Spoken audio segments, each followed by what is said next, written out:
bugs and viruses.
Start up.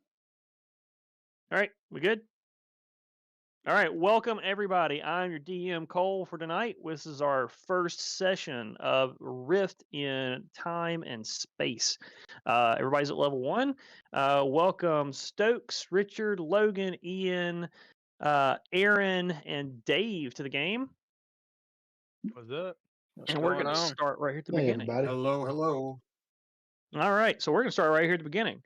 So everyone up to this point has seen an advertisement for some type of job and requiring particular sets of skills to do it. All 6 of our heroes have answered that call in various ways. And though a couple of them may have met and know each other a little bit, overall it's mostly a mystery. So at some point, they have started their route to where we'll begin the game, Drum Keep, which you can actually find on the map of Corvair, which is in Breland. So here we go. On the road, there is a colossal storm that blows in from the west. It's heading eastward toward the moorland. Far from any major town, Drumkeep, a Breelish fort hedged between the Black Caps and Silver Lake, provides the only shelter. So there you travel, called there by a mysterious benefactor who has asked you to work for him or her. Villagers around the fortress are actually huddled inside the keep when you get there. It's hard for the guards to open the gates to get them back closed. The wind is howling. Rain is actually flying sideways through the air. The difference between you and the villagers, once you reach the inside of the keep where everybody is crowded around, is that you are not the average villager. Inside, though, there is comfort. The soldiers are actually providing bread, hot tea, and blankets for those inside to ride out the storm. They wear common clothes. They appear to be more afraid of the storm outside, now so powerful that hail is slamming against the reinforced glass of the windows, and the precipitation obscures your view of the damage occurring out there somewhere beyond the walls. Beside one of the windows, there's a notice board that you all notice as you've come in through the keep. Very large, very obvious. On it hangs various postings for help on farms, blacksmith work, and stable cleaning, all unappealing for the early adventure, except there is a series of papers that catch your eye. 3 wanted posters, 1 Charlotte Ohmsford, an elf pilot, and the killer of men.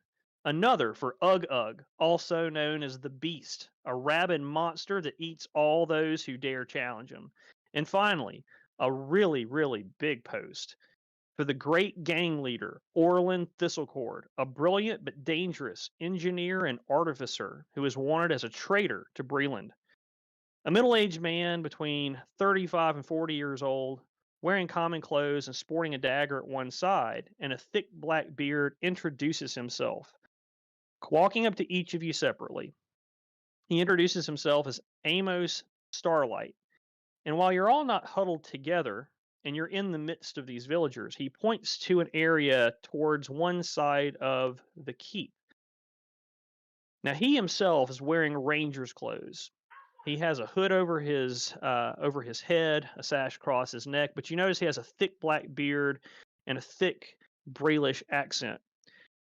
But there's one thing that you notice in particular.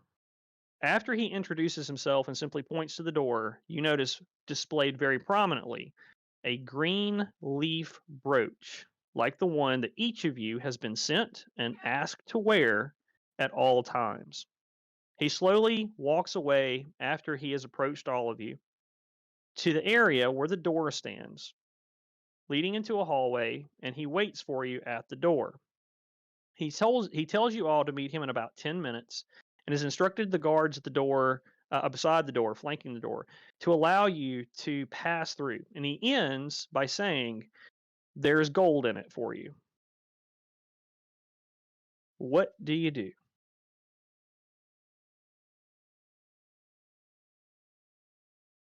I will go to the door. So you make your way through the crowds of people moving around. They all seem friendly, still a little bit nervous about the storm, and they sort of nod their heads as you go forward until you stand beside Amos Follow. at the door. All right. So I have followed. excellent. So you also walk near the door. Amos sort of nods his head to you as you stand around. And interestingly enough, it seems as though no one really minds, nothing out of the ordinary as you're standing around. They almost seems like that you're like anyone else there.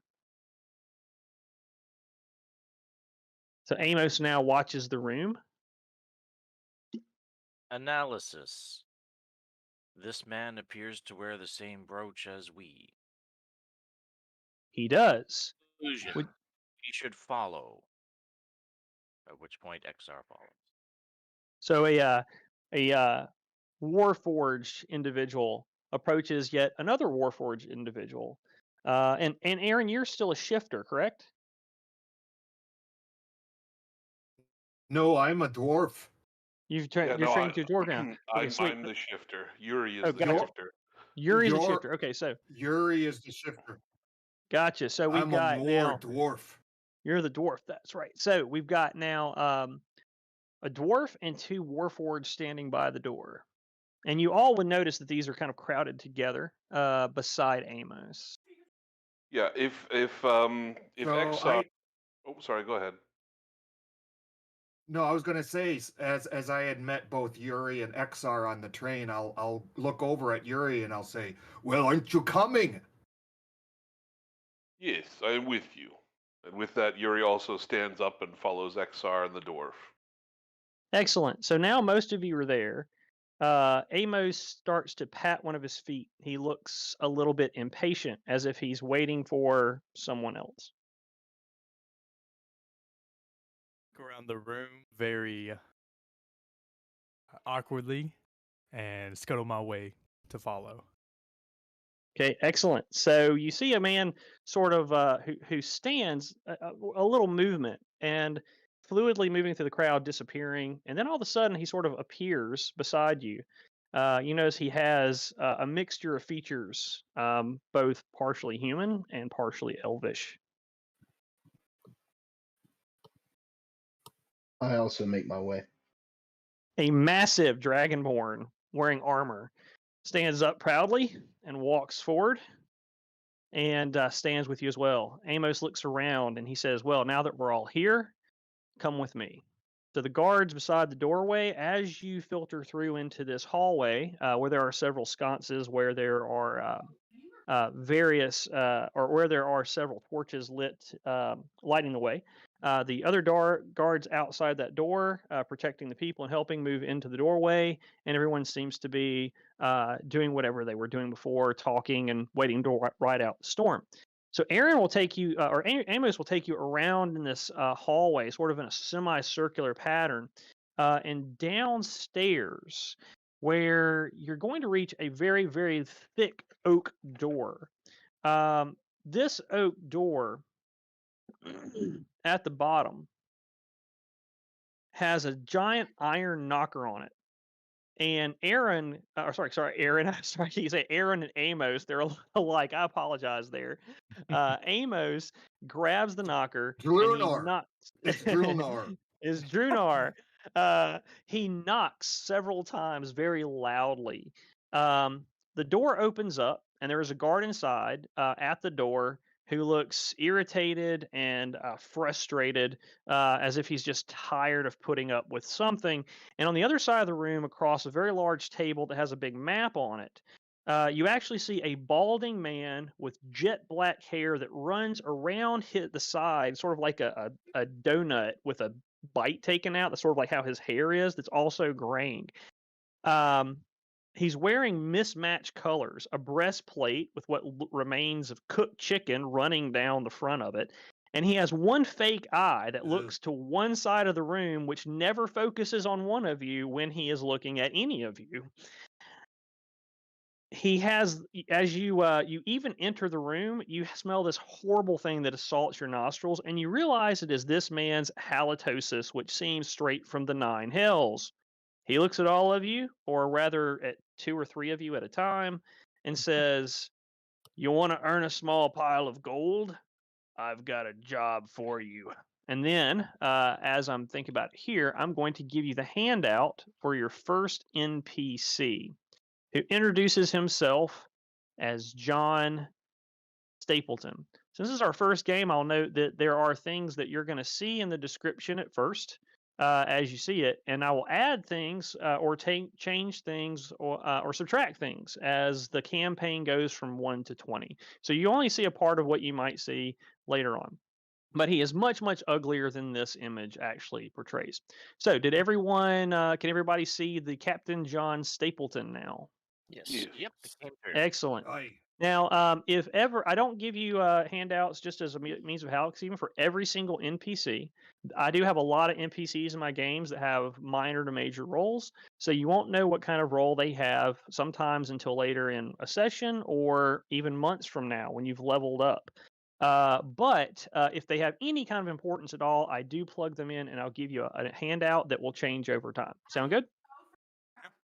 Awesome. All right, so everyone has the Captain John Stapleton handout. Now, John Stapleton, he's a human soldier, male. He stays in his office most often whenever he's at Drum Keep.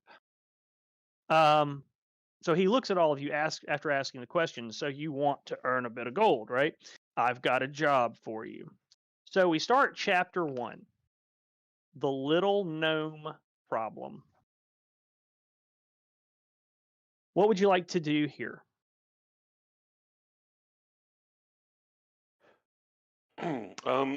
Yuri, with his sensitive nose, is staying a little further back than the rest from him, and is currently inconspicuously checking to make sure his brooch is attached properly, but is listening. Excellent accent, by the way. Thank I apologize for the coughing. With the COVID. All right. Query. Exactly. Query. Can Captain John Stapleton please provide details about the task requiring completion? He looks at you and he says, I can. So he rubs his mouth a little bit, a little spittle of that chicken that's on his face, walks around the table, and he points down at the map, sort of edging you to surround the table and to look at the map. Does anyone not do that? No, even Yuri walks will up come and over for this. Maps are takes a important. look. Sure. So this is a rough map of the area, and by the way, everything that we do in the game has a location on the map somewhere that you'll have a description. And Drumkeep, like I said, you can find. You can also see the Black Caps if you decide to look at a map of Corvair. The Black Cap Mountains are sort of eastward of Drumkeep. So small rolling hills and mountainous area. Very rocky. He points to a place in the mountains and he says, somewhere around here, I believe Orland Thistlecord has rejoined his gang. I want you to bring him in, dead or alive. There'll be plenty of gold in it for you, straight from the Breelish treasuries. What questions do you have before undertaking this task? Query. Go Who is ahead. Orland Thistlecord? Orland Thistlecord is the most wanted man in all of Breland. He was an artificer who was a traitor to his own country, and he used to build. He stops a minute, he looks around. Devices for Breland to protect us from other enemies. But that little bastard has run away, started a gang up, one he used to run with before. We need him back, like I said, dead or alive. Carries secrets with him that no one else should have. Other questions you might have? What do you know about this I game? want to know how many people are in his gang. We think somewhere between 10, maybe 30 at the most. The worst thing, though, I'll warn you, may have seen the notice board coming inside. The wanted posters. 2 individuals in particular follow him. One Charla, one Ugg. The names don't matter. Charla is an assassin of the worst kind, bloodthirsty. She's killed 20, 30 men. We're not sure how many, but several of them guards. Most of them, some of the most excellent fighters from our country and others too. Then that brute Ugg, a full-blooded ogre. I don't know how he tamed the beast, but the man eats things, anything. Halflings, dwarves, wouldn't be surprised if he even chewed on that metal that you warforged are made of. Most dangerous thing I've ever seen. It's like a barbarian with no kind of end in his rage. The gang's dangerous. Warforged units do not provide nutritional value. Or He looks at you, says, True. he slams his fist on the table. He says, I don't care if you have nutritional value or not. I don't care if you poison the thing. What I want you to do is I want you to kill the gnome and I want you to bring his body back, or at least part of it that I can identify. Is that understood? You hear a guard at the side over near the door cough. You hear someone else grunt a bit, noticing maybe perhaps over the side. Amos has his arms crossed and he looks at the guard captain and he shakes his head. The captain says, let me put it a different way. I'm a little bit irritated. I'm a little angry. I want this man in my possession. I need it now. I've already sent one group. They've been slaughtered. Then I sent a second group. The heads of them all sent back. One of them had chew marks on him, probably from that damned ogre. But I need proof of the death. Or, if you bring him back alive, that's fine too. Whatever you do, make the man, the little man, the gnome, make him hurt. I don't care about the people with him. I just need him dead or alive. That's all. Now, Amos here, one of our compatriots. Amos, you hear him maybe giggle a little bit under his breath. He scouted ahead. He'll meet you out on the road after the storm passes. And Amos immediately sleeks out of the room. But I'll pay you 50 gold pieces each for Orland if he's dead, 100 pieces alive each. And I'll give you 50 gold pieces up front. Obviously, we'll collect the gold off of your bodies if he sends anything at all back. How does that sound? acceptable. Enough for me. Yuri has a Good. question. What happened Ask to it. devices? The devices? Yes. That's classified under Breelish law. Good to know. All you need to Reply. worry about is bringing by. Yes. Reply. This unit accepts the task assigned. Good. Well, if that'll be all, I'm a busy man. Let's see here. Let's see. Exar will not have to roll it. Oh, crap. Yuri, I did not write down your passive perception. I apologize. Can you give me your passive perception really quickly? My passive wisdom perception is 10. 10. Okay. So you, Exar and just Exar. So XR, you will notice something. So I'll just ask everybody, just remember that XR will notice this, but no one else from your passive perception. One of the things you notice about his office is that things are a bit out of whack. You do notice that he has several medals that are displayed on the wall in a shadow box, but they're covered in dust. You also notice that there's paperwork all over his desk. It's old and it's dinged.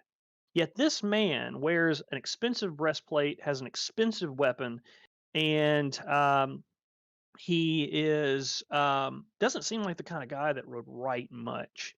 Could you roll me then since you would be the one to notice your passive perception, let's see, would you roll me an insight check? Coming up. First roll of the game. All right. It's a 14. There it is. All right, pretty good. One of the things what happens is not necessarily that you notice or come to some epic conclusion, but what you do know is something important, and it leaves a question in your mind. And this is something you think you probably might want to remember. How is it that a captain who has all of these awards from gods know what, why is he in a backwoods fort helping a bunch of villagers? That doesn't make a lot of sense to you. You would think someone with so many accolades would be out somewhere else doing heroic things or leading armies. That is strange to you. But there doesn't seem to be any other signs why. But that question does stick in your mind. All right. Would anyone else like to do anything else before the storm clears and we head out on the adventure proper? So what else is going around us? So there's a guard still in the room, and then Captain John Stapleton is there as well, and he's just waiting see if there are any questions before you head out on your task. And we already know I the general want direction. to know if you have it. I'd like to know if you can supply us with anything we may need. He looks at you all and he says, "Looks like you have plenty of tools to me. I don't have any potions. I don't have any bandages. The only thing I have is a couple of pieces of rope and an old rusty knife. Have some rations you can take with you, but that's about it." Looks over at the guard. He says, "Bring these men some rations."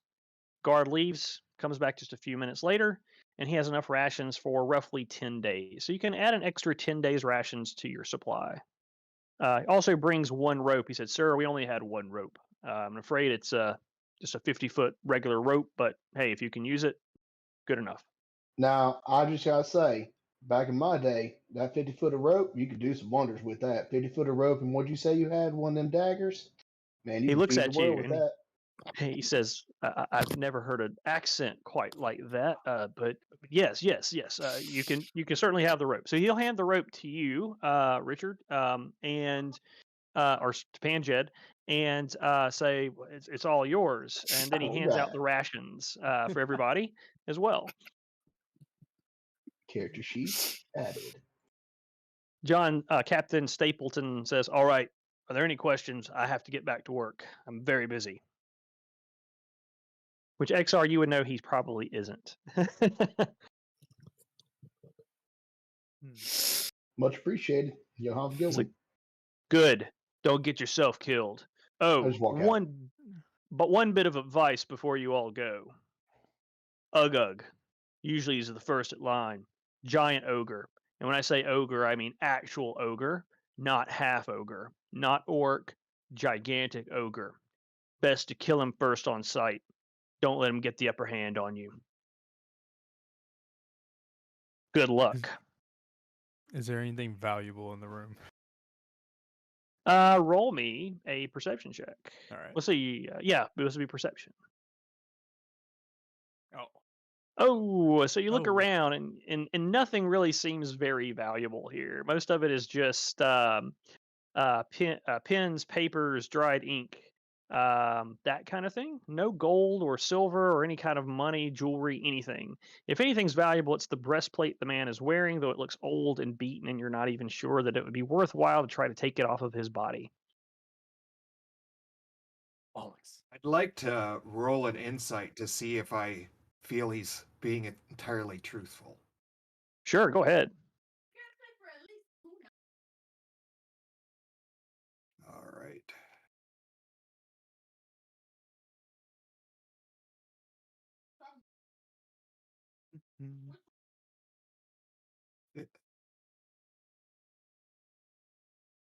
Oh, wow. Now Ooh. that's That's a what great I insight would check. call a starting roll. Yes. Yeah, there you go. All right. One of the things you know is that you figure out this man has a tail. You've pinpointed exactly. You notice that the left side of his mouth twitches just a little bit whenever he seems to be saying something perhaps a bit dishonest. So what I'm going to do for you here too is I'm going to actually edit in his sheet that since you found this, I'm going to put a little star there and say his tail is a slight twitch at the left side of his mouth.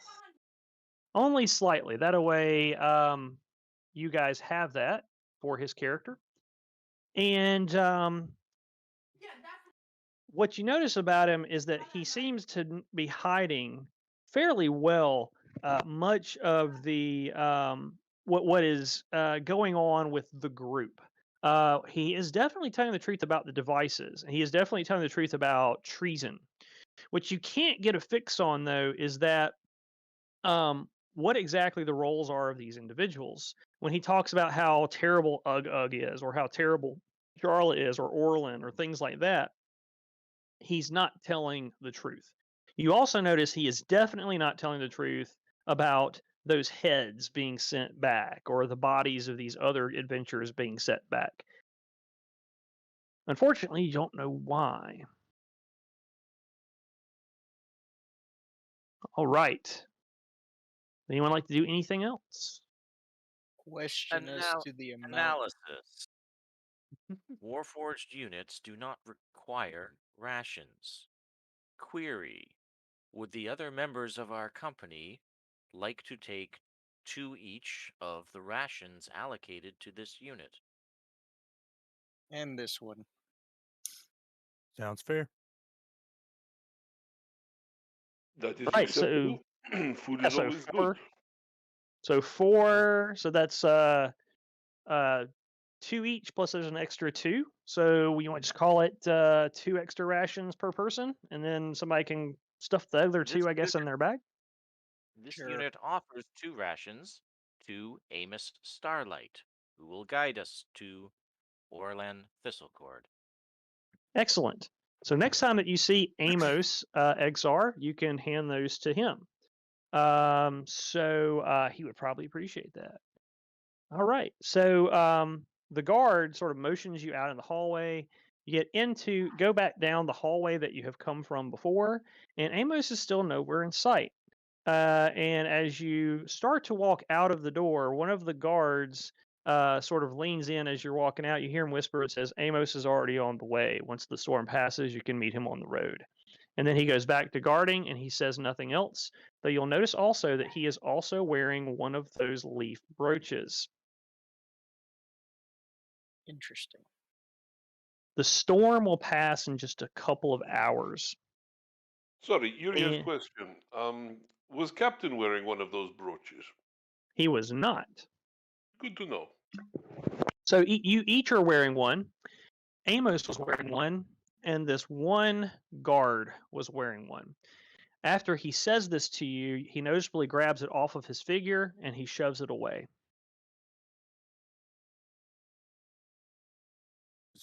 I turn Up too around. slow. I see you, brother. He doesn't move or flinch. He just stares ahead and watches the crowd. Still hold up a high five. He leaves me hanging. He leaves you hanging. He does. I walk away. Give myself a high five. Yeah. All right. So you do head outside the keep as the storm has passed. You can still hear the thunderous roars of the storm as it passes eastward towards the moorland. And as you head out towards the outside edge of the keep proper, Ranger Amos will meet you there. He now sports a little bit more gear. Studded leather armor that's dyed in various shades of green, brown, and gray, with a furred hood that's over his head, a sash across his nose and his mouth, a light, small backpack that hangs from his back. At his waist, he wears a belt with numerous pouches connected to his left side. The same dagger's hilt pokes from a back of his belt, almost like he could come back around and grab it for a second weapon. And there's a thin-bladed sword that's fitted into a leather scabbard on his back as well. He carries a finely carved longbow in his left hand. And I will now share with you Ranger Amos's info. All right, so now you'll have Ranger Amos's info popping up on your screen.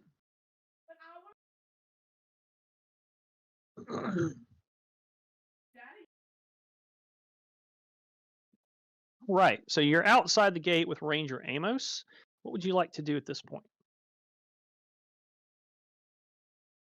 Draenor gives a little whistle, and out of the bushes comes this white and gray-black badger, and walks up to his feet, grunts a little bit, and I look down at him and I go, "Looks like we're gonna have a little adventure."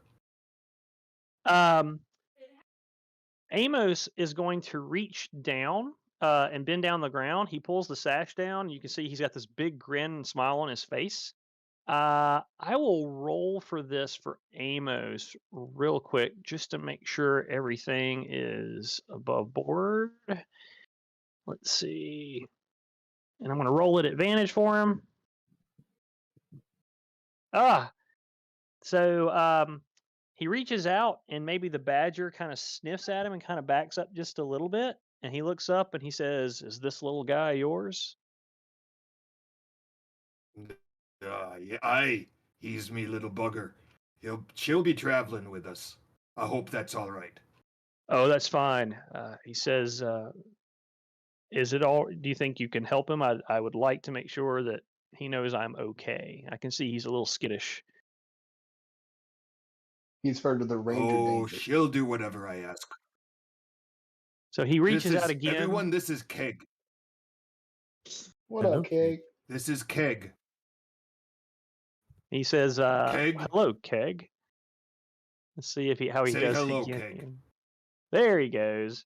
So Keg then sniffs the guy's hand, and he pulls out some little berries and puts them in his hand. He said, "Here, little guy, this is for you." And Keg starts eating, and he rubs him behind the ears, and Keg immediately realizes that he's okay. He stands up and he says, "So, don't pay too much attention to the captain. I'm supposed to take you into the Black Caps. Hopefully, you'll do better off than some of the others have gone there. Is there anything that I can do before we go? It's a bit of a journey till we'll get there." Do you by any chance have any more information on these people? Not much, though. Based on the brooches, you all received some similar messages. Unfortunately, I'm not here as an adventurer. I'm here as a Breelish operative, not the same as the captain. Captain's a little bit of a, how we say, not worth more than troll spit. But I do believe that the captain may not be all he seems. What I do know is that I've been. Agree. I'm sorry. Sorry. Go ahead. I say I agree. I agree. There's something fishy going on. Yes, something fishy indeed. I don't understand why Thistlecord went to Black Caps. Doesn't make any sense. There's nothing there. But what I do know is that have done some scouting. Thistlecord's currently barricaded in a cave several miles to the into the Black Caps with several other people. What I do also know is that Charla Ohmsford has killed in the past, as far as our records show, but I don't think the records are correct either. The timing doesn't fit. What I also do know for a fact is that Ugug is an incredible warrior and is a giant beast of a thing. I don't understand though. It doesn't make sense why they've gone there. There's nothing there. All that's there is a canyon and a goat path that leads out to the cave itself. It's dangerous, barren, it lacks any water in many places, hard to survive. But it's just far enough inland to make us have some difficulty. So, are we ready to set out? Or are there any other questions?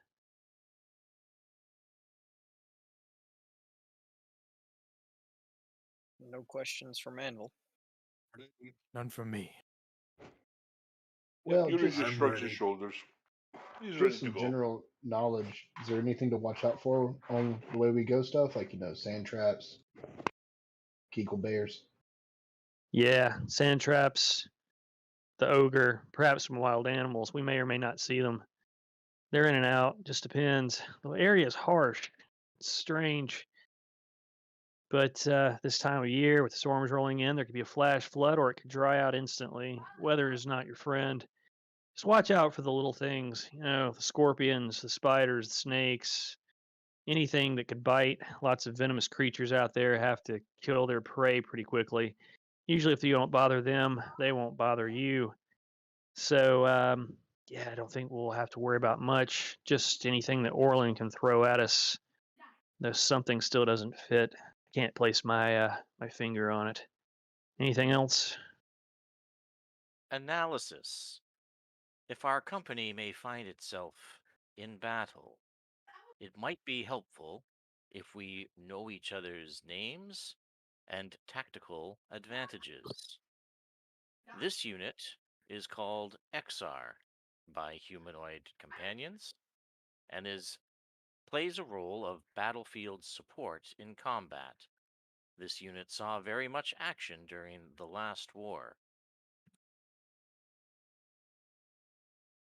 Amos, before anyone speaks up, he looks at you and he goes forward and he sort of slowly and hesitantly reaches out his hand and almost like he wants to shake, but he's a bit anxious about it. XR shakes his hand.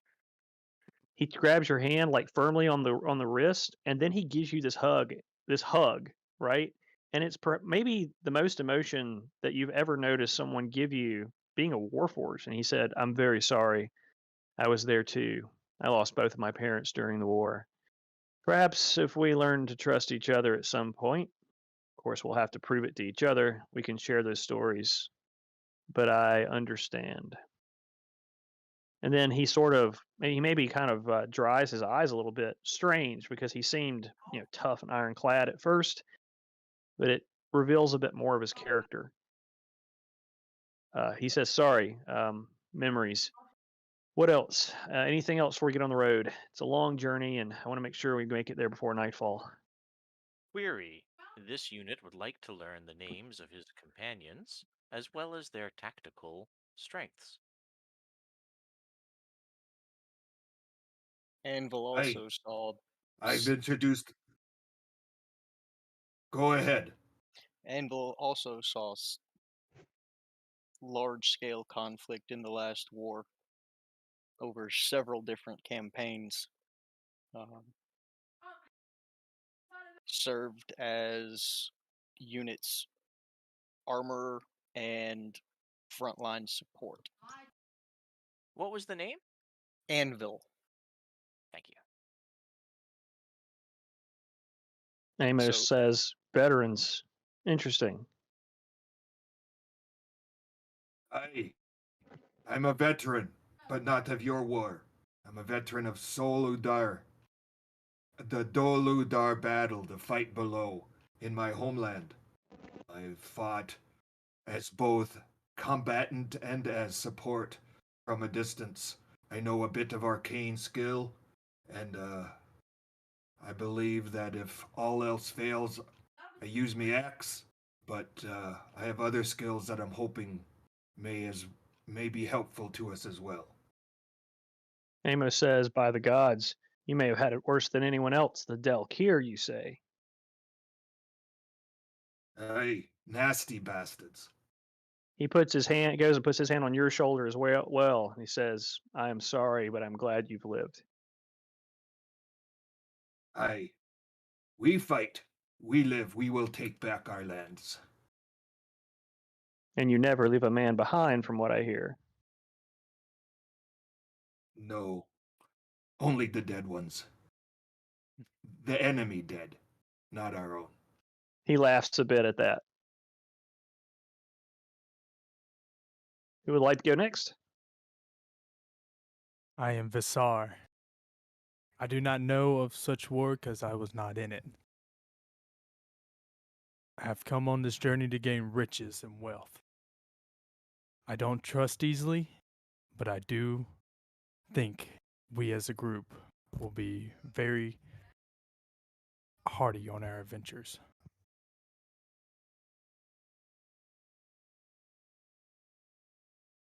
Okay, Yuri, how about you next? I am Yuri. I am artificer. I put things together. They do things. I take things apart sometimes too. He says. But yes, I am here looking for something. I don't know what it is, but when I find it, you might find out. And he smiles, like he's very, very like big and welcoming while he's saying all of this. But yeah. All right, that just leaves Panjed. All right. Well, since we're all doing this, apparently, I'm Kabaran. So my people came over back in the day, and I worked my way up. Just kind of through the farming, and then working for the church. Found myself working as a fighter for the clergy. Called myself a paladin, I guess. Then one day, well, most people call it kind of foolish thing that's happened, but Thelania talked to me in my dreams. Actually, it wasn't a dream, and I thought she was a tooth fairy at first because she left an old wooden tooth underneath my pillow. Well, once I saw that tooth and I saw the holy symbol inside of it, that closed raised fist, I knew I had an objective to go to. So I set off, found my way towards here, dig this little cool brooch on the way, and here we are today. Amos's mouth drops a bit, and he says, are you saying that you saw a holy symbol in a tooth that led you to be a paladin? No. Was a paladin, found a tooth. We got nothing in our rooms at the church. So I mean, it was the only thing that showed up in the room overnight. It actually was more like news for the entire estate. Amos says, I once heard of a man who saw a holy symbol in a piece of bread, but I will take it at face value. Okay. All right. That was just a misshapen oven. Now that we've all know each other, we have names. Let's get on the road. So he actually. Weapons are Panjed carrying? Oh yeah, go ahead. Say what? Sorry, what kind of weapons is Panjed carrying? Oh, I'm carrying a battle axe and a shield. Cool, thanks. Yep. Rockets and chainmail. I like your axe. I use it for the trees, but enemies work too. Chop them down. Amos says, "Okay, can we please get going now? I'd like to get on the road." I can tell you about that one time. I chopped down all the trees, and the whole King's people got real mad. But I just kept on chopping. I'm walking now wherever Amos is going. As you walk past Amos, he looks back at the rest of you, and you see him mouth, and then he gets ready to say something, and then he just turns and walks, shaking his head, following Panjed down the road. He walks past you, and he says, "Actually, we're in the opposite direction, Mr. Panjed." And he turns and he heads a different direction as you continue to tell your story. All right. So here we go. The next part. So the goat path winds through the black caps like a snake, eventually opening into an eroded valley. Often it's hard to keep track of where it is, but you manage to find your way, and suddenly the path dips downward into a valley about 30 feet high and about as much wide. There are a few boulders that are scattered about in the valley floor, as well as tufts of long brown grass, but mostly it's dirt. You spot a few scorpions scurry away, and then you see a snake basking in the sun. You hear a deep voice complaining, though calmly, and you see a large figure up the valley proper, sitting down. I'm going to switch you guys to your first map. And usually I don't use fog of war. I usually use dynamic lighting, but just to hide something if I need to on the map from you. So I'm going to go ahead. Is everybody on our next map just to make sure? Yes. Yep, looks good. Excellent. All right, cool. So this is just some minor things. Usually, again, I won't use fog more often. Oh, did I just do that? Don't do that. Technology, awesome. There we go. Okay, so you see, come on now. It's had something just had a glitch here, strangely enough. There we go.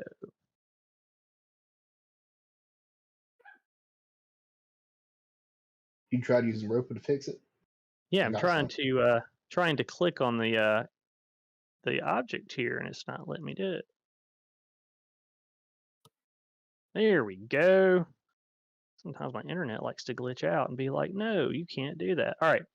So you see a massive ogre standing, or rather sitting, just over by this rock. Now, as you look at this ogre, he's actually got his back hunched up beside the rock itself. He's definitely a full-blooded ogre. He's huge. He's wearing long pants with no shoes, a knitted shirt. You notice the biggest two-handed mace that you have ever seen in your life that is propped up beside the rock. So can everybody see down the way there? See Ugug? Yes. Yes. Yep. Here's the Yep. weird thing. He's wearing a pair of oversized spectacles and he's reading a book. Every once in a while, you notice he licks his thumb and he turns the page. He makes no qualms about sitting there as he is reading. What would you like to do? I'd like to see if there are any traps placed. All right. So you will need to roll a perception roll to see if you see anything up the way. I look at my companions here and over at Amos, and I go, not the type of ogre I'm familiar with. Reading?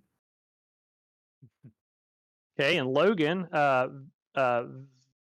Vicinus, you don't notice any kind of traps, anything looking up the way, anything out of the ordinary. At least not from any kind of distance.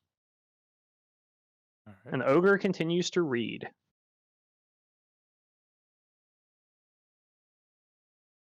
Anyone here got an objection to talking to him?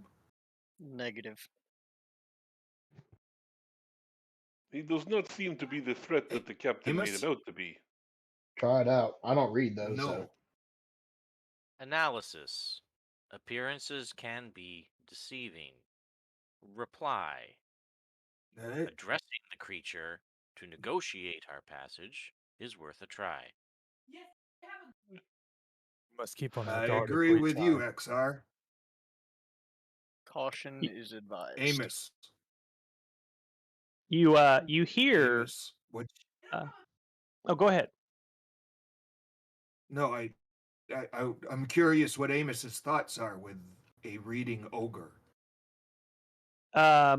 All of a sudden, you notice that Amos has disappeared. No shit. You Neither of us hear are dead. and see that the ogre stands up. He looks towards you and puts, without even reaching for his mace at all, which is still beside the rock. He puts both hands on his hips. Then he removes his glasses and he looks down the valley, sort of like a scholar or a teacher who's pulling off their glass to make a point, and says, "I can still hear you down there. You know, ogres have excellent hearing, and some of us don't appreciate being talked about in the third person when the third person is actually present. So if you're going to come down here like a bunch of gentle people, and let's have a conversation. Or should I get the mace and we just whack it out? I mean, we can go either way. I don't really care." What's your name Uh, then? Well, I'm he walking. shanks. I'm walking up to him.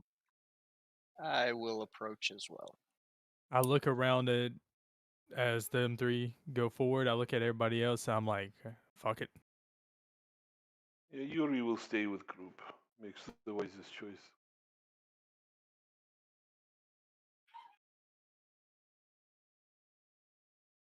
Forgive me, I'm used to playing the caster. I'm usually hesitant. I think I'm going to hold back just a little bit. It seems prudent to be here. So he looks down at all of you, and he takes his glasses and he sets them into a little pocket into his knitted shirt. He puts his hands on his hips. He looks over at the mace and he looks at you. Doesn't look frustrated or angry at all. And he looks down and he says, "Okay, who are you? What do you want? Etc. etc." He motions his hand around, waves his hand around, and says, "Please start talking. Let's not resort to violence if we don't have to. My name is Ugug, and I am an ogre. I understand that I've been reading, which an excellent book, by the way." And he looks down. He says, "A philosophy of the Dalkir and how they may relate to new farming practices in the Westlands. I don't agree with the man's thesis, but I think he is a neophyte scholar. At any rate, I digress. My name is Ugug. I am an ogre, etc., etc. What do you want?" Very intelligent, I see. Does he happen to be wearing a leaf brooch? Ugug. He is. All right then. Good to know. Okay. Out of character, DM. Yes. So when I received this leaf brooch, initially, are you okay if I had cast detect magic on it and would be Yes. able to know if there was anything? Okay. So Yes. had I detected anything initially? There's no magic in it at all. It's just a very finely carved leaf Okay. brooch. And in fact, if you would like to roll me a, let's see, I'm trying to think here. It would be a knowledge check. I'll allow, if you would like to tell me if there's any other knowledge you can try to glean from the make of it, because you're an artificer, right? Yes. So either Um, artificers Yuri could roll is. this. Yeah, Yuri Yuri is. is. I am an artificer. Yeah. Okay, so the artificer could actually roll some type of knowledge check, and you can give me an idea. I mean, I'm pretty open about what kind, as long as it fits pretty well in the role play. Trying to figure out, like, in terms of like construction, if you'd like, so you know that it's not magical, but you might be able to tell a little bit more if you'd like to try that. All right. Would you prefer Arcana Could or? I try it? Oh, sorry. Go ahead. No, go ahead. You do that one. I was wondering if a history check would also be realistic to see if there's anything known about this type of brooch. Sure. Why don't you both roll it, and then depending on rolls, I can give you different information that would fit the story.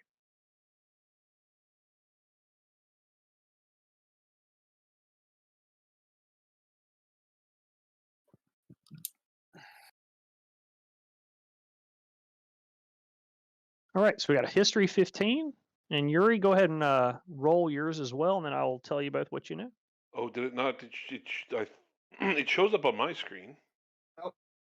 It did. Yeah, I've good. got a I think I see it. 13 there from Ian. Got it. All right. I just saw it above Aaron's there. Okay, so let's see. We'll start with Ian. What Yuri's going to know about this is that from Arcana, it doesn't necessarily mean that these kind of symbols are passed around with arcane as an arcane focus or with arcane knowledge, but sometimes They're used for groups of scholars who might know each other to identify like cloisters of scholars who might focus on similar types of research. They choose different symbols. The symbols don't necessarily fit what the research theme is, but they can use it to identify each other if they're out and about, sort of like a secret handshake. Sometimes they're very knowledge, and sometimes they're very public what these symbols would mean too. So it doesn't necessarily mean that they're secretive or they're public, but they're used in that way. Aaron, what you would know is that, and that's specific to scholars. Aaron, what you would know is that based on the carvings and everything here, that you would know that there are a lot of secret societies who often use these, but they use them more than they would be used for public use, historically speaking. So that's what both of you could gauge by studying these leaf brooches before you've met Ugug and the adventure begins. Okay. Right, So and we would have probably I'll shared look that up. on the. Wait. We would, sorry, just one thing. We would have probably shared that on the train, no? No. Yeah. Yeah, exactly. Yeah. Agree. Okay. Sure. Agree. Okay. So So Ugug stands before you. and yep. Personally, I'm gonna look way up because I'm a lot smaller, and I'll go Ugug. Name's Draenor. We've been sent to kill you, but I don't believe that's the right thing to do. I see you wear a brooch similar to ours. Can you share why there would be the desire to see you dead by a man with the name of John Stapleton? You see his teeth grit when you say that word. And he says, "All right.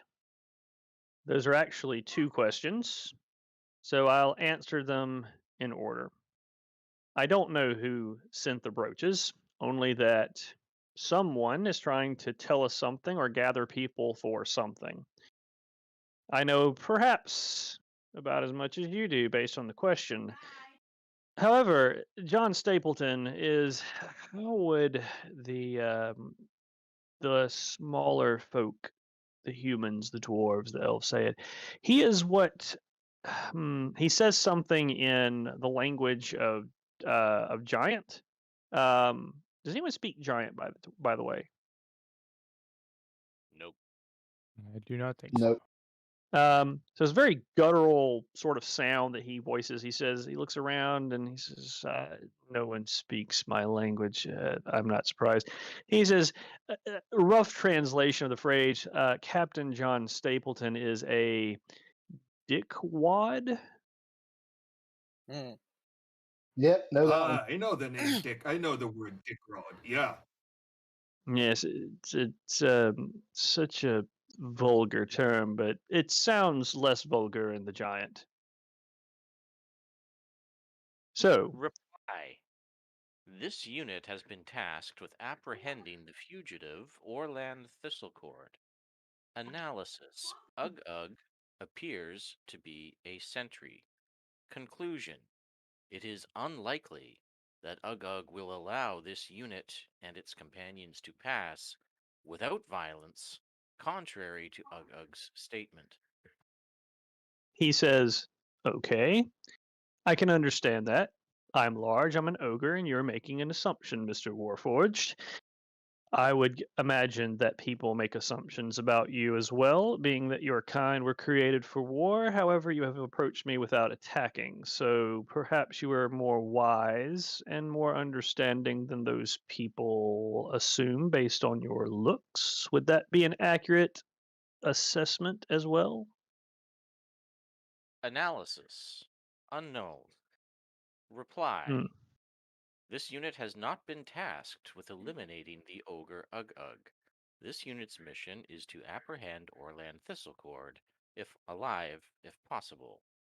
Query. Will Ugug allow this unit and its companions to pass unmolested? Ugug says, well, I certainly do not want to molest, fight, or argue with any of you. And your assessment would be fair. However, I'm more than happy for you to go that way. You see, yes, I have battled many, many, many people and monsters in the past. And as you can see, I do wear the same brooch as yours, and I can understand your distrust, but you can certainly pass by. There is but one problem that does not involve me at all. However, I will tell you why I will allow you to pass, and that I am actually not a sentry after all. Hey, You see, sorry, just a real quick what question. what a strange accent. Yes, what is your question? I'm draconian, so it's just one of them things. Not Dragonborn. When we were told to come find you, I don't know if there's some other fella named Uga, because we were told you were quote horrible, and I just got to say, you seem fantastic. He laughs and he smiles. He says, "Well, thank you very much. A red dragonborn. You seem fairly kind yourself. Look, I'm just going to be frank and honest. Uh, let's just forget the mace there. Let's think about this as reasonable people. I am not a sentry. I know it looks that way. I am not. The reason I have the mace is to protect myself. I have fought so many horrible things. I have fought dragons. I have fought trolls. I have fought evil people. I have fought evil warforged. However, I have an intense phobia of undead. And, gentlemen, and he turns and he points down the way. He says, there are undead that way. And my ogre ass, as you might say, is not going that direction until they're cleared out. No, I mean you no harm unless you are here to actually kill me and want to do what Captain John Stapleton wants you to do. As far as the second question that was asked earlier about Orland Thistlecord, yes, I am friends with Orland. No, as you've probably heard, there is no quote unquote gang of any type. But his story is one for him to tell, not me. Now, Query. if you want to. Oh, certainly. Please describe the nature of the undead abominations that lie ahead. Well, they're trying to kill the men and women who are inside the cave with Orlin and Charla inside. We don't know why they're rising up, but we have a theory. However, I don't know much about undead. I try to stay away from them as much as possible. Give me anything else, sure, I'll run in fighting. But I don't do undead. They give Query. me the willies. Query. Has Ugug observed the undead they- abomination? Have I observed the undead what? I'm sorry? Abominations. Yes, I have. They move slowly, they are rotting. They are all facing and focused on the cave. They're not very smart things. Perhaps you can take them out. And query. Are Ugug mentioned they there are Carnathy? So you start with Exar, and then who else was trying to talk? I was asking if they could be Carnathian creation. Ugug says Carnathi undead. No, I don't think so. The Carnathi undead move quicker. They're armored. They have purpose. They work like intelligent soldiers. No, these are as well as you all say abominations. Garrick, I Query. do have a question. Go ahead. What is your history with our main man, the captain? Well, I'll tell you what. You go clear out the undead, and we can all have a nice little chat. You will have my word for whatever it's worth that you will not be attacked by me or any of our crew. Query. Sounds fair. Ugug mentioned I'm- that there are additional humanoids inside the cave that may require rescue. Is this correct? This is absolutely correct. Query. Approximately how many humanoids are currently trapped inside the cave? Well, we have Charlotte and Orlin. Currently, there are 10 individuals on the crew.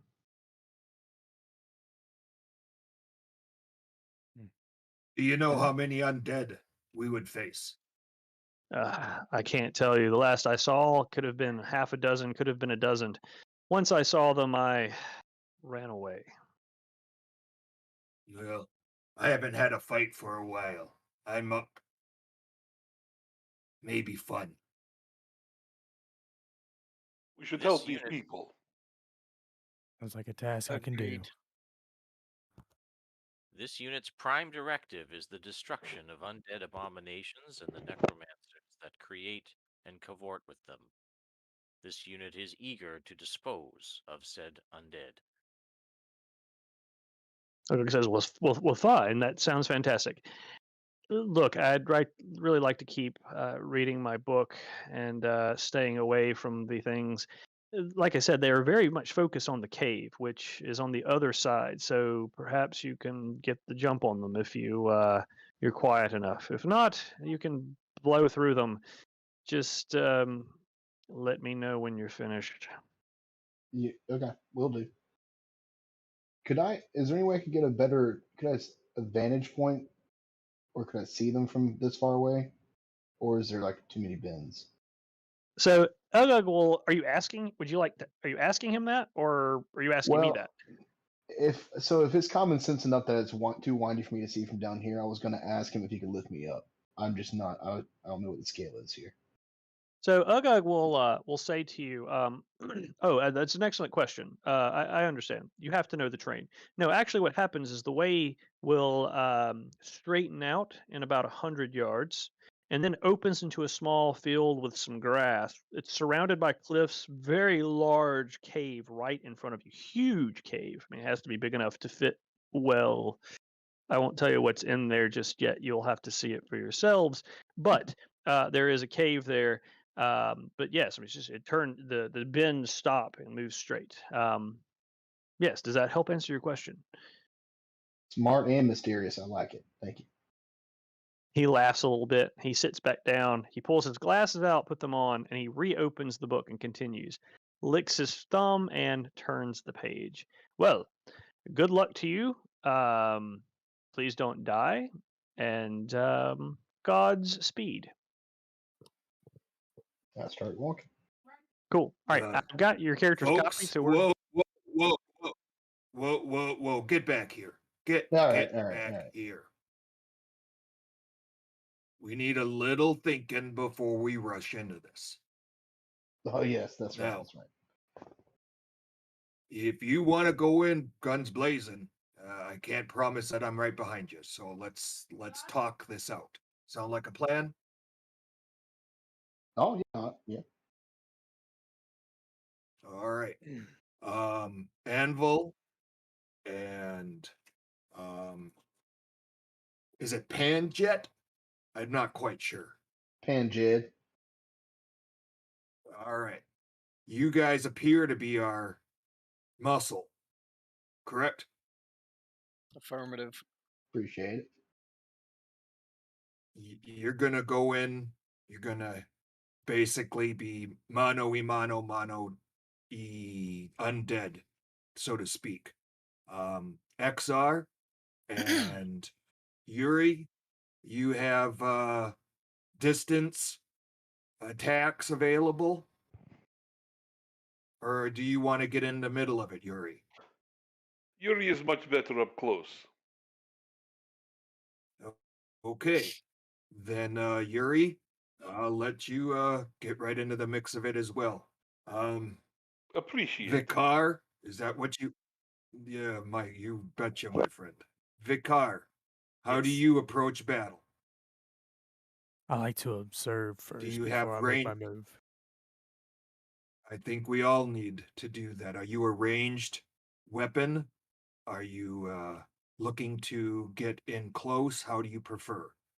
I'll start out ranged if possible, but if I need to move in swiftly, I have weapon that can take on that task. Good. Okay. Me thinking we try stealth to see them before attacking. My middle We name. assess situation. Perfect. In fact, if you want to try to do some recon, come back before we all see the entire group. I'm assuming their focus will be on the cave entrance. Perhaps you can get more info the most stealthily possible, bring it back to us, allow us to determine a little bit more our mode of attack, or maybe That's we a- can get some surprise. I'll do what I must. Now, I'm assuming that Sneak Amos is around here somewhere, just kind of in hiding, or perhaps has some type of invisibility cloak or something, the way he disappeared. Can I If he perception could check hear Amos? us, maybe. Yeah, yeah. Hmm.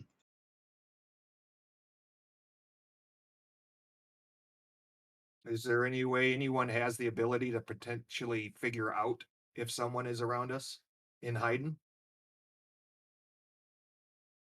I don't. I do Well, not. I've got a 50-foot rope. You take it one side, it's only so wide. Wing as it space is. around, see if. Yeah, let's stretch it across the valley, and if it hits something, we know he's there. Analysis. Captain John Stapleton indicated that the role of Amos Starlight was to guide us to Orland Thistlecord. Captain John Stapleton did not mention Amos Starlight taking a combat role. Oh, good point. You're smart. That's quite possible. He may have left us. May not even be involved here. All right, You hear- people. You Oh, hear a wait. voice from above on the cliff, and there's Amos standing, sash on his face and longbow in hand. He looks down and he says, "So this is the great Ugg, and you're all standing around talking." Yeah, he's pretty neat. You got a problem? You got a problem with that, Amos? No, no problem at all. And he laughs. He says, "And as far as the undead, there were 3. I put arrows in their head, but there is someone you should meet." From down the way Well, walks that- 2 individuals, a woman Oh, and a man. well, what do you know? I'm impressed, Amos. I don't impress easy. The woman is she's wearing a wide brimmed hat on her head, fine dark colored clothing. Her skin is a dark auburn with slight reddish tint. Her eyes are large and brown, though her grin and her nose are both thin and small. She's quite beautiful. She wears her brown wavy hair long and untethered. There's a rapier with an ornate silver hilt that hangs at her side. You notice that she has pointed ears and also similar human traits as well. You imagine that she must be a half elf. The smaller individual is clearly a gnome. He stands about 3 feet tall and sports a finely trimmed white beard that stretches ear to ear, and his bright green eyes exude a very deep kindness. He seems to have a deeper purpose as well. Despite a proclivity for finer textiles on his body, he does wear a leather belt with numerous tools and a sash with flasks containing different colored liquids. He also has a dagger in his hand, but he doesn't look as if he's trying to be threatening, rather defensive. I'm going to show you both individuals here. So you'll have them in your journals of Orland Thistlecord and Charla. Oh, cool. Oh, Thistlecord. That makes sense. Okay. Thistlecord. Orland says, "I mean no harm. I am thankful to your friend on the cliff there for taking out the zombies who were in front of the cave. But we don't have a lot of time. I see that you each wear the brooch. Our mystery individual has contacted all of us. We don't have the capacity to do what we need to do here, but it seems like we're all on the same side. May I come forward?" Keep watch. Yeah. Affirmative. Go ahead. So Orlin walks forward just a little bit. Ugg steps back and he takes up his mace in his hand, and he looks like he would hit anyone who touches Orlin. Orlin says, "I don't want any trouble. Our crew needs help, but there's something more going on. Who sent you here?" Captain John Stapleton. Trying to think what a gnome would sound like. Listen, John Stapleton is not the man you think he is, and I'm not a traitor. I know that that's what people say. So I'm not a combat expert either. But the person who sent us here knows our higher purpose. He must, or she must, whoever it is. I'm going to tell you what we have in the cave. If you decide to take me in, I'll go peacefully. Ugug says, "No, you can't do that." And Charla says, "No, you can't do that. We can't be separated." Orlin says, "Shh, it's my choice." He looks back at you and he says, I'll go quietly. I'll go alive if you want to take me. But there's much more going on here. In the cave, perhaps 100 yards from here, I have got what I've been working on for most of my life. It's an advanced airship. Inside the caves, there is an entrance to an old temple complex, something that I've been researching for a long time, something I thought was there, something that could be connected perhaps even to the Mournland. But I need someone to retrieve something from the dungeon.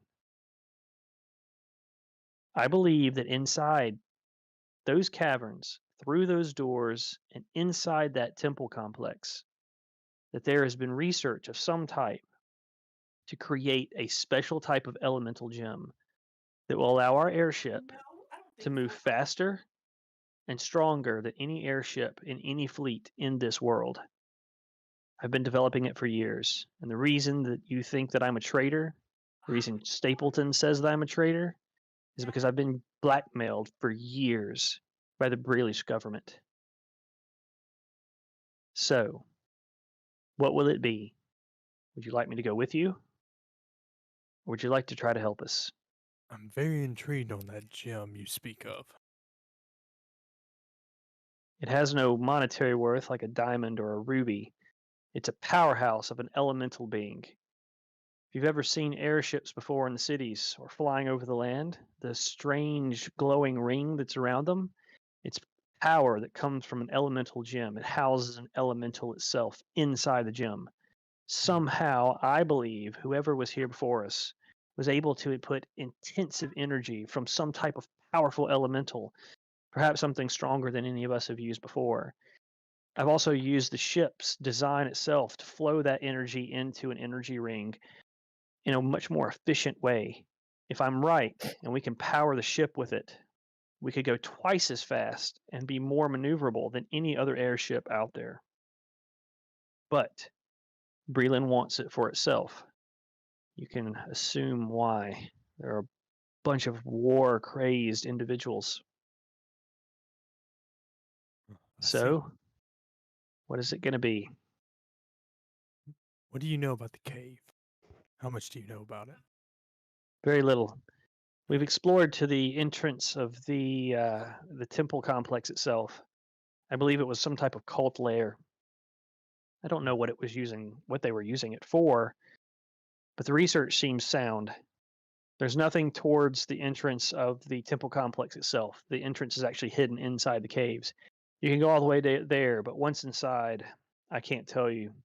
What I do believe is these types of temple complexes with energies that flow through them the way they do, they can be full of any type of monsters, undead creatures from some other realm. I don't know. But the promise that I have to you is that I will give you my story if you will help us.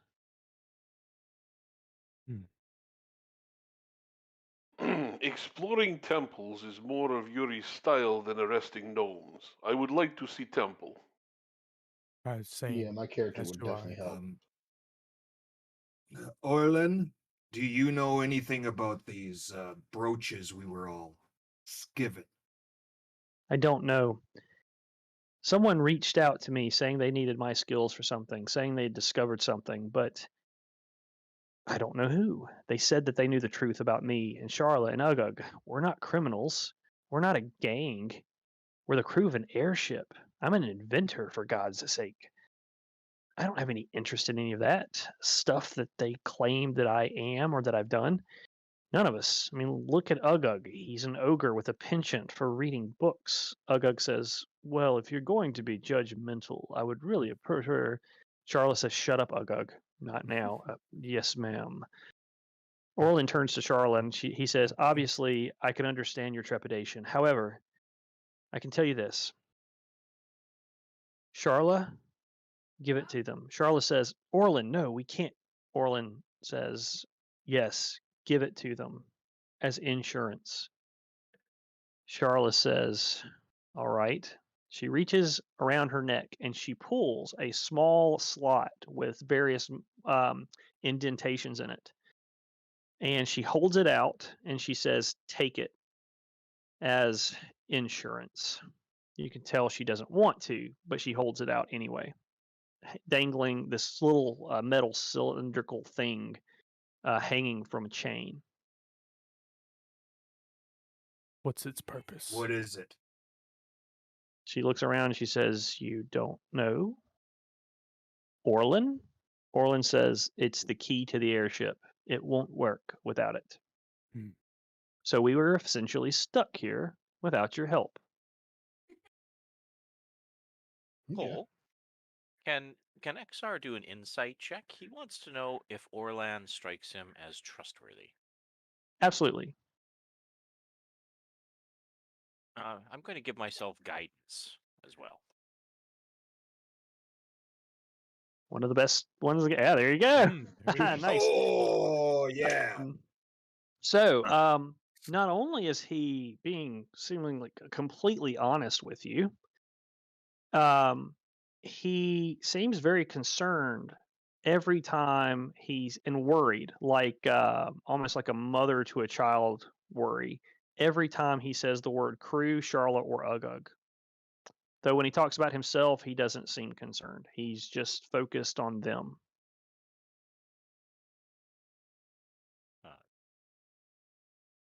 Orlan Thistlecord analysis. Orlan Thistlecord appears to be an honest, trustworthy person who cares for other beings. This unit offers to assist Orlan Thistlecord in retrieving the elemental gem. This unit is curious to learn more about Orlan Thistlecord's story. Orlan says, I agree and you'll have with XR. He says, and you'll have it all if we can all get out of here alive. All right. He says, okay, so here's what I can tell you. If we're going to do this, we have to do it right. The elemental gem that you're going to see somewhere, I believe, is connected to some type of fire elemental. They're very wild, and most of the time it's very difficult to actually contain them into elemental gems. Whoever did this would have had to contain something that's an elder elemental in a very small gem. It'll glow brightly, it'll be orange, yellow, red, and light, and it'll almost hum if you find it. Now, here's the other thing. You're going to need to find where it's being, not only where it's being kept, but you're going to have to find a particular symbol. These different elemental gems have symbols that allow you to hold the elementals in place. Once locked in place, it works fine. So what I have here is I'm looking for my handout for you here. Here you go. Is the a little cloth that I found in my research. He hands you a square piece of cloth, and anyone can take it here. I'm going to assume XR, since you're the closest, would you like to take the key so Charla's arm won't get too tired holding up for you? No problem. Awesome. So you have the key to the airship. And then Orlin, I'm going to put Orlin right here, and he's also going to hand you the, I'll put both of them up here in front of you. Orlin is also going to hand you a square piece of cloth. It's probably about 8 inches wide by 8 inches wide. and it's a red cloth crudely cut from something larger. It's also very dusty, very old, kind of stiff. It depicts in rough terms a brazier and an object jutting up from its center. The gnome claims that this symbol will be found etched into whatever holds the essence needed to power his ship. And I have the handout for you for that. So you can see what that little piece of cloth is going to look like. So everybody got it? Yes. Cool. All right. So you're going to be on the lookout for that. He says, so I found this in my research. It's from an old torn tapestry that was thrown away somewhere in an archive, but it seems to match what we're looking for. It's very similar, but it's an older type of magical symbol. If you find something like this, then this is where your elemental gem is going to be kept. The elemental gem will not hurt you to pick it up. It is stored. The energy inside will not be released without the proper technology on the airship itself, or unless you hit it very hard. Please don't do that, because if you do, it will explode and it will kill all of you in a wave of heat and fire.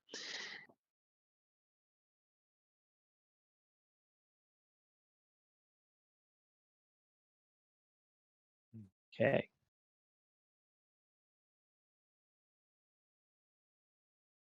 While trying to hand the keys over.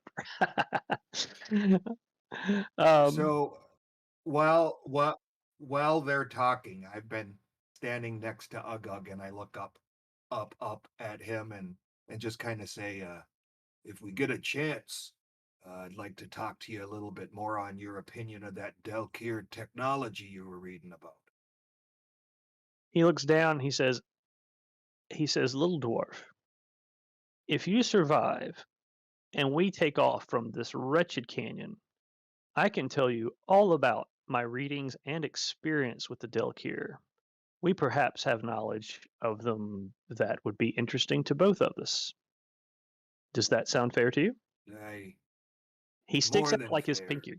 He sticks out his little pinky as if to shake your hand. Mm-hmm. Yeah, I'll grab his pinky with both of my hands. With both of your hands, and he sort of shakes very gently as you do. He smiles and he says, I can see we perhaps have much potential for friendship, but let's get out alive first, shall we? You have the key, as Orlin gave you. You have the cloth. I wish you luck. Oh, and by the way, he reaches down. He pulls out like a little tiny pouch. He says, some adventurers came here before and thought it a good idea to attack me. I threw their bodies behind the rock. They didn't even give me a chance to talk. But they had a couple of these little healing potions on them. Perhaps you would like them? Indeed. Be happy to take them off your hands if you don't want them. Certainly.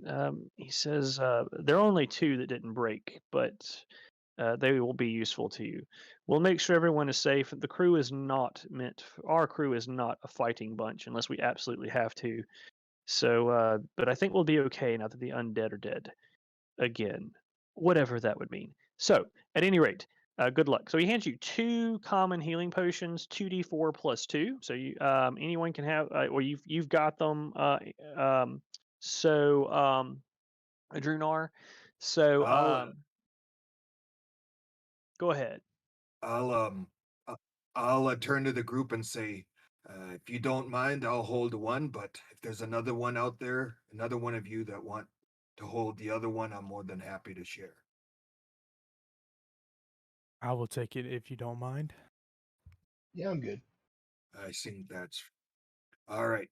Here you go, Vicar. You hold the other one. So Vicar, you take it, and you notice he does a little flourish, and then it kind of disappears from his hands. What? Is it Vicar or Visar? So his name, his full name is Vicinus Fraumir, but people call him the Vicar. Vicar, okay. Like a priest. Vicar. Yeah. Okay. Yeah. He's not a priest. But that's his nickname. No, that's legit. That's cool. Yeah, I'm leaving it up to so Logan. Logan, this is his first game. We've been working on his character sheet and stuff, so I'm leaving it up to him to decide why his nickname is the Vicar or Vicar, like a priest. Man, if you become preacher and kill a god, oh man, it'd be awesome. All right. So if everyone's ready, we can do one of two things here. We've been in an hour and a half. We can take a small break, or we can jump into this first little fray. It's up to you guys. I would like to ask Ugo I'll take a quick break. before we go. Yep. By Uh, quick, you mean like 2 minutes, or do you mean? Oh yeah. Maybe I usually try to give everybody a chance to take a bathroom break for like 5 minutes or something if anyone needs one. If not, we can keep going. I'd like to before- fill up my drink, but Yes. that's all the time I need. Yep. When we come back, I would like to ask Ugo a good question. Sure. Okay. So let's take a 5-minute break, and then Yep. you can ask your question. I'll go. We get back, and I'm gonna go pee and eat my breakfast bar, and maybe get some more water. Same. All right. So 5 minutes. It's 9:03 now. So 9:08. We'll continue. All right. Whew.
Hey, Stokes, are you there? Yes. What's the image on your character? I mean, like your little pane down there. One moment, I will have to pull it up. Because, truth be told, I don't remember where I have it saved. Do you That- not know what it is? It looks like some kind of a medieval thing. It is, and evidently I lost it on the. Can't hear. You gotta be kidding Hang me. on. Crap. All right, there we go. My first summer of graduate school, I translated medieval Latin chronicles that kind of look like that, Okay. but longer. I will have to find it because As far as I know, I don't have it on my phone anymore, which is going to Logan, pose a you- problem. well, that's all right. I was just curious. I see Okay, like yeah. a chronicle or historical piece, and I'm like, oh, what's that? Yeah, Logan, you enjoying your first game, Logan? So far, it's been pretty interesting. Just wait. it gets better. I'm excited. It gets a whole Stoke- lot better. Stokes will tell you that I have all kind of little things everywhere that have meaning, Uh-huh. and Yep. lots of twists and turns. And just Wait, on that, go ahead and say I'm sorry for being stupid. I'm in the writing process. I'm writing level 11, starting at level 11, because I have like these broken up pieces. So you've got different chapters. So I'm on chapter 5, which is level 11, and it's in the Moorland. And that's where you guys are going to start getting into the Moorland stuff, because all this stuff is going to peak out. Hey Cole, So- the picture is actually on my laptop. I'll have to, spend half an hour booting that potato of a piece of electronics up. But shoot me a text, remind me about that. I'll get it fired up, see if I can't hunt that image down. Actually, you know what? I might be able to do a Google search. But if I can't find it by the end of the night, just shoot me a text, remind me, and I'll Yeah, dig sure. it up. It's gonna be a Okay. friggin' excavation, to be completely honest. I'm almost done with my breakfast bar here. I don't want anybody to hear me crunching as we're trying to play. Oh, good. Get I'll that just tell the done. group that Cole loves it when we try to create modern science using old science rules. And just letting you know, there's been an anime out called Dr. Stone that I've been taking notes from. Oh Lord, Oh, crazy. I'm already guessing what's about to happen. I Mm. threatened him for a while on I'm going to make plastic a thing. You've Oh my God. threatened that. You have threatened that in the last like 3 or 4 games that we have played. I'm And still this is waiting why for you it to don't actually play happen. with a chemical engineer. You don't play with a chemical engineer for that reason. Well, if I research it, would I know what these polymers would do if I put them together? Dude, you don't even know if Or- the word polymer exists in the world, right? Or it's like, oh, so you're saying that eyeglasses are real. Okay. Well, that means that some other stuff happened to have that Hey, happen. So listen, I can tell you as a historian, eyeglasses have been around for a long time. Okay? I'll just pick up something else. Don't worry. No, I'm Mhm. just kidding. All right, there's a URL, Cole. DM'd you. Gotcha. You I'll will- check it out. You might also need to accept said friend request. Ah, yeah. All probably do all things considered. that. Will do. All right. Is everybody back? We ready? Think so. Finished. Good here. Yeah. Dave, you back? You betcha. Awesome. All right, here we go. Okay, what I need you guys to do here, what we're going to do is we're going to go into the cave system. We're going to get to the cavern. So the cave system, I'm not going to go through an explanation of what it looks like because let's just be honest, it's a cave. Far more important things to do. All right, so what I need to do, what I'd like you guys to do, Do we I'm see going to those set. 3 undead that were killed? Oh at yeah, the entrance? yeah. You will see them if you like to check their bodies. Then they will have. I'm gonna pull up my dice roller here. They are gonna have 1, 2, 3. They are gonna have 8 copper pieces on the bodies. Maybe we should pause at this point and talk about how we want to do party inventory. The dreaded conversation. Yeah. Is there All right. keep the inventory? So historically, Richard, any game that Richard and I have been involved in, even if we started with more of an individual inventory for each character, it all just sort of devolved into one massive party inventory, a la Okay. socialism, and then if Well, and also weight limits. I end up being the strong character that can carry stuff. yeah, It's that also- too. But it But wound you're up open to being. do whatever you want. Say what? Yeah. Yeah, we in every game we've ever played, that's what everyone's done. But you guys can decide to do whatever you want. I'm happy. Whatever Yeah. the majority wants to do, you guys can take a vote on it, and then whatever the majority wants to do, you can do it. And in the other game I'm actually running at this time, they have a communal pool. But if they ever find something like their character really wants, they'll roll for it. So that might be a good way to do it too. But again, I'm fine open to with that. suggestions. I'm fine with When comes first? I'm Yuri happy to is. Sorry, go. No, you go. Yuri is very fond of communist ideal. We can do it that way. I'm also very fond of that. I prefer the Soviet weapon systems, but let's be honest. I am looking for nuclear vessels. Back in the village, we had this thing called a co-op. So Is there a volunteer to actually keep track of the money and the stuff? And sometimes we luck out, and there's somebody who gets enthusiastic about doing that. Need to be somebody who can make sure that they're here for most of the sessions, just to make sure we've got it. That's fair. I'm there in heart, um, not in reality. Dwarfs like treasure. Dwarfs like money.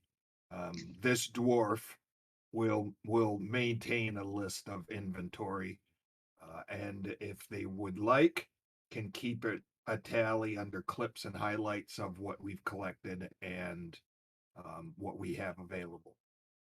That is more than acceptable. Is that Aaron? Okay. As far as attendance goes, as long as this game continues to run on every other weekend cycle, I should be good. Same here. At least until June or July, I think. Because at some point in the coming months, my company is shipping me over to Italy for 2 months. So that'll be a thing. Well, let's live in the now, baby. Yeah. That it will.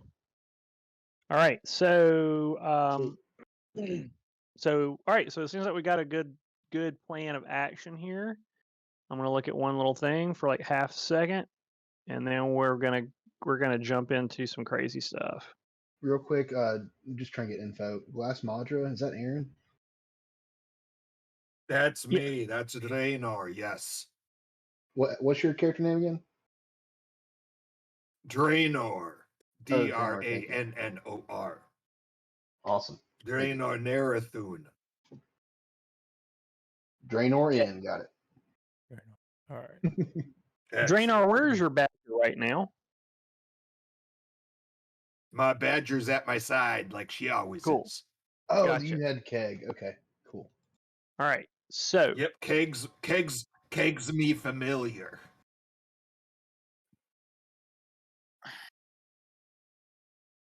all right. So could I get everybody to put your characters in a marching order that is 3 squares long, 2 squares deep?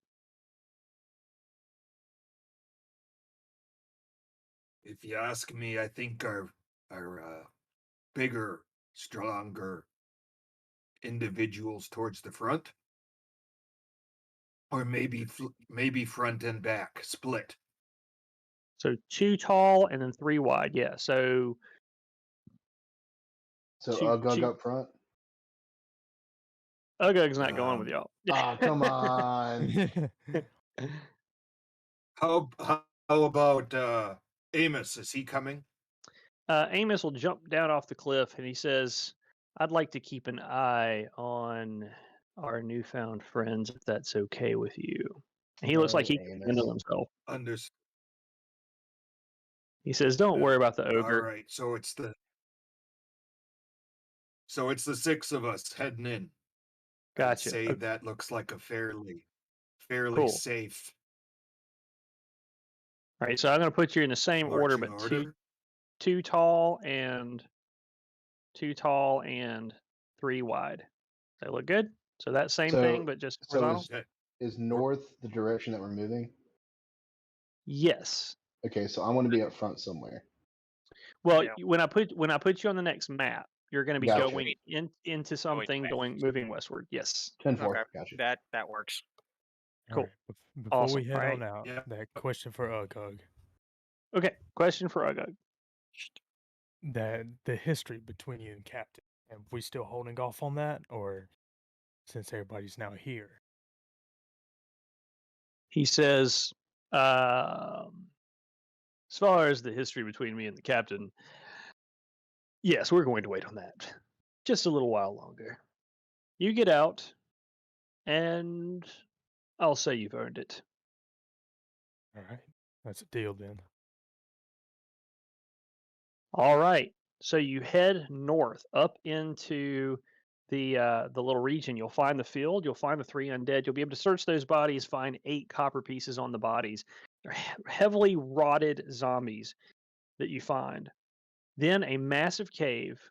You walk inside, and there's a crew kind of muddling around, and they see you walk in with weapons, and they just get out of your way. Then what you're going to notice on several stilts that have wheels on the bottom is a massive, well, I would say a medium-sized airship that is sleek and painted red. You can see these 2 large extensions right in the middle of the ship, where you would often see these massive power rings that would surround the ship. Of course, it can be rolled out of the cave based on where it's at, and you see tools around where they have been building and working on the ship in secret. Beyond that, you follow the cave entrance. No one speaks to you. No one raises a hand to you. They just watch as you pass by, passing into the single cave entrance that winds around and eventually leads west underground. Eventually, this follows all the way to a particular area where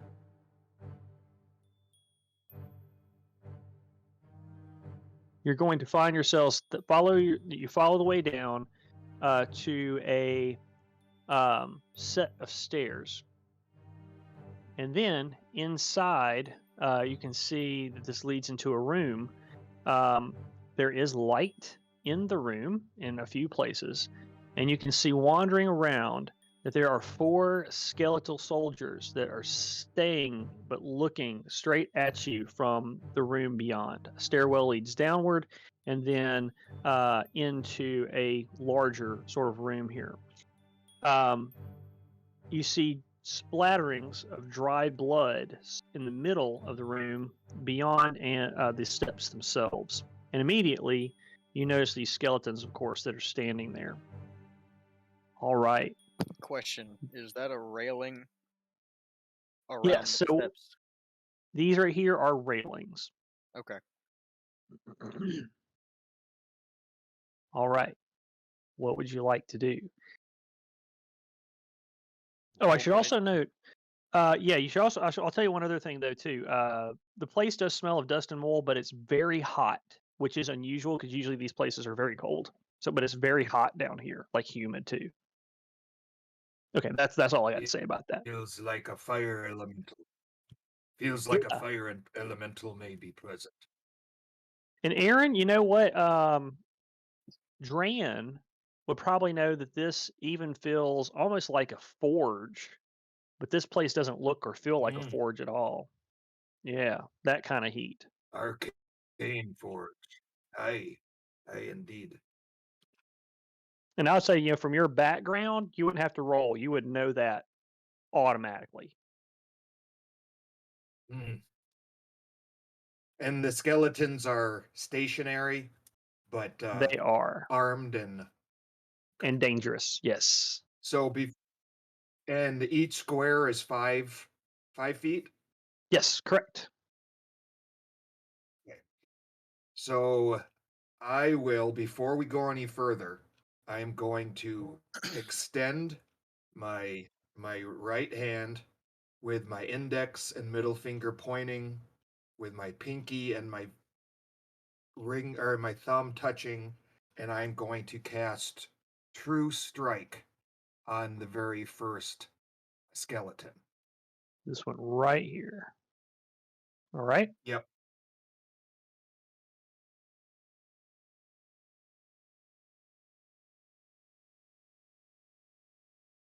Can you just click that to post it in the chat for everybody? Absolutely. I'm getting to it right now. Cool. It does take some time. I know I do the same thing. Like sometimes it'll take me a while to click around. I'm very There we go. Don't worry about that. Okay. So you have some insight into its defense and gain advantage on the first attack against your target, provided the spell not ended. Okay, so that target now Oh. has your true sight on it, or true strike on it. So I'm going to Mhm. put a Okay. here little we go. marker on him. Let's put a little. I think people we don't have they're not going to just stand there and let us pass. Let's get rid of them as soon as we can. Anvil would And I recommend. reach. Hmm? I also reach in and I pull out a wand.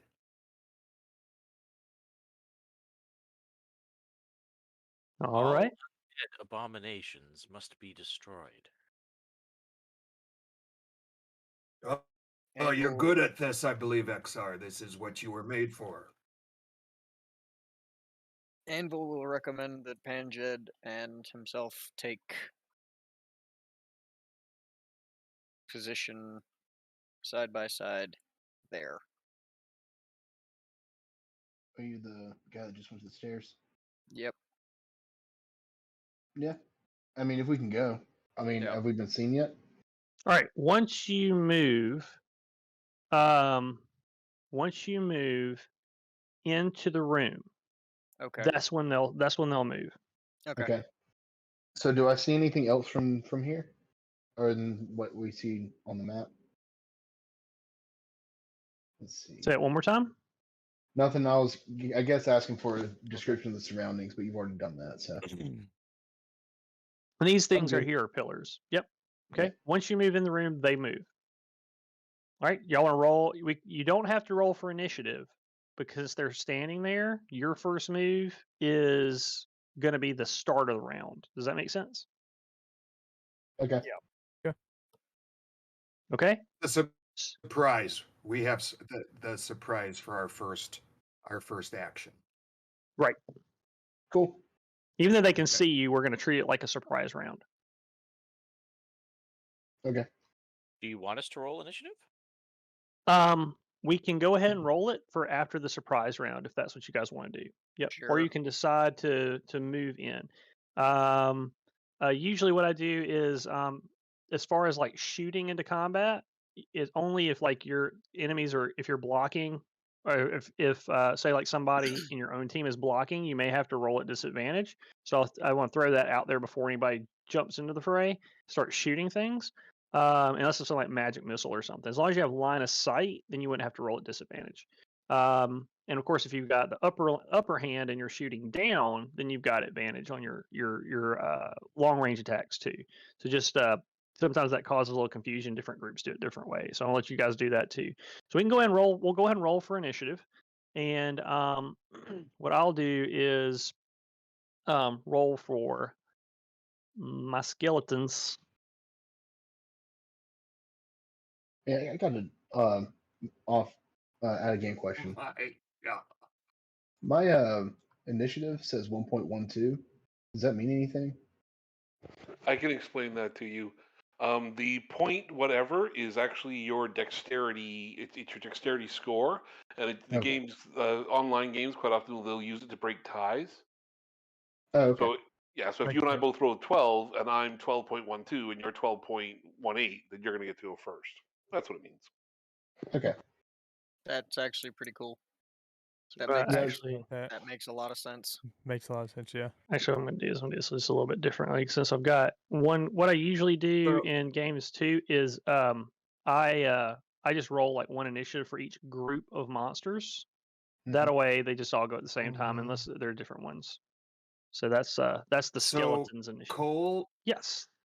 my initiative shows on the screen, but it doesn't come up with the turn order. I would have thought it's plugged in before for me automatically. So I rolled it twice. My first initiative was 2.12, so that's the one I need to go with. I just don't know why it didn't get put into the turn order. Did you click? click on your token before you Mhm. roll. Oh, that's right. Jeez. Okay. Okay. So wait. I don't know. Click your, There we go. so click your token and then do Now initiative roll? you'll. Yep. Yep. Oh. That's right. So what you do is you click your token And and then open your character sheet, and there's a little thing where you can click your Okay. it'll pop up. Makes sense. I was wondering where mine was. I was like, I rolled. Where did it go? Where's that? all right. So you'll want to change mine to 2.12 when it comes up, Cole, because that's what I rolled first. And then mine was 15.14 for me. Or where'd it go? Sorry. No. Was it? Oh, no. Sorry. It's 6.16. I is. was looking at somebody else's. Sorry about So I that. got Looks like I. Draenor is yours is what again? Say 2 point. Oh, sorry, I'm His gonna was look at here. 2.12 was One my two, got it. was my first. Yeah. not. And then Sorry, Aaron. That's- You're actually 2.13. I'm 2.12. I'm looking back in the chat. Yep. So I you tell you what, beat me on that. go ahead and roll it if you're not already in the order, and let's just Oh, we won't worry about it. you're It's right. okay. We'll work through them. It's no big deal. Okay. All right. Yep, just go ahead and roll it again. All It's right. no big deal. So Yeah. I like this one much better. So okay. Yeah, I'd rather make it easier rather than go in a bunch of it's keep the flow and not worry. I'm laid back. Okay, so everybody in there. I'm going to do descending And- order. Just as a heads up, I might need to step away in like a couple minutes, grab some food, and then be right back. As just delivery. Got it. Do I need to go ahead and do a re-roll for mine too? Yeah, go ahead and do it. You click your token and then click your initiative. Oh, that's pretty good. All right, and I'm gonna do that as descending again. All right, so that means Draenor is first in line. All right, Draenor, you Woo! can All see that right. job. opening there and ready to go. So I will step forward in front of Anvil to get a good shot, and aim my wand at the first in the up skeleton, and I will attempt to fire his soldier's wand at the and I hope this is the roll to hit first. Yep. 13 to hit. 13 hit. Okay, and this is what kind of sports spell, right? Okay, so It's force, yes. gotcha. All right, so you hold out you see Draenor hold out the wand. Oh, it's with advantage though. Yeah, it is with So advantage. Yeah, go ahead and I roll it with should be advantage. able to. Okay, so Because if you get a crit, let me. Yeah, so let me roll one more regular, and you can decide which one is. So if you can set on since your I won't character roll. sheet, if you see on your character sheet and you click Yep. advantage, yep, and then what happens? It'll roll 2 Advantage. numbers. Yeah. Yep, and then it rolls 2 numbers, and But- it's the okay. left one. All right, cool. So you got a 23 overall, So, right? Yep, and 6 would have been the, if I had rolled them both. 23 it. to hit was 6 for damage. Okay, so yeah, just set your character sheets, everybody, to advantage, and then the left number is the regular roll. If you roll for advantage or disadvantage, you take the left for advantage and the right for disadvantage. So we can just do that from now on. Perfect. All right, Perfect. cool. Yep, So that makes sense. Yuri jumps in front of Anvil, flicks out that wand, and the air in front of the wand sort of ripples, and it strikes that skeleton right in the chest, and he will take 6 force damage.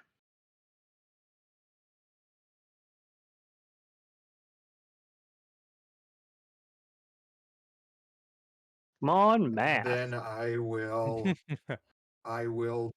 then use the rest of my movement to get back behind Anvil. Goes. All right. Okay, so next in line is going to be Vicar.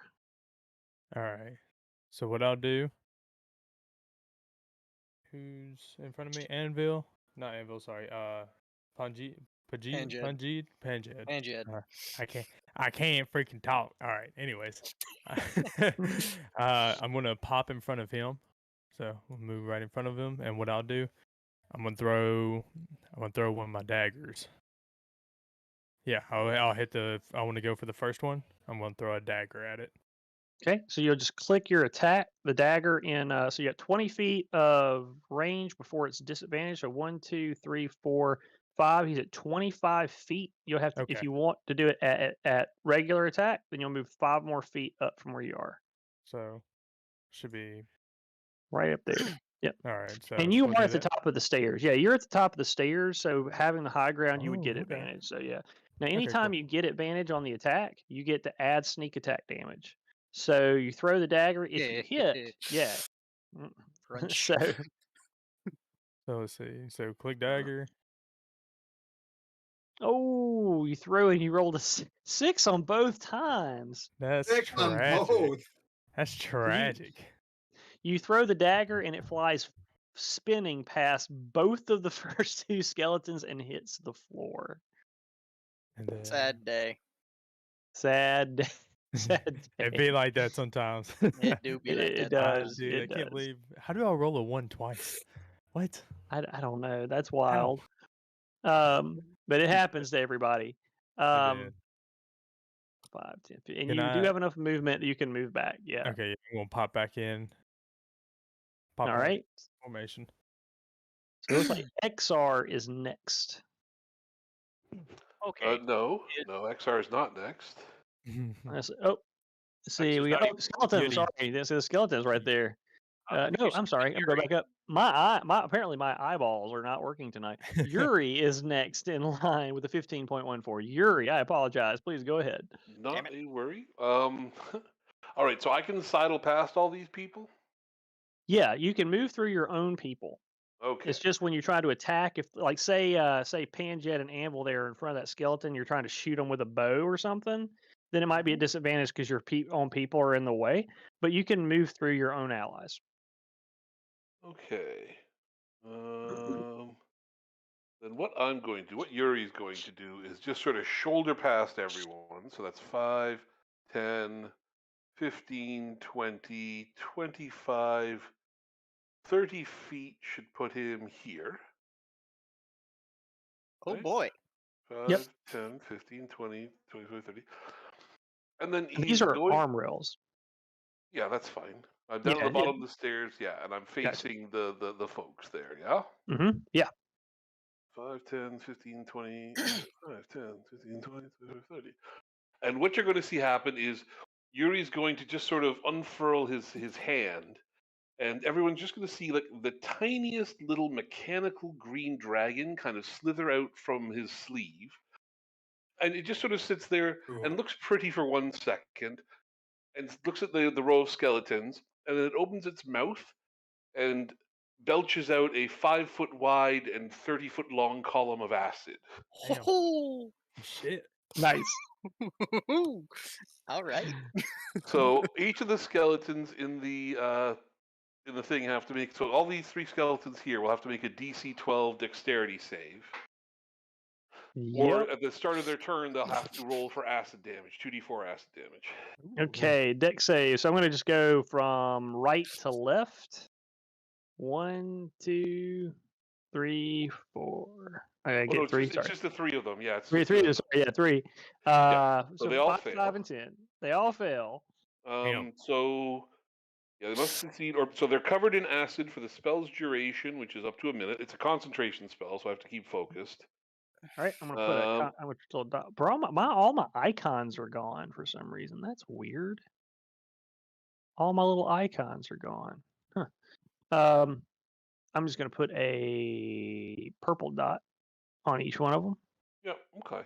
So yeah, so they're all covered in acid, and at the start of their turn, what is it? Okay, actually, can I post this right to the thing? There you go. That's what it does.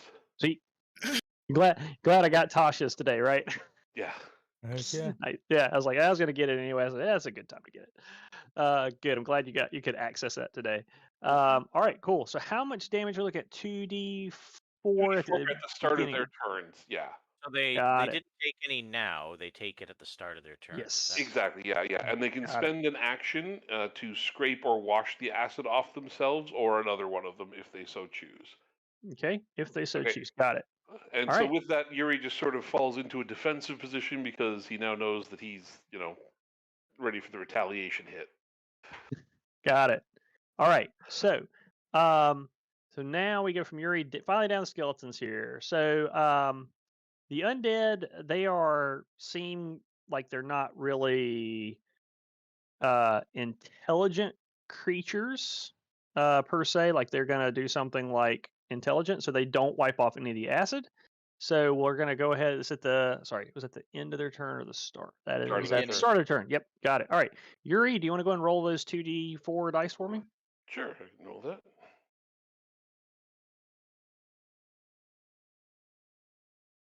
Survey says 7. 7. Nice. All right. So the first Good. skeleton, the acid eats right through him, and he hits the ground. That's about The, max output. Awesome. The second skeleton, the acid's gonna eat through some of him, and he's gonna take some damage. He's still standing up, and then this guy's also gonna take some damage. He's standing up. Mhm. So, all right. So we've got first skeleton down. The other two take some damage off of that acid, and now they will make their moves. So they move. Oh, I 5. apologize. My understanding was we had a surprise round against them. Oh yeah. Surprise! We're gonna start. Go ahead. Yep. Which means It's been a long day, guys. Yeah, Sorry. no, fair enough. Yeah. Yeah. Which means it is now XR's turn, correct? Yeah, XR's turn. Yes. The drama today. Oh god. Yeah. Go ahead. Okay, XR is going to take his movement, which will put him next to Yuri. Hello. Then he's going to take the dash action and position himself here and end his turn. All right. Panthead.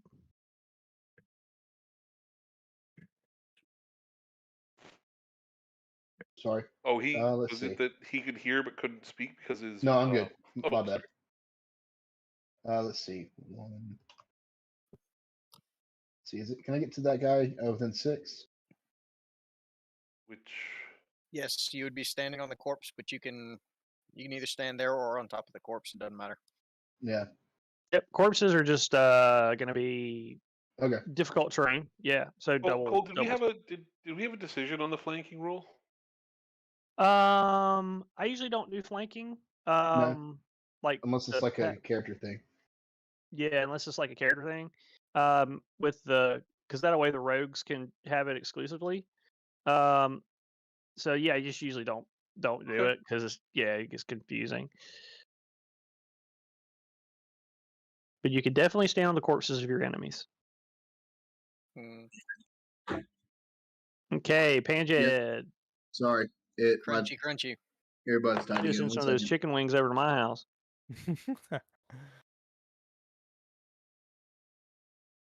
Ow. I'm gonna smack him. You gonna smack him, or you gonna hit him with a weapon? You gonna hit him with a weapon? Battle axe, one-handed. All right, a 14. You feel the battle axe make contact with the armor of the skeleton. Roll me some damage.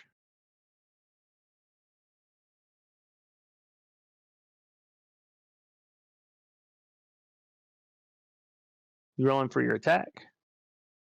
So what you do is you roll for the attack, right? And then you should have. The 14 was the attack, and the damage was. Well, I thought it did the damage on the second one. Was that not it? Let's see here. Let me check character sheet real quick. Nope, that was wrong. And this is the first time we've done your character sheet on here. Sorry. All right, so we got. So you did the battle axe. All 3 of those are attack rolls. All 3 of those are attack rolls. Yep, There we go. That was 11. All right, you just crunch through the skeleton, and he is going to hit the ground as well. Cool. All right, that's 2. So we go down now to Anvil. All right. 1, 2, 3, 4, 5, 6. Go there. Hello. And I'm going to. How do I ping? That's the question. You hold down your left mouse button. That's how you ping. Okay, Yep. I'm going to hit that guy. With that. Oh, that's Oh, beautiful. What the fuck? Man, what you Real. talking about? That is Hell yeah. beautiful. Okay. Now the question is. Okay. 1.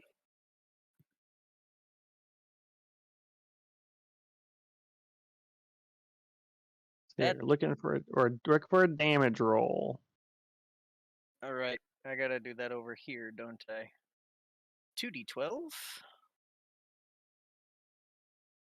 So that's your. You have this is with your great axe, right? Yes. So yeah, it's just doing your attack roll. I'm not sure why it's just doing your attack roll there. I'll have to look at that. All right, because it should pop up with like a little note. If you look up with if y'all look up with some of the other attacks here, I think we've already got. It should pop up with a damage roll, as well as the attack roll. We'll have to make sure we got this set right next time. All right, so you hit for 20. So we need, you did 2d. Sorry, looking here, 2d12 12 damage. plus All right. 6. So plus 6. Let me ask you guys. I have an optional house rule. It's up to you guys whether or not we use it. If you critical hit on something, you can make the decision to either do the double damage kind of thing that we usually do with critical hits, or you can opt to do regular damage, but you can roll a d6, and each number on the d6 represents a different limb that you can cut off. That's I interesting. like that. I don't want my limbs cut off, but it's a cool idea. It is. I would not do it against you guys. I would do it just towards towards the enemies. So yeah, so like a 1 is left arm. Sorry, go ahead. Do it. I said, go ahead. Sorry, I'll talk this I out. was say it's up to you guys. It's just an optional rule if you ever want to use it for role playing purposes. So like if 1 is left arm, 2 is a right arm, 3 is a left leg, 4 is a right leg, 5 is the chest, and then 6 is the head. So I would prefer just to do the damage, but I'll go with whatever the group wants. Yeah, sure. And you can do it with choice. Like you can do it with choice. Like you can say, there okay, we I just go. want. Yep, I'm it's your choice. totally fine with Yeah. people choosing to do that. Yeah, Yep. I'm down for that too. Yep, total choice. Yeah. So if you're like, no, I'm just going to do the critical damage, that's fine. You just say, hey, That's I'm cool. just doing the critical. I'll assume you're doing the critical damage unless you say, hey, I want to try to chop off its limb, like or something like that. So like you can do either one. It's your choice. Yeah.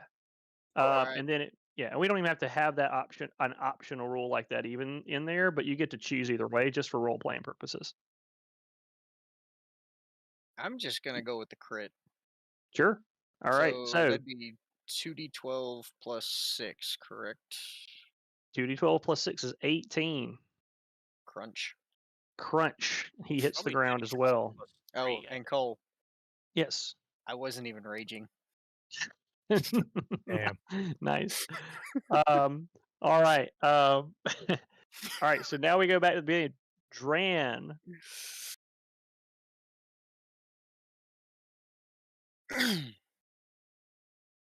I just posted. I'm posting something on Discord right now that I've used in the past. If people want to look at it for critical hits as well, and then Cool. discuss later. But keep going. Yeah, sure. It's your turn, by the way. Oh, well, okay. So we have basically one still up Yeah. One still up. after all of that. Yep. Okay.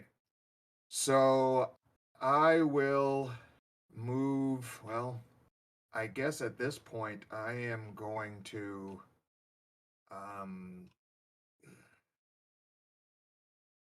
I'll move over to here and make sure there's nothing else hidden down the side, which I can now see is clear from this side. So that's going to be my action right now. I don't think the other two down there need my assistance to finish that final one. Sure. All right. Sounds good. We go down to Vic next. All right. So what I'm gonna do, I'm actually follow his same route, Draenor's same idea. See if there's anything from over here. See if there's anything else, and looks like there is not. So we are clear on this side. And Right. I'm just going to let that be my action also. Okay, we're down to Yuri. All right, Yuri is going to fall back and protect squishy caster people. So yeah, I'm just going to take a position there, and I'll ready an attack just in case something comes stumbling down the stairs. So if anything gets within 5 feet of me, I'll attack it with my axe. Ian, is that a pistol in your character's hand there? No, I think it's a wrench. I was gonna say, I was like, if that's that cool of a picture of the pistol, we may have to make something happen in this game. Well, I did take in the optional like it's up to you. I don't need weapons, but sorry, not weapons. I don't need like firearms. But if you want to include them, I did take I did include it on my character that he's got the proficiency in firearms, but it is certainly not something that I need or want. I've never used it in a game. We might have to experiment with that in ours. That's the thing, yeah. Like I figured I'd put it on there, and then if you wanted, then fine. Yuri can shoot a gun, but kind of like a super rare weapon. Yeah, maybe we can look. If anybody wants to, I've never done that, but it makes sense to have them in this universe in Eber, and I wasn't planning on using them, but hey, we can always talk about it. I'm always up for trying anything, just about. Yeah. Okay. Your character's like a John Wick. You don't need a gun, but you can use one if you have one. That's really it. Yes. Yeah. He actually prefers the hitting with hammers. It's just but he can use a gun. Perfect. That's awesome. All right. So I posted the full image in the chat if you want to actually see what he's holding. Yeah, that's cool. I was kind of rushing through to make sure I could look at everybody's sheets before we played tonight. And I just didn't pay attention. That was a wrench. All right, so this skeleton is going to move up 5 feet. He is going to attempt to hit. First he's going to take 2d4 acid damage, right? That he is. Would you please roll me some acid damage? Oh, right, yes, acid damage. Always with the acid damage. So that is an additional, just 4. 4. All right, cool. Thanks for reminding me of that there. We got our skeleton coming up here to, he kind of moves, and you notice as they move, they don't really have any rhyme or reason. They just kind of attack the first thing that goes at them, or that is near them. So they don't really seem like they're doing much of anything except for that. All right, so our skeleton here, he is going to grab him, open him up. He is going to try to attack with a short sword. All right, so a 17 to attack on Dave, which is going to swing and miss Dave. How much would that? Yeah, there you go. I don't understand. Now, this was working before. Can anyone tell me why it would not be rolling damage on the weapons? That is weird. That is odd. Okay, well, we'll have to check that out. Yeah, when I click on the weapon, I mean, you can see all the stuff that clicks or comes up. I'm not sure what that is. I'll do. No idea. That's weird. It's been working fine on one of my other games. I'm not sure what's going on. I may have to try to jump in and see somewhere. I feel like Roll20 used to have more options in the settings. Yeah. Oh, okay. Oh, so I just got it to work on mine there. If you see. Yes. So what I did was I rolled the attack, right, the 7 there, and then I clicked on where it says hand axe, and then it rolled the damage. Yep. Yeah. Yep. That's what I did on mine in the past. Yeah, that's what I'm doing on my not, guy's sheet. Yeah, it's not doing it for some reason. Because I'll click short sword, right, and it'll roll that attack as a 9.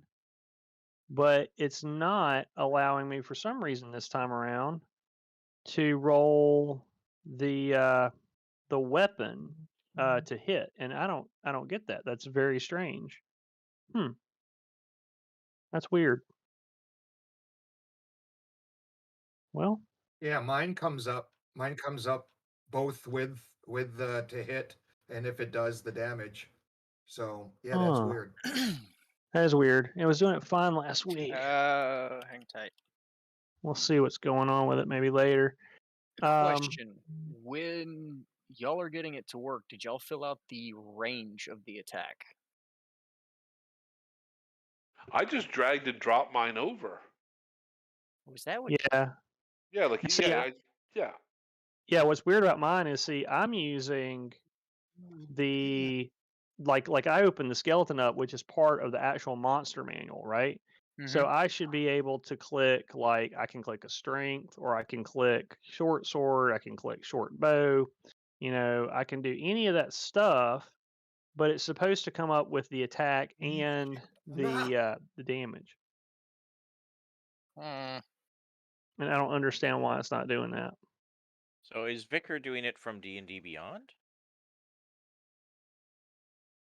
Me? What do you mean? No, his is from his character sheet. I set Yeah, his I'm character just- sheet up for him. Yeah, And his would work fine. If he clicks on where it says dagger, if Vicar clicks on where it says dagger or short sword, he'll get the damage.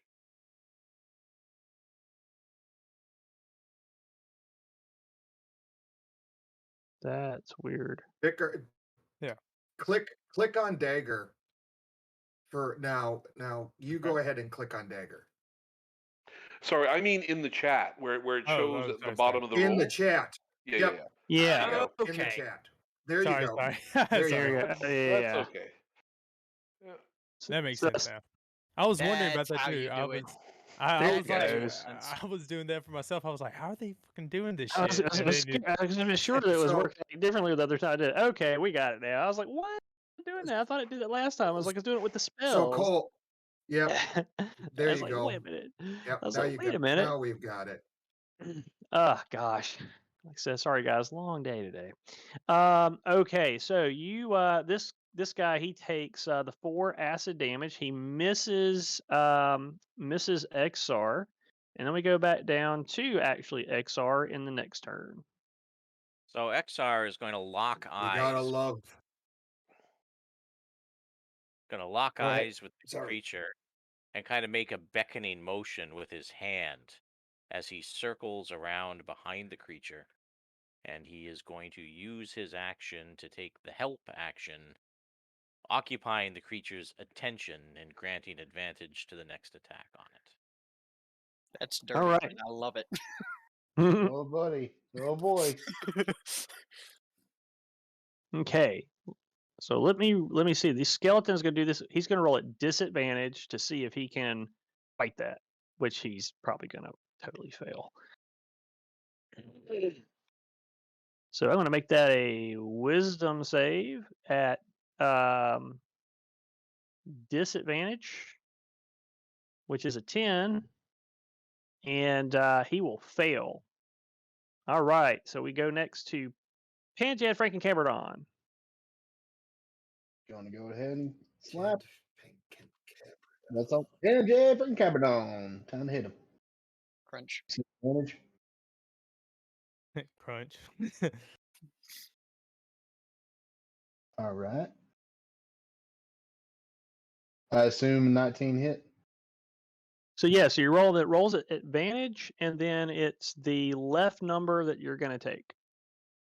No, advantage would be the higher of the two. Yeah, be the higher of the two. If it's a I mean, that's what I mean. Like a regular roll is the left number. If it's disadvantage, it's the lower number. It's the advantage is the higher number. So it'd be a 19 to hit. Yeah.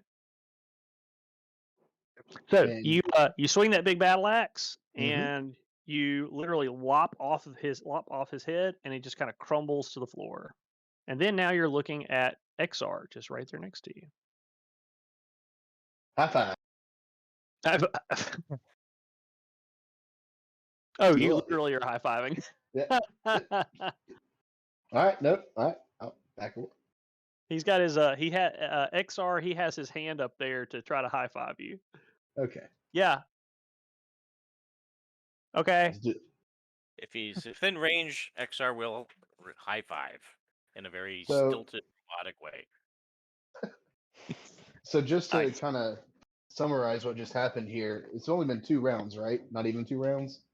Not even 2 Well, rounds. So within 10 seconds, a door opened, then you just heard a bunch of bones hit the ground, some gooping, a Pretty swing much. and a miss, then a bonk. Awesome. Like All right, a I'm bunch of clear leaky our- logs falling down in an empty room. I'm going to clear our initiatives out there. And what would you guys like to do next? Do they have anything on them? Well, I'll move down. I'll move down to the lower level, and we can check the corpse. Okay, I will- check the first corpse. So each, as you check it, you find 6 silver pieces on this particular corpse. Okay. I wanna ch- Is there any symbolic, like writing on the walls or anything? It's a good question. So let's see here. Yours is Oh, So, very low passive perception. yeah. Low. Looking around just with your passive perception, at first you don't notice anything, but you can always roll your perception to see if you can find anything. All right, 1 sec.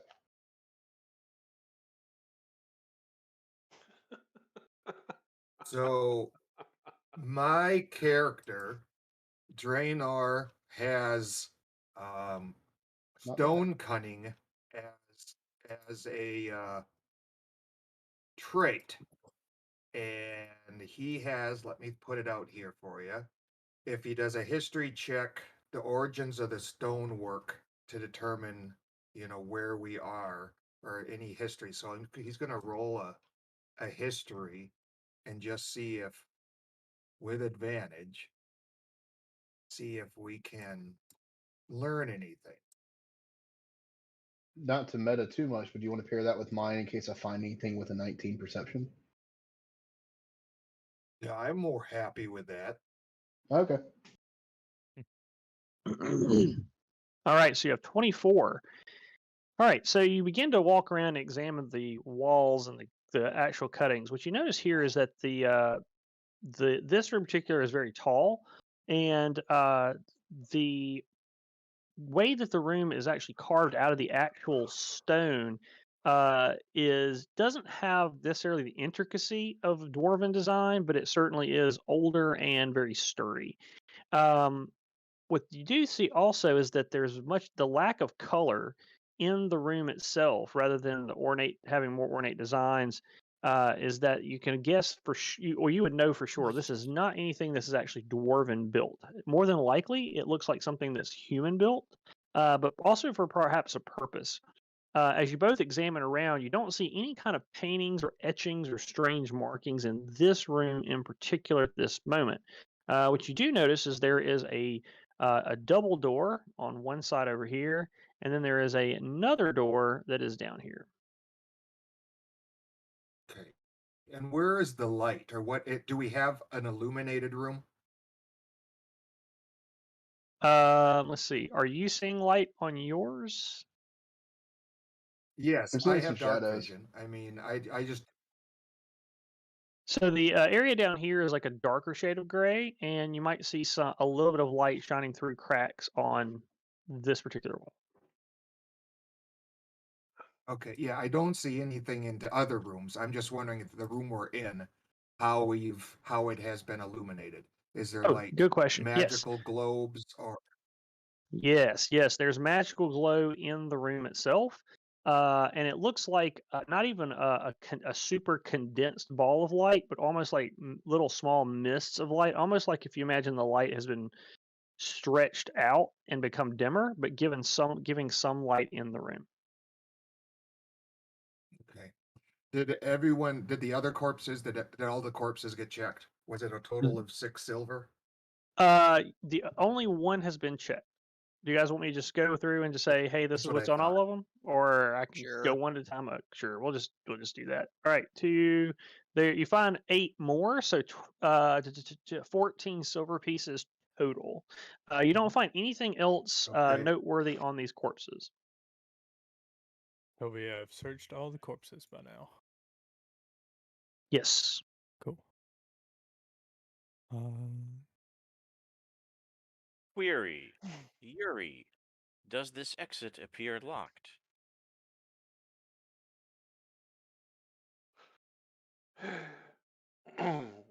Yuri is going to move closer and inspect door. Perhaps using a perception check to see if door is locked or possibly trapped. Okay, so what I'll do is the perception for large scale, investigation for anything specific. Okay. So then investigation to see if door is trapped. Correct. Sar can assist with investigation too. Sure. Okay. I'll remind you guys, do have a rogue in your group as well. That is true. Why isn't Rogue doing this job? Someone says Yuri, Would you check like me door. to come Yuri's do over it? here checking door. And stupid thing. Would you like me to come and handle that for you? Oh no, Yuri's got it. Back off. Okay. Wow, 19. All right, back off. Okay. I was actually about to ask that too. I was about to come in, but you got ahead of me. So you look around the outside edges on the handles and everything. There are no locks and nothing, no springs, no ropes, no string, no springs of any kind in or Oh. around the door. And they also wouldn't be locked as far as you can tell either. So Yuri reports that, but then backs up and lets Rogue do work. All right. Okay, you're opening the door. Is there a possible way I can sneak into the next room and investigate? What's coming up ahead? You could sneak into the next room. Yep. All right. What y'all taking so long for? Why don't y'all just go ahead and go in the room? You said it's unlocked. You want me to go ahead? I'll go ahead. All right, so let me go backwards a little bit here. Okay. When you go to open the door, you note your hand actually passes through it. So it's some type of an Oh. illusion that keeps anything from it. So you act, yeah. Never mind.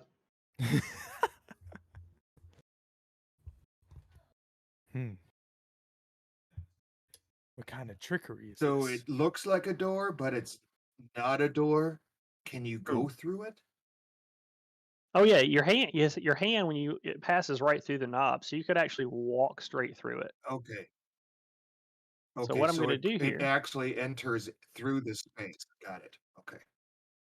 okay, and I'm going to adjust this to allow then you to pass through these doors that are illusionary.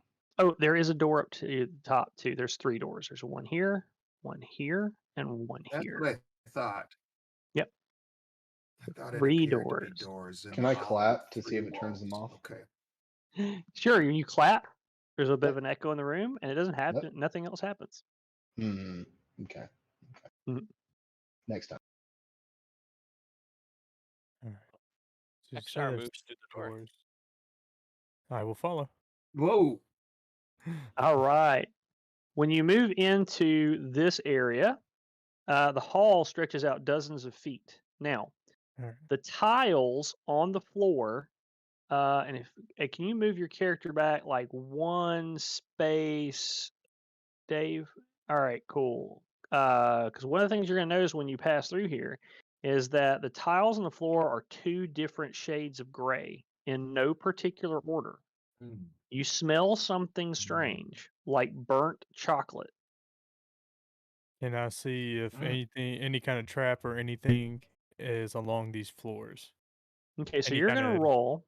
Yeah, you're yeah. going to roll a since you're looking at the whole hallway, you're going to look at it's going to be a perception check.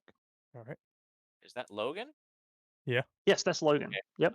XR is going to put his hand on you and give you guidance in your search. Okay. So you'll roll a d4 and it it gives you you add the D4 to whatever your roll is. Okay, cool. So let's yep. see. Perception. 12. plus A D4. So 14 total.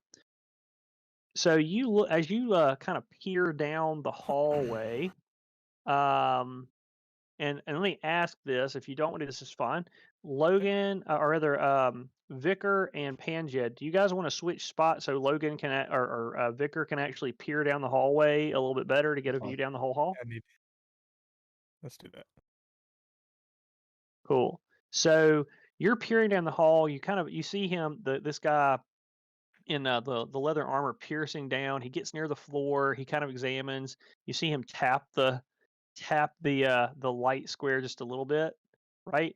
And Vicar, just as you thought, a lot of those places randomly are actually trapped. You look also down the hall, noticing something else. Every 10 feet, alternating, there are holes in the wall, small holes, which you can only think are probably some type of dart situation. So going down the hall would certainly trip all the traps separate if you walk down and hit these particular tiles on the way down. And it looks as if every one of them could have a different mechanism on them. Do we All right. want to check the other doors, or do we want to try this hall? Let's see. Maybe give the other doors a shot before. And you are I say capable of we look disarming at least traps what's too. on the I am, yeah. I almost Yeah. forgot. right. Then let's see. What does the group say? Should we keep going forward and I disarm what I can? So, yeah, go ahead. My character is not very smart, so Reply. This unit suggests disarming the traps. In case we have to run this way Okay. later, it would be good to have the traps disarmed. Yeah, good point. All right. I think the pod has a point. Now, in and Logan, since you're new, in your thieves kit, you're going to have little pylons that you can use, and tools to work. So what you're going to do is you're going to roll your thieves tools. That's going to be with your you either have a thing in your character sheet to do that, or it's going to be your basically the same thing as your sleight of hand until you get expertise. Let's see.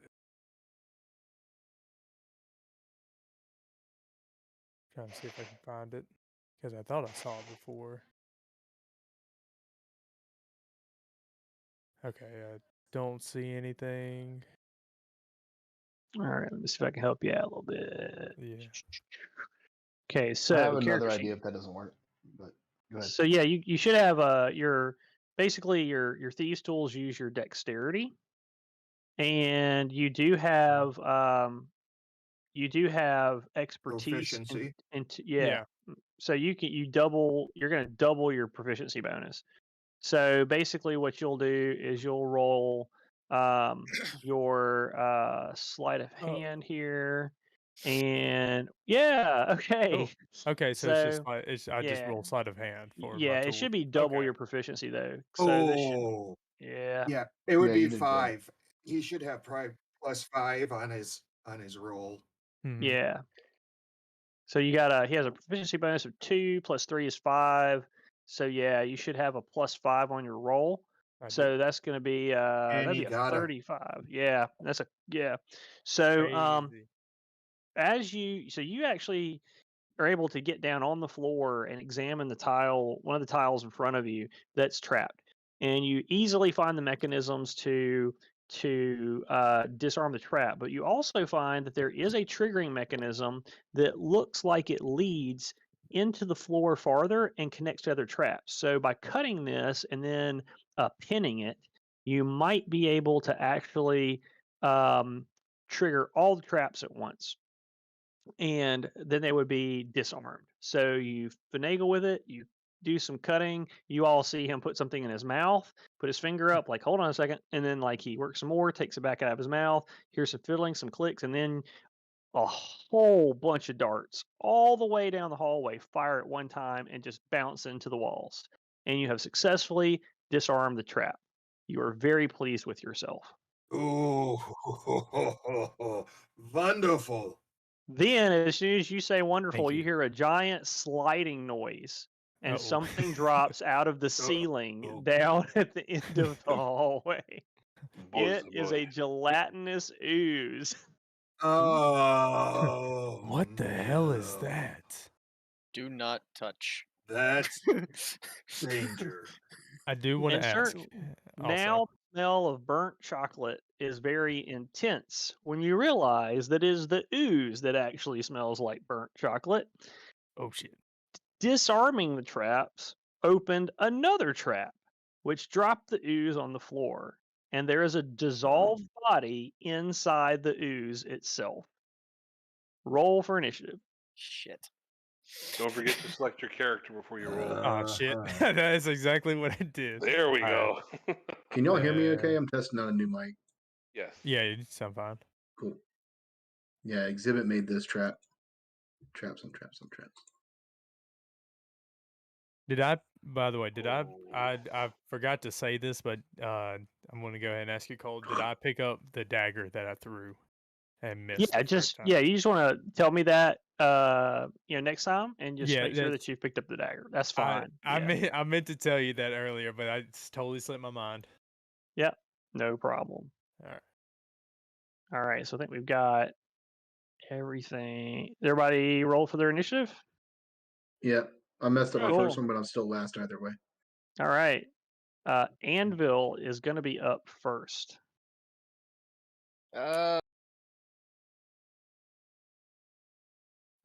Bugger.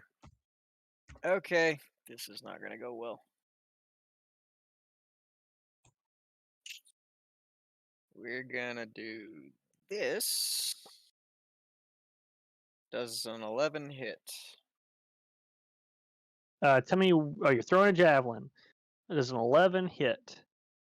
You throw the javelin and easily hit your target. Cool. 9 damage. Okay. The javelin seeps into the ooze and doing a little bit of damage to him. All right. So we have. People, Yes, go ahead. I'll advise the group, do not, if you can use something other than slashing or piercing damage, it'll be more susceptible than this. So Well- something like fire, force. If you have it, try to keep it at a distance. So Okay. anything other than standard damage types. I will Let's probably go- be. I'm telling this as my character. I'm probably going to be not as much use as the Let me- casters then. Before we do that, Dran, just to help out a little bit, would you make me a roll just to make sure you know that for sure? Okay. Absolutely. You want arcane? Do you want what would you like? Let's go Nature with. Or Yeah, let's go with nature. All right, that'll work. Let's see what we get. Ooh, 21. All right, Okay. 21. That's what I'm talking about. All right. So, all right. So you're gonna know the stuff about this, okay? They can't be blinded. I, They cannot I'm be under the charmed. I'm from under the mountain. Yep. Yes. Yep. I know They these. can't be things. blind. Can't be blinded. Can't be charmed. Can't be deafened. Can't be exhausted.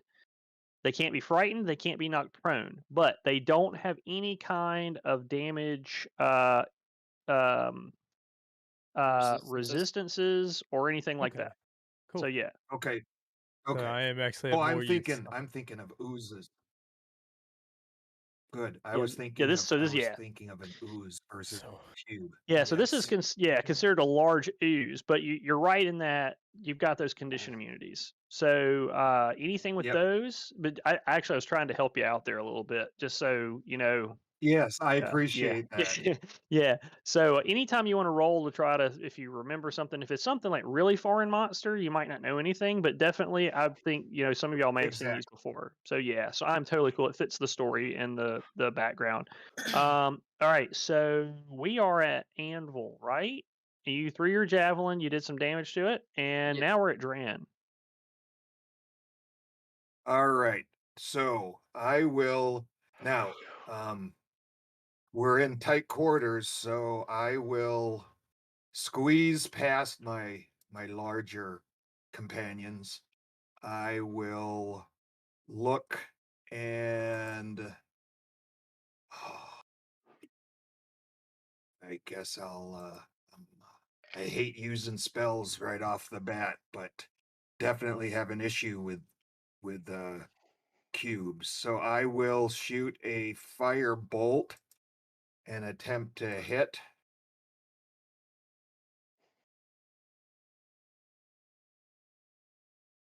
Mm, 11. 11. The firebolt slams down or flies down the hallway, illuminating it, and hits directly with no problem at all. 5 fire Alright, damage. 5 points of. Excellent. All right. So now we go to And Exar. I'll get back out of the way again. All right, you got it. Okay. XR is going to move forward. 1, 2, 3, 5, and 6, and take the dodge action. All right. Okay, let's see here. We go now to Vicar. All right. I'm on somersault in front of who's my man Anvil, and I'm going to actually try to throw a dagger once more. Yay! 5, 10, 15, 20, 25, 30. So this is going to be at disadvantage because Okay. you're over 20 feet, but you still hit it anyway. Throwing the Yeah. dagger down the way. All right, so roll me some damage. So you rolled 2 for sneak attack and 3 for piercing. All right, so that's 5 total. I don't think the sneak attack. Well, so, is- yeah, sneak attack won't apply because yeah, I thought you were Yeah, closer yeah, to it's him, just XR. 3. Yeah, so it's just 3. All right, so Yep. still you hit him. That's the main thing. Yeah, If 'cause I he- was thinking Thank God. If he yeah, if he XR was stays- next to him. isn't it? Yeah, if he stays hidden or states that he's going to attempt to hide and then attack, I think then That's- he'd get a sneak. Yeah. Right? So you have to be hidden, Yep. or you have to have advantage on the roll, or you can have Have a something like large that. warforged in front of you. Yeah. I almost forgot about that. I can That's stay. yeah. How big is a Warforge? Is he taller than 6 foot? My anvil stands at 6'10" tall and 318 pounds. So Okay, you I can take your definitely pick. do that. Yeah. Okay, I I'll think keep that that in mind. the And it depends on the monster, right? Because like if a monster has a super high perception, or if they like have like a keen smell, it might be a roll at disadvantage. But if they're like a blinded monster or something like that, True. it could be at advantage. So it depends on the monster too. That's So because he had yeah. disadvantage on the range, I think sneak attack is automatically negated. Yeah, it is. Yeah. it is. Yep. Okay, awesome. But you're in. All right, so that was now I go to Panjay freaking Cabradon. Panjay Cabradon. All right. Do something Uh, epic. Question. Mechanics question. Cone. So I have a cone weapon for my breath. I can get to here. 5, I can get to 10, there. 15, 20, If 25. I do a cone, would I bypass my boy? So here's what you do. The cone is going to be from a point on the square, so you can do it from that point, right? And then they you can do go- that square, that Yeah. square, and then yeah. So it's a 15-foot cone. It will reach out to right there. Only reach out to there. That gotcha. Yeah. Then I think I'm just gonna stay here. Or maybe am I in the line of sight of anybody if I stay there? Do I need to move to the side? Honestly, if you're staying here, if it's a 15-foot cone and it cannot spread, Richard, I would think the walls are going to help funnel it It would down act- probably enough. Yeah. I will you allow know, that. Yeah, I would roll it. allow that. Okay. Well, cool. Send it. Fuck, I need to figure out how to do a breath weapon. Yep. Everybody okay with that? Yeah. Physics. Physics Yeah. makes Physics. sense. Some people don't want no physics. It would not that wouldn't help a ray or a line, but a cone, most definitely. If it was a Okay, so- fireball in the middle, it could spread out too. You know. Oh, if it was a fireball, that would just suck for all of us, and it's Yeah. time to go home at that point. And by So home, he's you gonna mean the afterlife? he's gonna try to make a deck save. A plus con proficiency. Otherwise, it takes 2d6. So he makes a deck save, right? Yep. 14. How does an ooze make a 14? 8 plus 1 plus 2. That's a 11. Nah, he makes it. He makes Does it. Yep. Does that mean he takes half damage or no damage? Depends on what the ability is. So you click the ability in your character sheet and it'll pop up.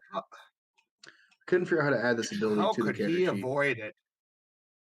I don't How know could how he he. avoid something when when I don't he's think it- he's as big as the as the Yeah. hallway? I don't think that makes sense for him to avoid it. If it's okay with everybody, I'll just like to rule that it hits him. I'm fine. I don't with want anybody that. to think I'm That's being fine. easy on anybody, but it just doesn't make sense for it not to. No, He's a- yeah, Or he's- I it tell you doesn't what, make sense. It doesn't. we can roll disadvantage, and that Yeah. way, That won't it's a pass. 10. So yeah, it'll hit him. So 8 damage, right? Yep. Yay, math. All right. Mate. Like I said, there'll be plenty of other harder encounters, I'm sure. All right, so now we go to the gelatinous cube. All right, so he is going to move, and then he is going to use his ability. So he's going to move 5 feet, 10 feet, and then he is going to attempt to engulf. So XR, can you Oh, roll me a XR. dexterity save? problems. You roll a 10. All right, that's not enough to pass. So he engulfs you. All right, so on a successful save, you can choose to push back, but he is going to engulf you here because of the failed save. All right, so failed save, it enters your space, and the creature is going to take 3d6 damage. Okay. Let's see it. All right, 5, Ooh, what the- 12 damage. I'm Pain. unconscious. Shit.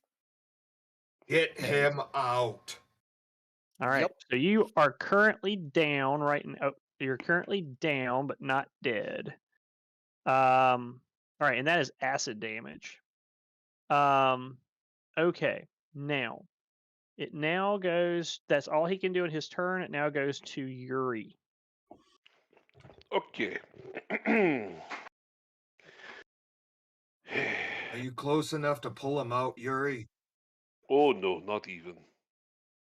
15, 20, Okay. 25, 30. He's 5 feet further than Yuri could move. But Yuri's going to move 5, Okay. 10, 15, and perhaps try and convince the monster to let him go by. Sorry, am I able to create a So I can create a bonfire up to 60 feet away. Can I create it in such a way that it doesn't hit XR but hits the cube since it's such a big ass beast? So XR is inside, so it's going to hit the outside of the beast rather than the inside of the beast. Fair enough then. So Yuri flings up his hand up in the air, and you see this little red dragon for just a brief second come out of his hand, and it just down the corridor, and a bonfire is ignited in this square. So it's a 5 foot. Let me actually here. Let me show you what to do.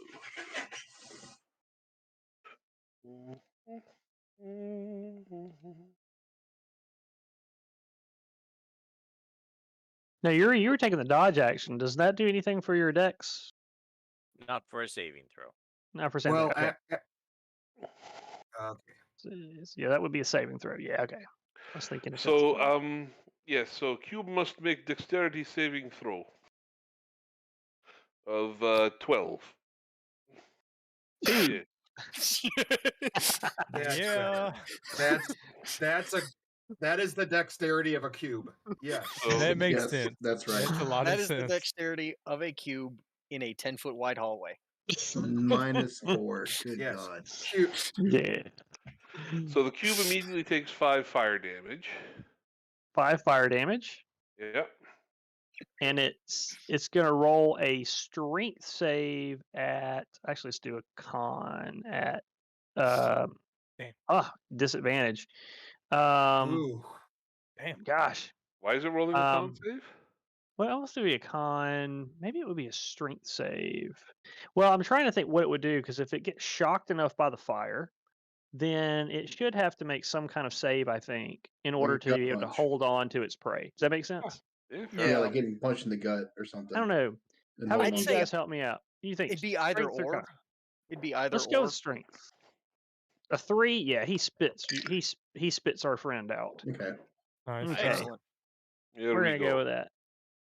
Yuri switches eat- his cigar from one side of his XR, are mouth to the you, other, like- and his little red dragon flies back to him and settles back onto his hand. You were Nice. smoking and whistling the Is entire time. XR Pretty Good much. is That's a skill Yeah, right XR is still X- down. Yeah. is Go he unconscious? I mean, did he take enough damage to be unconscious, or Yeah, he's unconscious.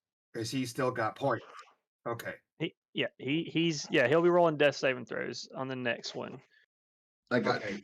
That's what I was afraid of. Yeah, but he's got a paladin next to him, so hey, Hey. Panzapper and Cabradon, Yuri, you are up. Oh no, Yuri just set fire to shit. Yuri's good. Hey, Yuri just as far as it. Anvil. Anvil. Yep.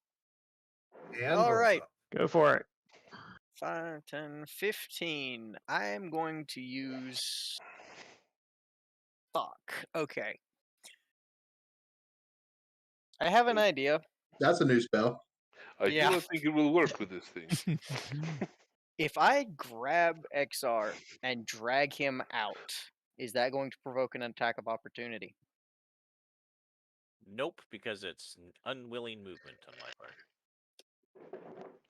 Yep, that's right. Awesome. Strength check. Yep, strength check. 17. All right, you can drag him. like Half speed. Okay, hang on. That was 5, 10, 15,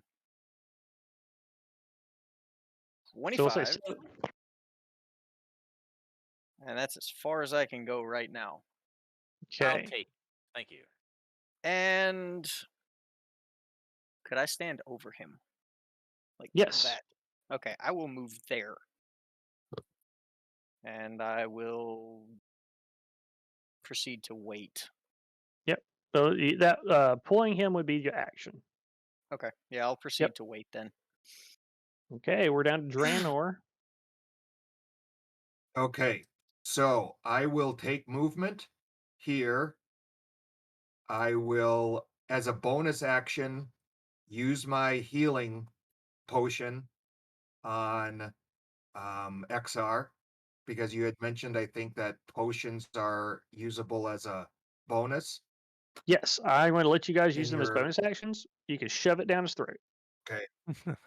So I shove that down his throat as a bonus, and for my action, I will. Geez, I'm not sure if gelatinous cubes can hear, but I'm gonna attempt Toll the Dead on the cube. They can feel vibrations. Let's see if it. Yeah, so they won't hear it, but they should be able to. Feel the terrifying toll me of the just- dead. That's right. Let's try Toll the Dead. Well, I mean, if you hit Jello at the right frequency, it's going to discombobulate.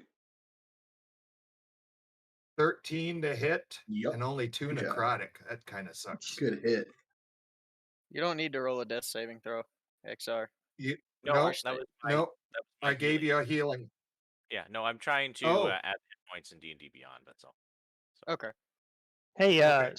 so I want to make sure I understand specifically. I hopefully you guys are getting used to showing that I do a lot of story related stuff. Yes. So I tell you what, Mhm. we're gonna do something cool. You ready? Yep. Okay. Yep. Okay, Aaron, I want you to roll me an intelligence. You can do arcane, you can do nature, or I would let you roll if you have a knowledge roll that fits around your artificer, sort of like a scientific kind of role that you Okay. can make an argument for. He's not an And artificer. oh, that's I right. You're am a not. wizard. There is Why one do I artificer keep in the wizard. doing group. that? Because I thought originally we had 2 artificers. That's why I was like, something has changed here. Okay, so you're a wizard. And you're a dwarf, so you've probably seen Yes. oozes and stuff Wizard before. head. So I want you You're to roll a wizardary. knowledge roll to see if you know whether or Okay. not. Okay, and let me see if you roll high enough, I'm gonna let you do this. Okay. So let me see what this does for us. Ooh. 13. Hey, I like that. Okay, so you will know that certain oozes can vibrate at certain frequencies. So who said this? Frequencies? Yeah, frequencies. Who said discombobulate earlier? That would be me. That would be right. Ian, I'm stealing your idea. Okay. Yeah, you do it, man. Yeah, go for it. All right. So what I want you to do is I want you to go ahead and, since you would know that knowledge first, go ahead and re-roll your damage for Toll of the Dead, and I'm going to let you do it at double the damage, because you will learn something about this ooze in here and do it at attempting to do it at the right frequency. All right. So let's find Toll the Dead.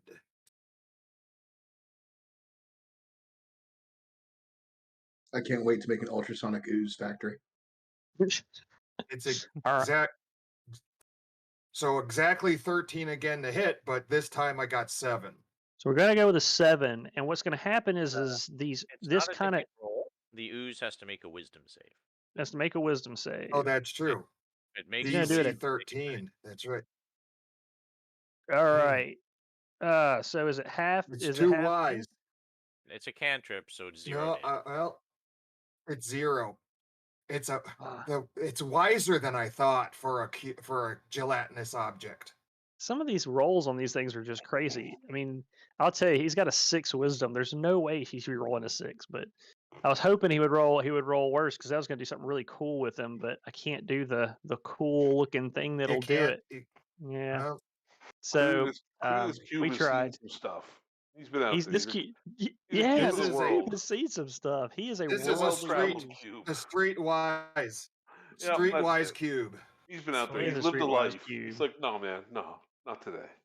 Now, when you shove that healing potion down XR's throat, we need to roll for some healing there, and we need to get him back. Go ahead and get him back up immediately as soon as you do that.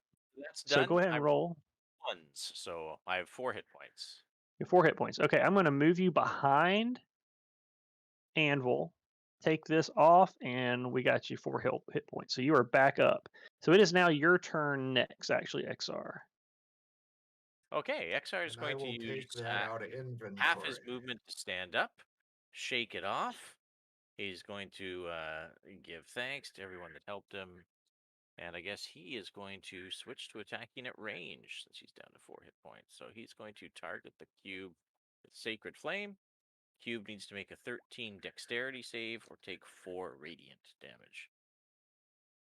He rolls It a better 13. not be dexterous. This cube's a ninja. Yeah, Like, I don't know what's going on with the damn cube, but it's got all the skills. He's I'm not gonna. bro. Yeah, I usually don't do this, but I got to show you. I'm going to show everybody. I want you to look what his dex and his wisdom are, and tell me how is this ooze doing this? It's not. It's just not right. It's not. No stats here. Not for Yeah, I something that Oh, man. fills the entire space. Y'all can I hover don't over understand the- how it can really avoid. It doesn't You make can- any sense. You can hover over the rolls to see the No. calculation. Well, we'll go to Vicar next. All right. So what Vicar does, he pops in between the 2 walls, Get him, Vic. lands right here in front of Anvil, and then I'm gonna use my rapier. Okay, now let me tell you, there's something cool that rogues do. It's called. You have the sneak attack, right? I do. You get sneak attack because you've got the enemy of your enemy is within 5 feet. So enemy of your enemy. So Panjed's next to the enemy, right? So that fills Okay. that. Plus, you also can attack with both of your weapons. The way that That works is you attack with your rapier, right? Yes, sir. And then then you attack with your offhand. The difference is on your offhand. I put this in your character sheet. You'll have you'll have a short sword that says main hand or offhand. If it's main hand, you're adding your dexterity. But if you're using it as your offhand weapon, you don't add your dexterity bonus to it when you attack, but you still get you can still get damage Yeah. it. So you I want to did do attack with that. both weapons Okay, then I'm when you gonna can. definitely do that. I'm definitely gonna do that. So, boop. So rapier first. Check that out. Nice. Nice. All right. Nice. Nice. Right. Roll the Mhm. rapier's damage. Whoop-oo. Okay. So 9 and 2 is 9. 11. Mhm. All right. Now you roll the short sword, but you only add sneak attack once per round. So the short Okay, sword hits, so- you're still going to add damage to it. So I'm gonna take off sneak attack, do offhand. Ooh. Sorry. Okay. So your second attack will miss on it because you're not going Yeah. to be using the sneak attack, but you still did 9 damage to it. So yeah, there you go. Awesome. So you still managed to hit it. So that's still pretty good. All right, Panjad, you are up. All right, let's smack him. No one's down, right? Everybody's up. Everybody's up. All right. Everybody's up. Everybody was kung fu fighting. I was thinking the same thing. Man, I think we all were. And then Wow. boom. Damn. 7. There you go. I like Nice. it. So you slash through it with your battle axe. Do a pretty good hit there. Yep. Okay. So now we're going down to the gelatinous ooze. It cannot engulf both of you if it tried, so it's going to try to hit instead. So what I'm going to do here is I'm going to roll the d4. Odds will hit Panjad. Evens is going to hit. Sorry, Cole. Did it Sure, not what? move? Can it move? No, did it move? It hasn't moved since it it hasn't moved forward or Bonfire's still backwards. going Has it? on. Yeah, it's still got a bonfire on its ass. Yeah. So it so should be burning. Yeah. So when it ends its turn here, it's gonna have to take some burn damage. Yep. Let's go ahead and make sure we do that. Just keep me on task there. I don't know why. Does anybody know why the symbols would not show up? I have not seen this before in Roll20. My symbols are not showing up when I click underneath the tab. That's so weird. It's working on none of my games. No idea. I have That no is idea. weird. No, I just have colors. I don't have any of the symbols either. Yeah. That's like- weird. I want to check into that, but none of my games are doing that. That's weird. Yeah. Okay, well, we'll work with it. It's no big deal. So, all right. So he's going to try to hit. So odds will be Panjad. Even will be Vicar. So even is Vicar. And we're going to have here 3d6 damage. If you can hit it. 17. So that's going to put you down and you're unconscious. Oh, Is that an automatic hit? He rolled a, sorry about that. Why didn't he not do that? Let's do that. 17 to hit. Okay. Yeah, it's going to be a hit. yeah. I was gonna say I have a 13 armor class, so Yep. So 17 hit. So he just basically slams into you like a truck. All right. Okay. So now we go to Sorry, if it's the Yuri. end of it, so it's the end of the cube's Mhm. turn, so it's going to take those 1d8 damage that I was talking about. 1d8. So So it takes 4, 8 apparently. 8. All right. Got it. Nice. More fire damage. Okay, it is burning now. So we're going to go down to Anvil next. Oh no, that's not my turn. That's just the end of its turn. Oh, yeah. Sorry. Yeah, I still actually get to do stuff here. Yeah, you get to do stuff. You get to do awesome stuff. What am I gonna do? That's the problem here. I can't create more bonfires. Burn, baby, burn. All right, I guess I will. I'll unleash my crossbow on it. Okay, so you've got 2 guys here in front of you. So Mhm. that will be at disadvantage. Duck. Technically, he's got 3. 3. I should be on but the ground. Dwarf though. short. Oh well, yeah. You are, Yeah, but yeah, it's yeah. Short. got Anvil up right here. You can go go over me head. Is I there meant to say fortune? during my turn, I went So for you- the legs. You can actually do that if you are a small character. You can Ah. actually stay in the same place as a medium character, but if you're a medium character and two medium characters can't stay in the same place unless one of them's like down. You know I'm what? If me- it's gonna be a medium. disadvantage, then I'll just hang back. I'm burning the guy up. I'm doing my job here. Yeah. Now, if you So- want to so- move, I tell you what, if you move closer, right, and Panjed moves to the, if he, And you if, can't move at this point. It's I okay. mean, like, yeah, I mean, like, I'll allow it if they can hug the walls. Does that make sense? Yeah. It's, So- you know, so, I'm like, if- I'm honestly fine with it. Like there is a big crowd Okay. there, so Make I a can see your hole. point. So yeah, so Yuri's just basically gonna lean up against the wall and smoke his cigar and just watch this guy burn. That's awesome. That's Okay. kind of what it's. Popcorn, with right? it. Cocky Yeah. little bastard. All right, cool. All right, so we'll go down to Anvil. All right. One strength check coming up. 18. Holy crap. 2. And shit, I cannot remember a name here. There we go. Vicar. All right. I got you. Vicar. The Vicar. No vicar. 20, 25, 30. I will go there. All right. So you pulled him. That is your turn. So Draenor. All right, I'm gonna try me Toll the Dead again and see if I can get the right vibration. Good vibration.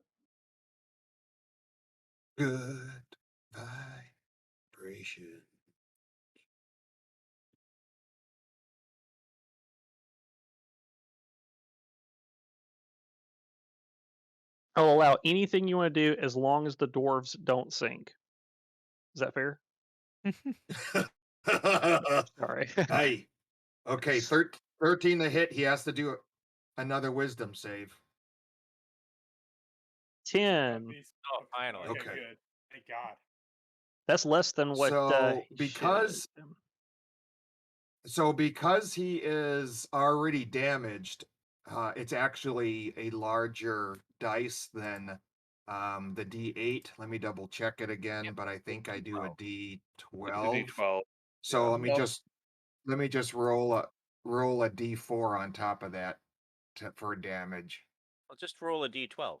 Yeah. Okay. All right. D12.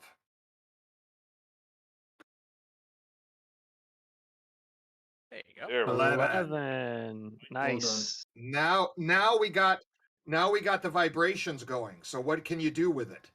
Okay, so what happens? It starts to jiggle, right, and expand and move like uncontrollably spasming and reacting to the vibration. And you see several chunks of it like melt off of the thing when it does that. Nice. Now we go to XR. Okay, XR is going to hit it with a Sacred Flame. So he needs to make a DC 13 Dexterity save, else take 6 damage. He will take that 6 damage. Radiant. And then as a bonus action, XR is going to cast Healing Word on Vicar. The Vicar. So Vicar heals 5. Very much All right. appreciated. Back up.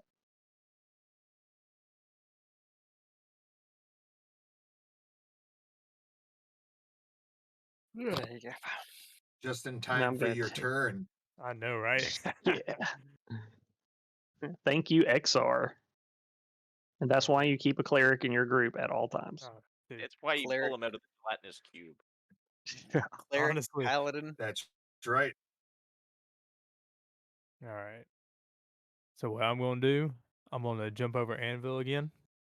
Lay myself right here. I should be able to do a sneak attack, correct? Again? Yes. Okay, so do my rapier. And then You get damage. those rolls. Take that off, 13. and do You my smack it. Nice.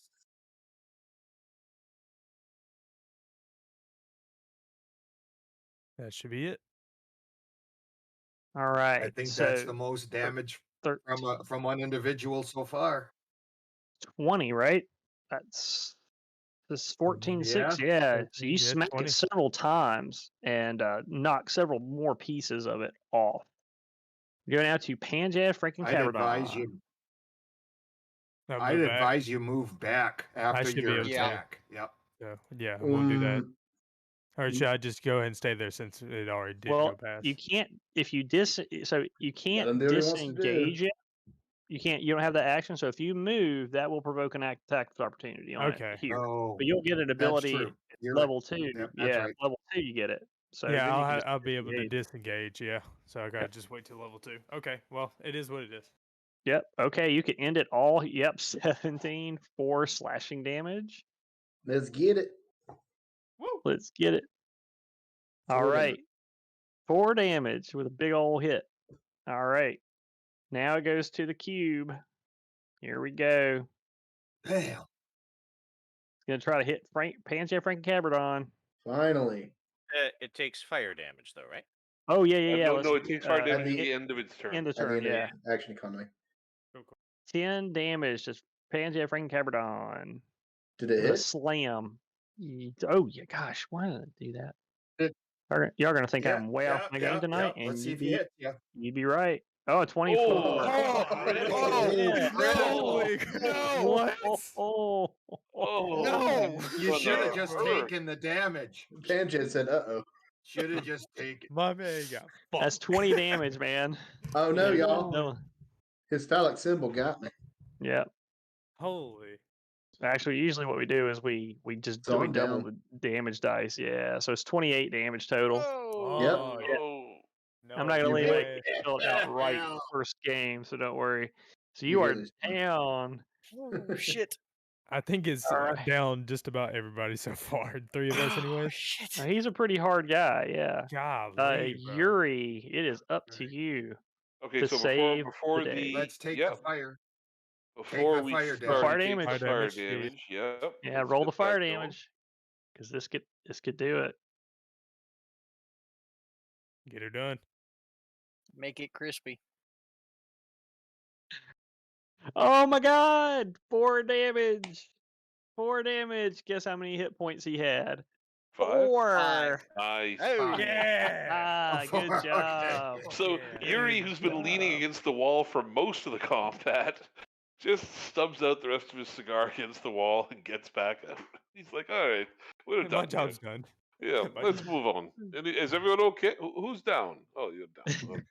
Okay. I have I should have that potion from earlier. I'll use some magic on you. Okay, okay. I'll use my second spell slot, cast I'm Healing up. Word, so take 7 more.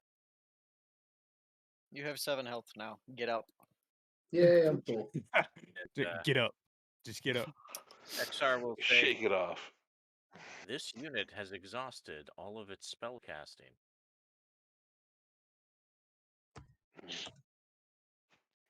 We may wish to consider. I don't suppose there's anything of value in this puddle of ooze. There was a body. There was a Would body. you like to look at the body? Yeah, let's look at the body. Please. Let's do it. All right. All right. Who took the biggest hit there? Was it XR or Panjad? Panjad Panjad. 28? Yeah, it was Panjad. Panjad. No argument there. Critical hit. 28. Who would like to search the body? Panjad just rolled for it, so He's rolling no. for it. Yeah. Well, I don't find Panjad, nothing. you are at the front of the line, so we're just gonna let you do it. All right. So there's a dissolved body of ooze, or there's a dissolved body, completely dissolved body inside the ooze, and you find inside that there is another healing potion, hey. Nice. Cool. a scroll of burning hands. Okay. Then I'm going to roll for some money. Okay, we have 2d20 worth of copper pieces. That's 22 copper. We have 14 silver pieces. And we have 6 gold pieces. Nice. Cool. You can throw that in the How's pot. Yeah. How's just throw it in everybody- the pot. How's everybody feeling so far? Everybody still good? Yeah, Yep. fine. Here, May need to Ray pop still- to the bathroom right quick, but yeah. Yeah, I was gonna go pee. I just want to make sure we can keep going for a little while longer. I still have the energy. I just need to go pee real quick. Right. Sure. Yep. Bye, Yeah, break. right. Give me like 2 seconds for a pee break, and we'll keep going. I'm All right, going to I'll go be get right back. another drink, so I will be right back. Ooh, yes, another drink sounds lovely. Let's do that. Just nothing hard for me, because otherwise I'll be useless later. Fair enough. I plan on being useless later anyways, so hard it is. I mean, true.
I could have told.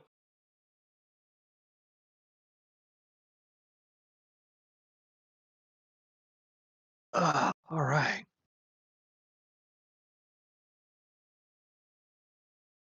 Okay, everybody here? We good? Maybe not. All right. Sweet. Let's get her done. I think still waiting on some folks.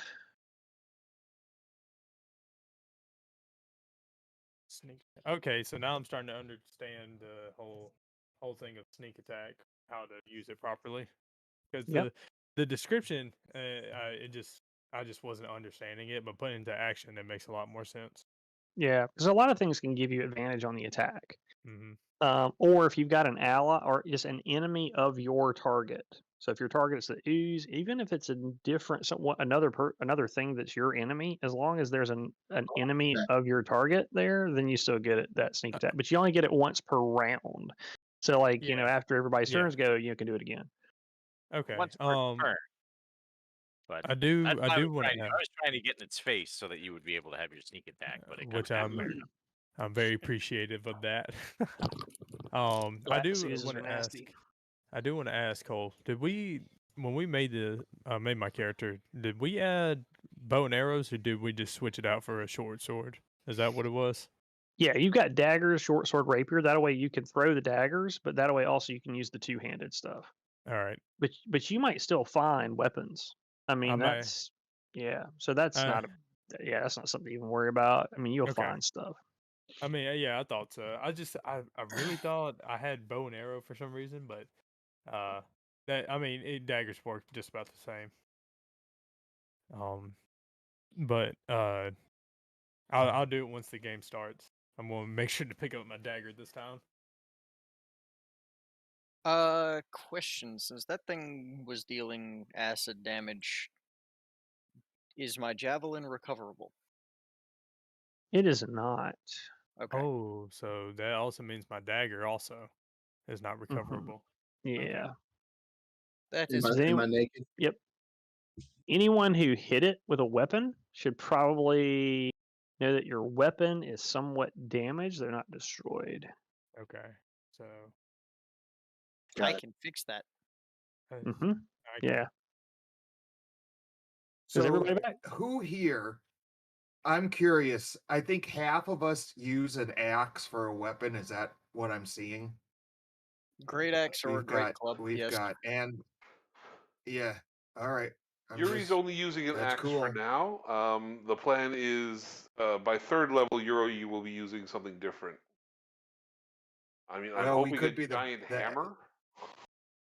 we're a band of the axe, but yes, I'm just Yeah. I was just curious. It seems interesting. We all started with the axe. I wasn't given much choice. I only have simple weapons, so mine's not even a Yeah, good axe. right. Mine's like Simple weapons. like I'm using a hatchet at this point. One So like yeah. The goal for Yuri is to get a big hammer and possibly a sickle eventually. So my wizard and my wizard and artificers are like serial killer magic users. Like, so you got hatchets. It's more Yep. just Yep. if you can imagine, Yuri is very blue collar in his mentality, and it's the tool for the job. That If you makes want- sense. If you Makes want a to lot deal of with a body, a hatchet makes a perfect weapon. That's true. That is true. Is everybody back? We got XR back here. We got Dave. Yeah, I'm back. Or Yep, I'm here too. Cool, sweet. All right, we'll keep going then. Alright. We can play, maybe do I another would 30, 45 minutes. That's if fine.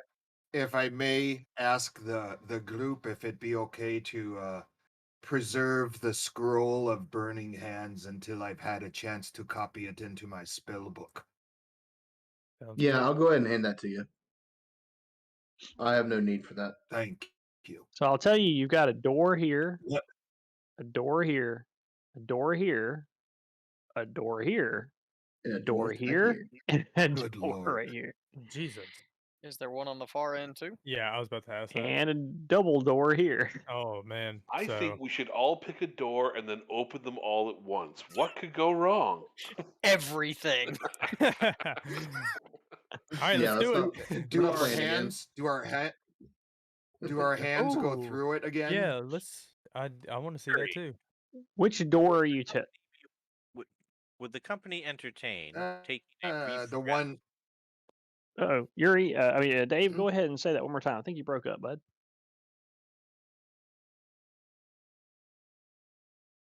You okay, Dave? Can you XR? say again? XR, repeat. Not Repeat. Okay. One more time. Your Query. vocal device is malfunctioning. My device is malfunctioning. Checking once, checking twice. Okay, you're good. Sounds good. No good? I'm good. Okay. Out of character. How about a short rest? I think 3 of us are below our maximum hit points, and we could burn some hit dice. That's not a bad I'm idea. fine with the short rest. Where would you I'll- like to I'll- take said short rest?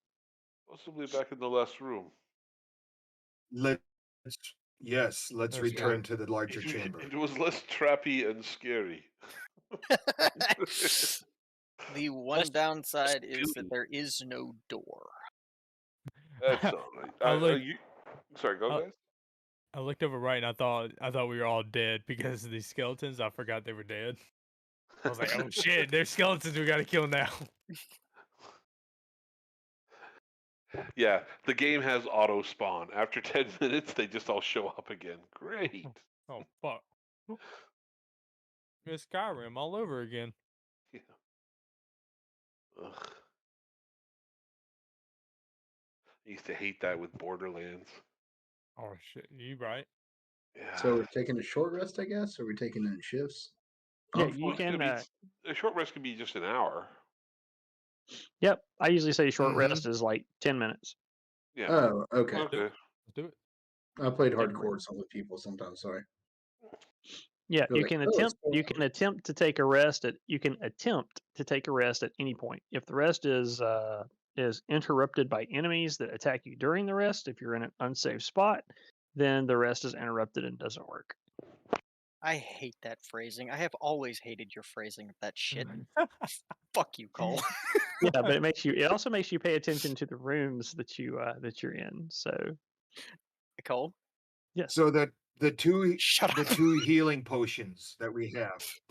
The two healing potions. Vicar, you still have one, and now the other one, is that in the possession of Panjed. Panjet? And good, yeah. Okay. And Does honestly, someone need it? how many? Not do I right have? now. I just want to know who has it. Cool. We can. Yep, we have the two. we So can, I have one, I have lay but- on hands, and I don't need to have a potion on me per se. I was about to say, I So was are gonna you add saying mine. that I'll hold. Are you saying Panjin's going to go in the I'll corner and hold lay it. hands? No, what I'm saying is I don't need a potion to raise someone up if they're down. I can just pump you with 1 HP.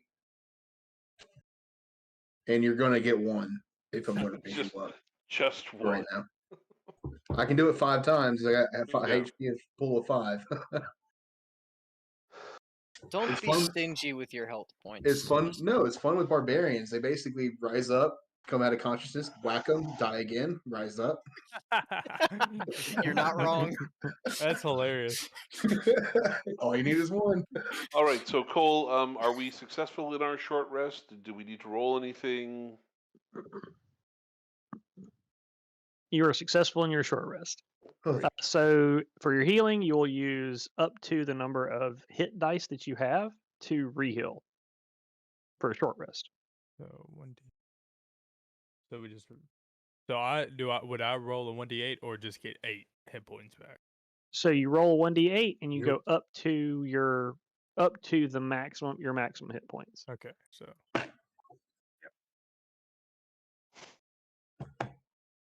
So it looks like I got 7. So if your maximum hit points is 8 and you have 1 hit point, you go up to 8. Cool. What was it? 4, 7, 11. Is there a way to track hit points on our tokens? Yeah. Yeah, you see that if you Yep. click your token, you have a little Green. red. Yeah, I usually just use the green Okay. for the hit points. And you can also put if you put your AC in the blue one, that helps tremendously because it's just like you roll, you see what's going on. Yeah.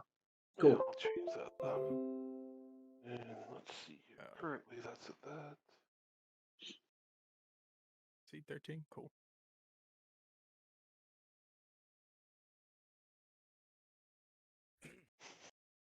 This unit is unable to provide any additional healing until the next dawn. Well, let's be as careful as possible then.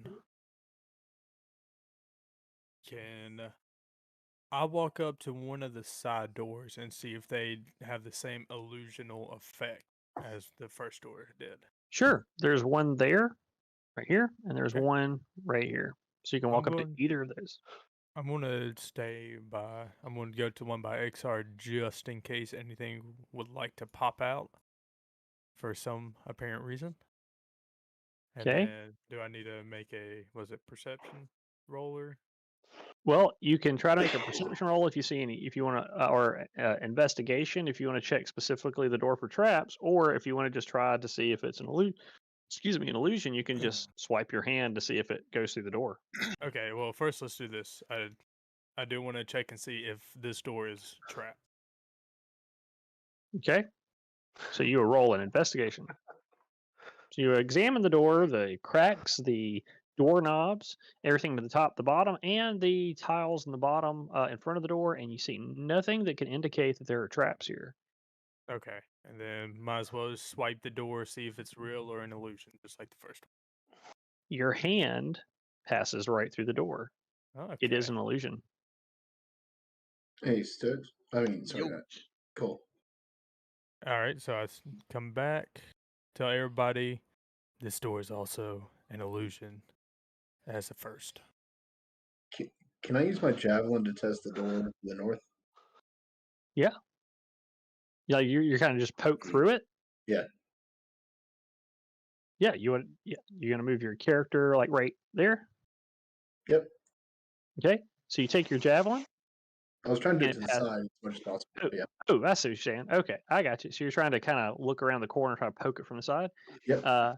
Your javelin also passes through this door. Okay. Hey, y'all. Watch this. Watch this, guys. You So poke it right through the door over and over and over. look at it. Whoa, my javelin disappeared. Y'all wanna try going up or down? We arm us- can, Perhaps north. so, what? And don't forget, Okay. we do have that hallway. Yeah.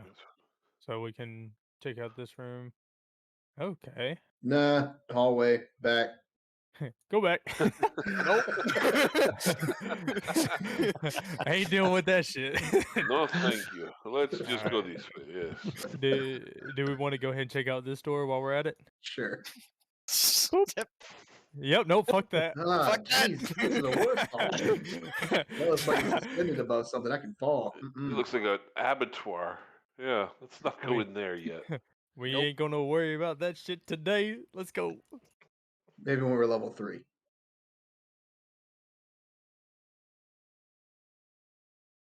Okay, so there's doors all around. Yep. All right. He said should- here, here. There. There's 1, 2, 3, 4, 5, 6 doors on the ends of the on the sides, and there's a double door at the end. All right. I will help someone with investigation checks because I have low. I'll give you the tip about using the javelin. Psst. All right. I want to That check. was such a terrible joke. Oh my god. I think I want to check. And I want to check and see if these doors are trapped. I know I checked the hallway. The trap should be gone by now. I want to see if the doors are also trapped. Since I Sorry, did just not just do for that. clarification's sake, did all the traps in the hallway get cleared? They did. Yeah, he found the Oh, mechanism right, a that connected master them all thing, and that's together. what released Yeah. the cube that caused all. Okay, yeah, fair enough. Yeah. All right. So I wanna go back through check the doors this time. That was a good idea too, because I was going to tie a rock on the rope. Give it the old Indiana Jones Hmm. Yeah, we should have kept that rusty dagger in the rope. Would have come in right handy then. I swear. God. All right, so you were checking these doors for traps, much as you've done before. Once again, you don't find any traps on these doors. Oh no. And then swipe my hand, see if they're real. That passes through. Okay. Fuck. Too cheap to Yeah. afford real doors? Okay. Welcome to your room at the Marriott Inn and Suites. They must have gotten a Alright. package deal. Tell you what, I'll do all the doors in your dungeon, illusion for free. No questions, okay? Okay. It's good curb appeal. Yeah, exactly. Ooh. Right. Okay, what do we have here? Is there... Are we missing somebody? There is. Okay, here we go. All right, so you enter this room. Part of this room is a dais. So what you see on this side, and on top of that dais is an altar, and there are 2 stands on either side that are actually holding lit candles. All right, what'd you like to do? Is this the dais at the very back of the? Yes, the Or is dais it in the has like center? the dais is at the end, right? And there's a big Yep. altar Okay. there, and there's a smaller altar in the center of the room. It's very tiny. It's only like a few inches above the ground. What are these? Okay. And are those like? Yeah. Are those That's where the candles candle are. holders or? Yeah. These are candles on either side, like where you can kneel, That's what. right, and pray. Yep. Okay. Yep. And Yep. you can roll an investigation roll to learn a little bit more about the room. I can help someone with that if someone wants to roll investigation. I can give them advantage. I'll roll. I was about to say, I'll I roll can't with do. advantage. Okay. This is going to go badly, but sure. Yep, it went badly. Yay. Hey Cole, Yeah. Well, so as What's a- Duran rolls a. Sorry, go ahead. what's a dais? I rolled a 1 on my intelligence, real human. A dais, or dais as it's sometimes called, is an elevated platform of some type. Okay, thank you. Yep. Okay, So so 16 you're looking. investigation. I got. Yeah. So you're rolling with so you're rolling at normal. So when you're just rolling a normal roll, whatever the left number is a normal roll. I If thought, you're rolling I it, thought someone told me they were doing it with us. They were assisting. oh, they Yes. are okay. Yeah, Yeah, I if was. they're doing Yeah, that, with that's fine. investigation. Yeah, I can give it. Yeah. It's okay if you don't roll crits and stuff on the skill rolls, because I never do critical No, critical you successes don't. on skills. You just learn more or less. So yeah. So yeah, all right. So this is plenty. So what you'll notice there is in this room is that there are various tools that point to sacrifices that are made to connect to something. Oh, So you can roll an arcane check to see if you can figure out a little more. And I can then give an wanna- advantage to that if someone wants to roll it. Not me. I will was gonna roll it see- with advantage. I was going to see if there were traps. Also, again, can never be too sure. 19. Okay, With so you guys are great. So you and XR discussed this a little bit, and you come to the conclusion that whatever and kind of Yuri. sacrifices are being. Oh, sorry, Yuri. I am so sorry. Yuri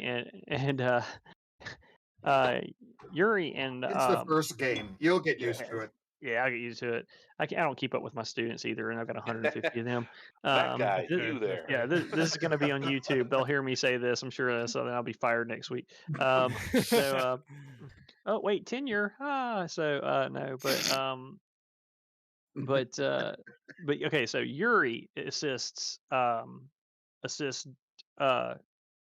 Dran, Draenor. and you two you kind of talk it over a little bit, and you come to the conclusion that some kind of this sacrificial chamber wasn't to some kind of a god. These are ritualistic types of um, sacrifices or ritualistic types of tools that would be focused on some type of spell, and it must connect to something else, but the only thing you can determine then from there is that it's not summoning, but it certainly connects. It's the kind of sacrificial chamber and sacrificial tools that might be used in a ritual casting to connect to other planes of existence.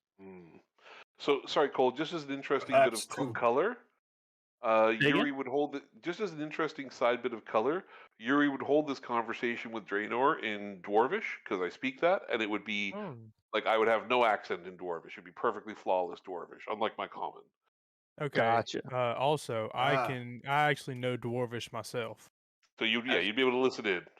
XR knows too. Boop. We But also you have to- but Wow, you everyone don't knows have to, Dwarvish. Okay, so Oh, it's everybody nothing does? special. Okay. Fine, Cool. fine. Everyone's Dwarvish. You know what's funny is that no one else has to say anything, so your two characters might talk in Dwarvish without knowing anyone else knows Dwarvish. And Yeah. everybody else is kind of understanding. We're just actually like looking saying at each other. It was like, why, what's going on here?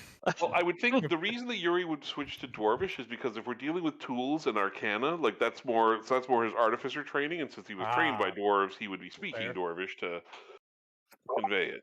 That's fair. I agree, Yuri. And I knew I liked you for a reason. So Is this gonna be would like the this be- Seinfeld episode?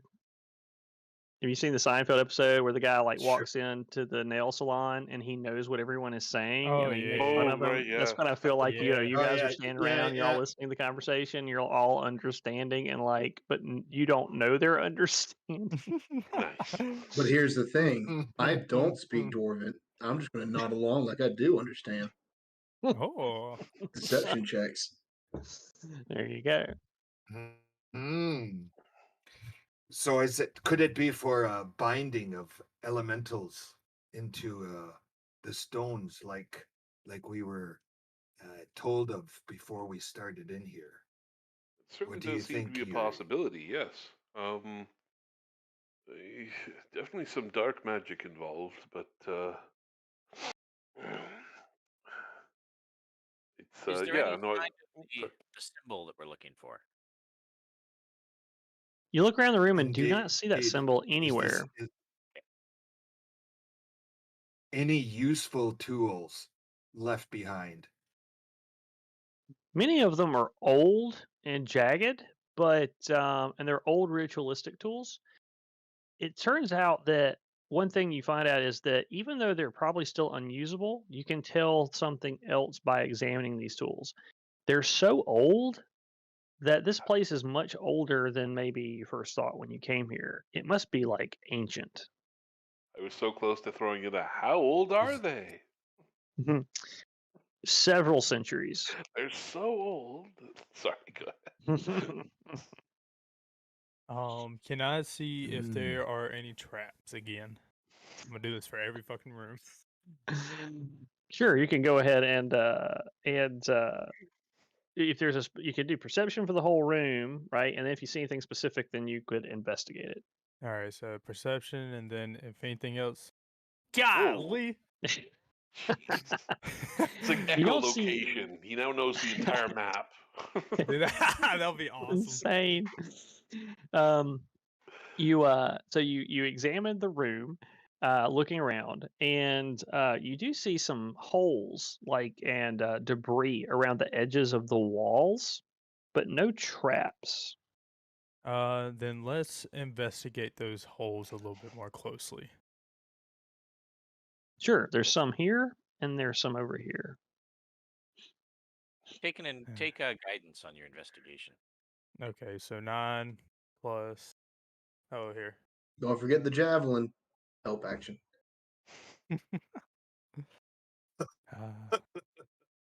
Let's see. So,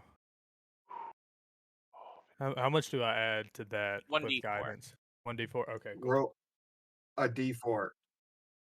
So 11. 11. It looks like it's not natural rubble that's fallen from the walls. Something had to have damaged it in some way. Okay. So I turn back. This room's not what we expect it to be. So does Oh, my right, yeah. would my stone cunning determine if that potentially was, it wasn't initially part of the building, but something had attempted to chip away at a later time? Sure, you can. If you want to, yeah, you could tell that this is not something that was man-made, but something that's not Okay. natural either. Would you everybody roll me a perception check, except XR because yours is high enough. But I Oh. want to see if anybody else notices. So I got 19. Perception, you said? Perception. Perception. No. Yuri knows nothing. Mm-mm. All right. Woo! Wow. 20. Crit. All right. Here it comes. Oh. Dexterity save 7 is going to be No. an advantage 4. So, all right. So everybody's going to see it coming. Giant rats. Giant rats come out of the holes. All right. Squeaky, squeaky. Giant All right. We're going to roll for initiative. Rat. Initiative. Don't forget to select your character. Clicky. Thank you. I forgot again. I'll take that. 11. All right. Woo! Hey. What the hell? Someone's got to hate on for rats. Why did it have to be rats? Oh, I do. Let's see here. Grab that. Help on the right one. Not shit. Panjet hates him a lot, doesn't he? Good lord. I think All I right, hate them Panjet. I think I hate them slightly less than he does. Apparently so. Guys and the rats. All right, Panjet, you're up, bud. Crunch. All right, can I move there? Yeah, you can move there. Solid. Hey, wait, is that in front of an orifice of anything? We didn't see these guys come out of anything. Is it a free action to go from shield to two-handed, or is that a turn? So basically, the way I do that is you drop the shield and then you just grab the axe. So your shield hits the floor. Yeah. Gotcha. But if you if your weapon is sheathed, you can actually draw it as part of your attack. 10 for it. Cool.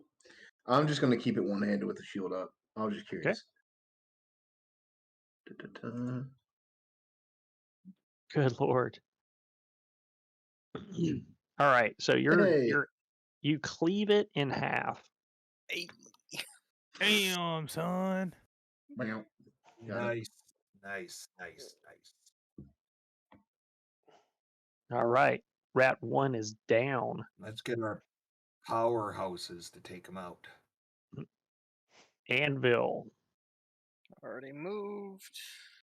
Clicky. Yeah, that hits.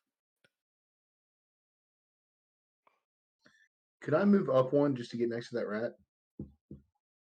As part of you still have enough movement if you want to do that. All right, Go I'm just ahead. gonna do that. Try to take a hit.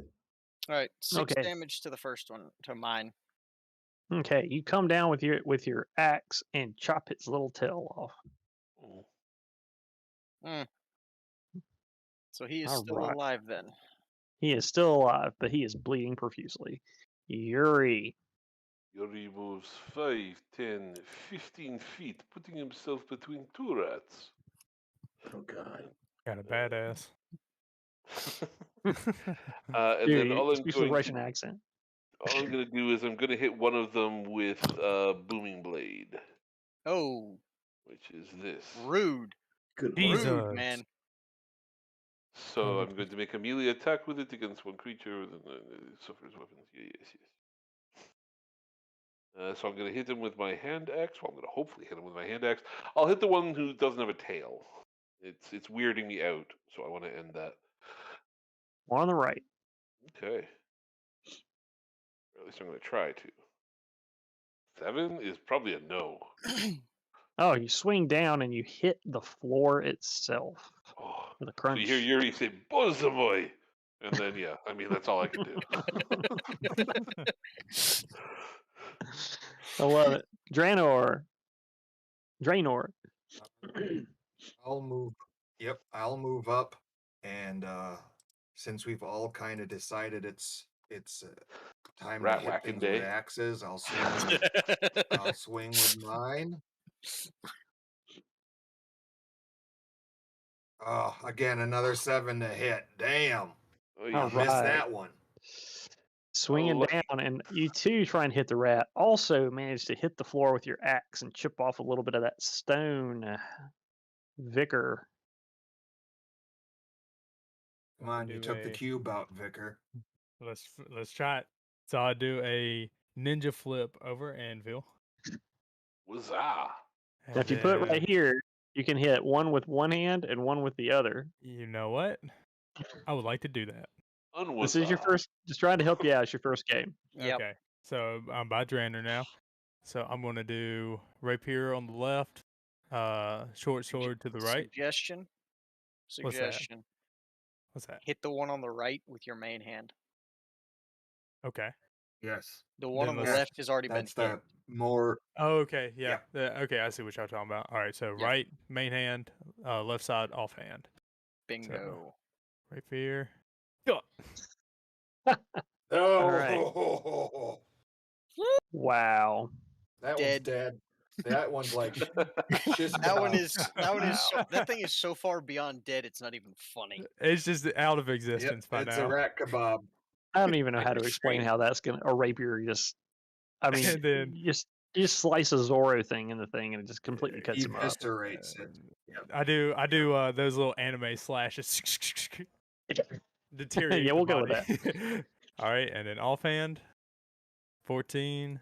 All right. Okay, So then you slash come slash. out on the other hand. So Yuri, you got a guy flinging a blade on one side, then the other side of you. And you see one rat go down, and then you hit with the other rat. You hit the other rat, and you slash it right through the head, and then he goes down as well. And I'm looking at Yuri this whole time, just eye contact. Nice. Whack whack.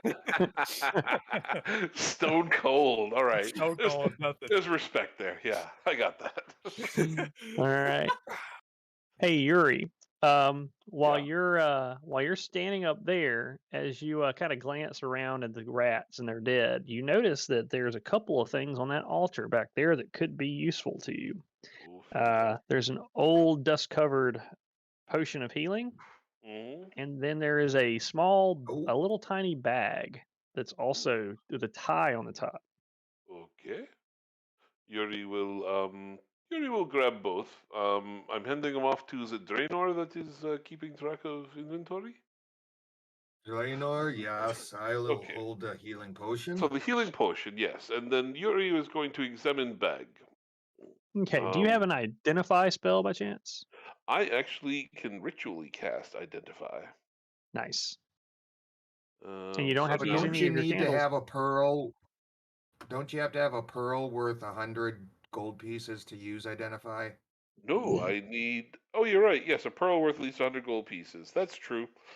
So yes, I don't know how you're playing on consumables like that. Let's say that magic Well, once items you you have have to it, identify. it isn't. Yeah. Go ahead. Yeah, it isn't consumed in the spell. Right. It's just part of the materials that the you have necessary to have. materials, And I yeah. didn't know Yeah. if we would start out with something like that or not. So Cole, what's You your know, ruling? Do we get like a pouch of our like standard spells, or yeah, I think let's go with if it's just like a regular consumable, then you can try to identify it with like an arcane check or something. If it's a like a magic item, like something you have to attune to or something, that maybe you'll have to try to figure out or use the identify spell. And if you attune to it, then you'll know what it Okay. is. sorry, I'm a little. This is a sorry. Go Sorry, ahead. go ahead. Well, no, it's just so I'm a little confused about what you're saying there. So, I mean, and I'm not saying that we have to go this way. What I do when I DM is like if it's something like this, like a basic spell, I don't really worry about it too much. But it's when it starts talking about like the 500 gold pieces and the Yeah. specific items, that's when I start them needing to. Usually, I'll sell them a component pouch. hmm at Yeah, the that's what I beginning. do. Yeah. Yeah, yeah. Yeah. That's fine. This is such a if it's like a basic consumable thing, then Yeah, like it's a level 1 spell. Yeah, like it's not a. yeah, it's not a big deal. So like this is That's like a basic, regular yeah. consumable. Yeah, so you would know it. You could actually look at this and examine it and know what it is. Right. Yeah. So this is a bag of it's dust of dryness. So dry. All right. Yeah, so I will pass that on as well to Draenor to keep hold. I mean, I have no need for. I mean, like it's not something that's in Yuri's. It's not something Yuri would use, so I'm just gonna throw it at the dwarf. We'll So, hold it. so real quick, I just so the round of combat was 6 seconds, and that was the only one round of combat, right? Yep. Mhm. I know I keep bringing this up, but to me, it's still so freaking funny that within the round of someone having a coughing fit, these things showed up, we killed them, and then we're like, "Oh, what's this? Okay, you take it." Yeah. And it's like, Sure how it it's went. like I've forgotten my wallet in my house, and it's taking longer to go get it than this. We are at this point semi-professional looters. Eventually, we'll be able to loot while we're killing. It's like as Hey, soon honestly, we kill drop- loot, yo. they might as Oh, well hold on gosh. to our swords. It might as well. Sorry. All right. Okay. Let's see. That's all I you think- find of interest in this room. Sorry, actually, I am unclear about this. Dave, what is ritual casting take me an hour? 10 minutes. 10 plus minutes, the okay. casting time of the spell. Yeah, so everyone can wait 10 minutes while I cast this. So, okay, so what you're going to see then is with this bag, sorry, I should actually explain this part. For the next 10 minutes, this little metallic blue dragon comes out onto my hand, and it and I are staring at this bag, and you see this little blue dragon, it's like kind of like got its hand under its chin, and it's looking at it, and it's like sniffing it, and it just sort of helps me cast the spell. And so, yeah, so after 10 minutes, I identify it, and I don't need it, so I'm going to hand it to Draenor. Sure. I mean, I've been clear in my explanation too. So, like the more uncommon or common like items that are just consumables, then you can figure out what they are without having to cast the spell. If Oh, it's okay. something like some kind of like a really like it's a like a permanent magic item, then you might have to do something to identify it, or try to figure out what it does by attuning to it. If that makes Right, sense. fair enough. Like, what's this Yeah. potion can be done. So was he simply, but able what's to- the sword? Yeah. So it looks Was like he able to determine how many uses are in it? Like it comes with 1d6 plus 4. Do we know how many, Great pinches question. of this dust of dryness? Yeah. Let's Is roll that for it. determined with his? Okay. So 6. So it's 2 plus 4 pinches of dust. 4 pinches of dust of dryness. Well, it's 6 total. So it's 2 plus 4. So it's 1d6 plus 6. 4. Yeah, so There you 6 go. total. Yeah. Yep.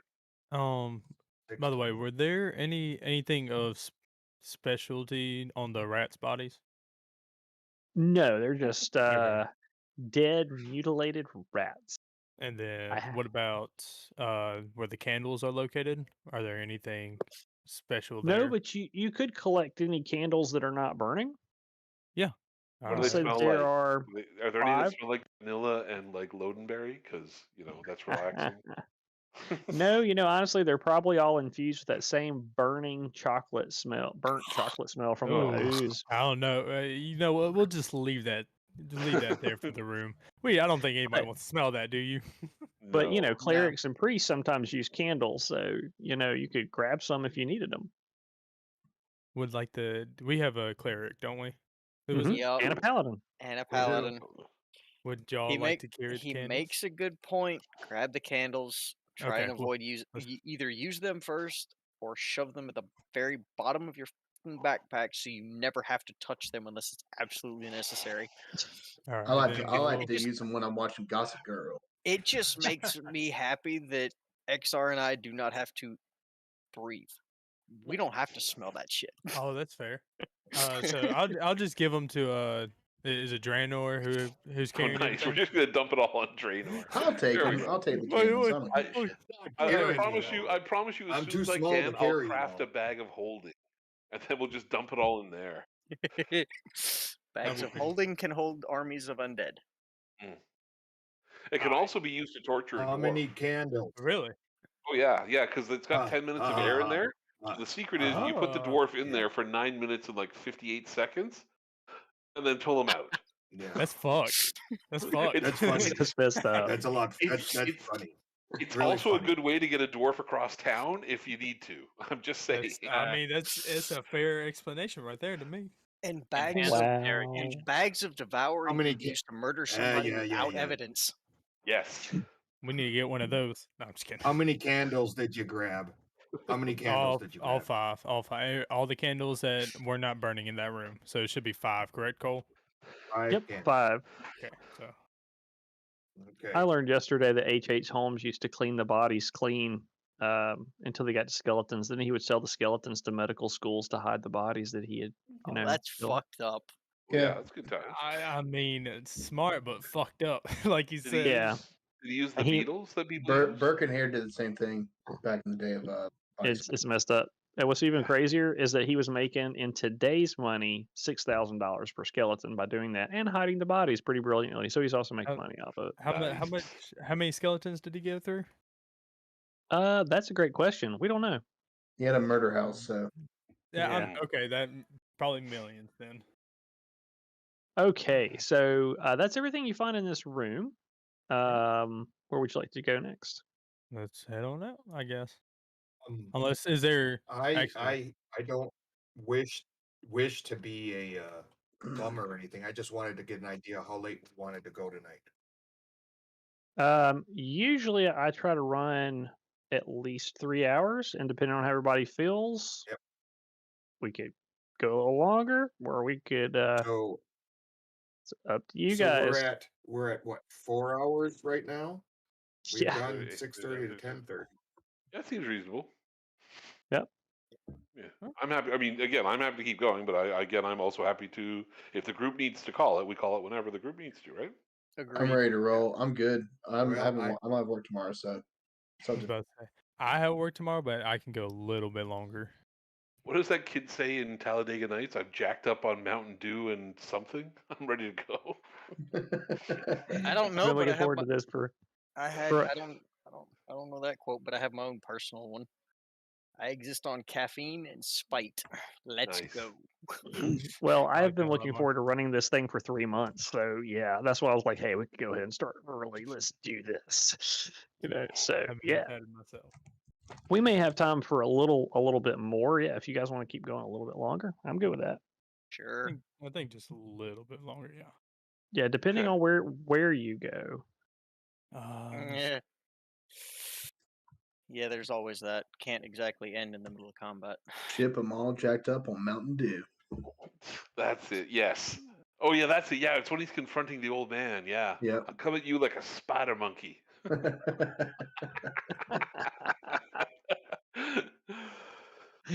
Oh my god, it's awesome. I'm gonna put that. Sorry. Oh, I was just putting that ooze away. Yeah, I was gonna recommend. So I could do it in character. Out of character, Yuri would probably recommend we go and check one of the doors in that corridor because the other two places seemed a little too spooky. Yeah, they Yeah. seemed a little bit Yeah. If we need to look around the corner, I got a mirror mounted on a handle, so I have a javelin if you need to mount it to another extender. hey, we can do And a that. 50-foot rope. Nice. Gosh. So, do we want to pop over to where I'm at, see what's going on here? Just across the hallway. Sure. Yeah. Let's see. All right. Passing through that door, much like you Oh, have shit. others, you see a room, or actually a hallway, a very long hallway that moves down and then to the west. There are 3 statues flanking each side of this hall, and they are these weird monstrosities with giant tongues that lash outward and down to the floor. They seem to be carved for the same stone of the rest of the complex. Oh, this is All right. interesting. So let's. And how many shades of gray? If we wanted to identify what these statues are of, what would be the role? Nature Um, or you, arcana? yeah, this is ancient religion. Oh, Mm, that's even I- worse. I will cast guidance on myself and give it a try. I'm You just touch gonna- yourself and give it Yeah. a try. I just Got love the it. idea of him giving himself a pep talk. All right, man, you can do this. God, Woo! Anvil cannot Yeah. do this. Anvil's like, All what? right. Okay, I'm better looking than that. Let me go ahead and do an I'm investigation better right than the quick. cleric at religion. I did better Damn, than the bro. cleric at religion. Damn. It happens. Let's go ahead and investigate right quick. We gotta make sure no traps are around. You know, I that'd be good. have no idea what they are of. No, but Yeah. XR has a Yeah. clue. So XR, these you realize that you are pretty knowledgeable of strange outsider type things, and whatever these are, they are certainly some kind of outsider. But they are outsiders unlike anything that you have ever seen before, which in some way makes you shiver if you ever could shiver. these are replicas So, of some Cole, I form. got a Go ahead. 19 Go, on hold on. religion as well. Do they look Oh, like Delkir? at like what? Like the Delkir?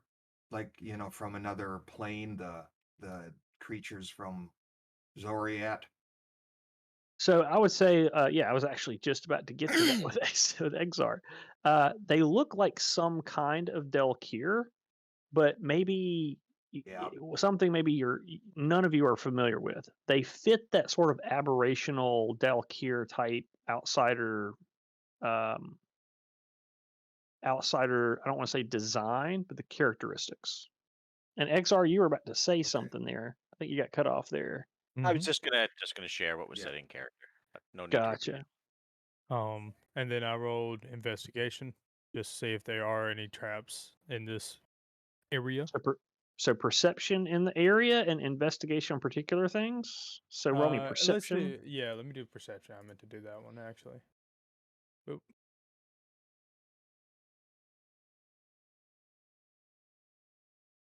So I got 8 perception. All right.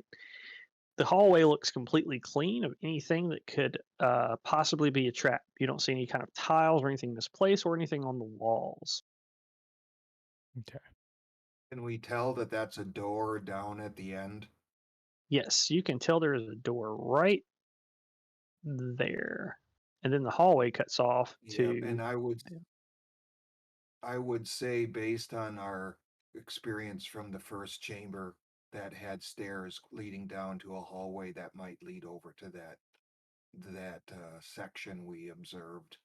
I don't know if there's any reason to explore that at this point. Should I try going up, use my mirror, and see what's around the corner?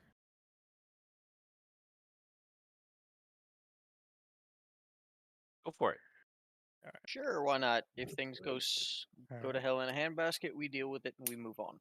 right. Yes. So Or I'm you gonna- die and we leave your corpse here to be scavenged by whatever the hell each corpse is down here. I don't I know. mean, to one their own. All right, we'll carefully go through here. All right. Okay.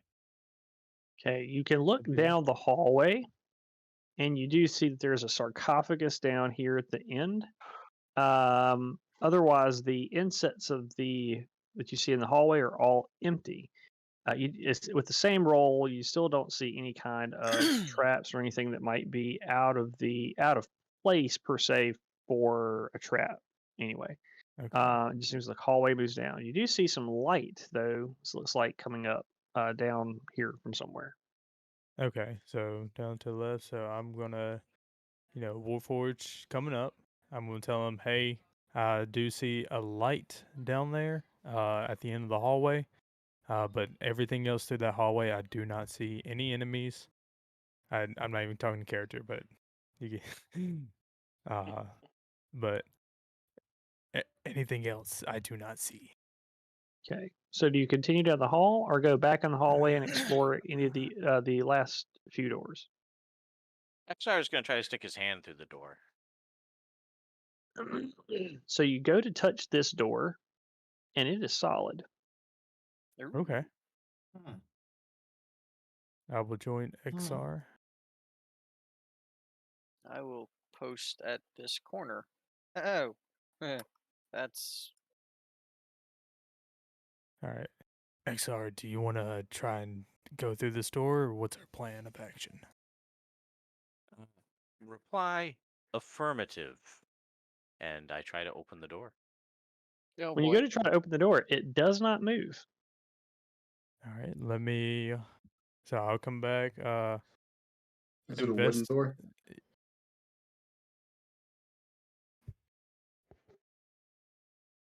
Is it wooden? It is made of stone. It looks just like all the other doors, but it is solid. All right, can I see what? Oh well, let me. I want to see if there's like anything exactly locking it in place, or if it's just because it is stone. You try to move it. There are no hinges that seem to be on Okay. this door. Okay.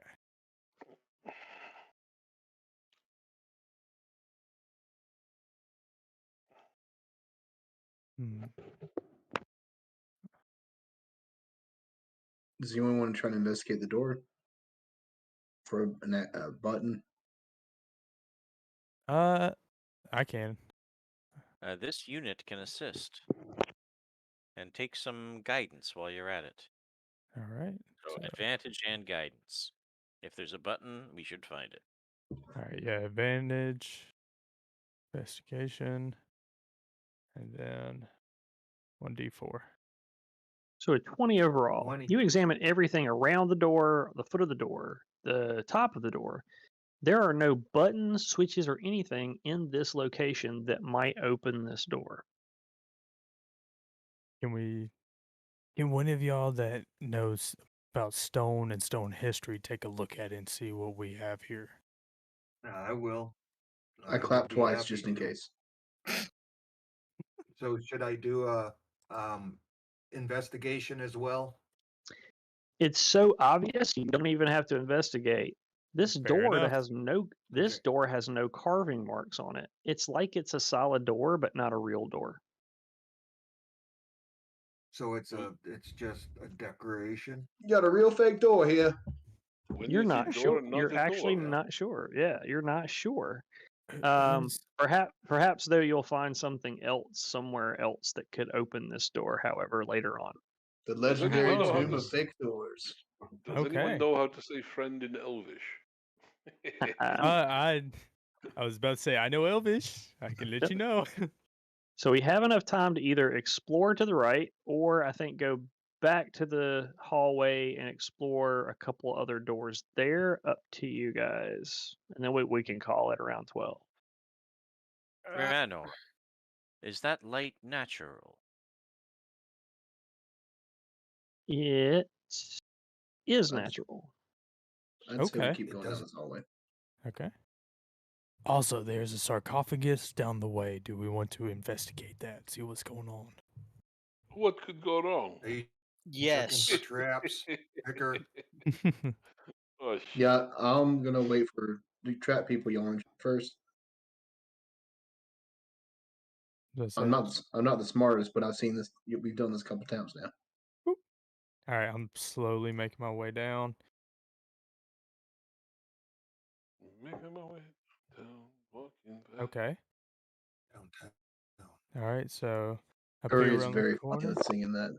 Here you find alcoves that look similar, that have 3 similar things, as you found down here too.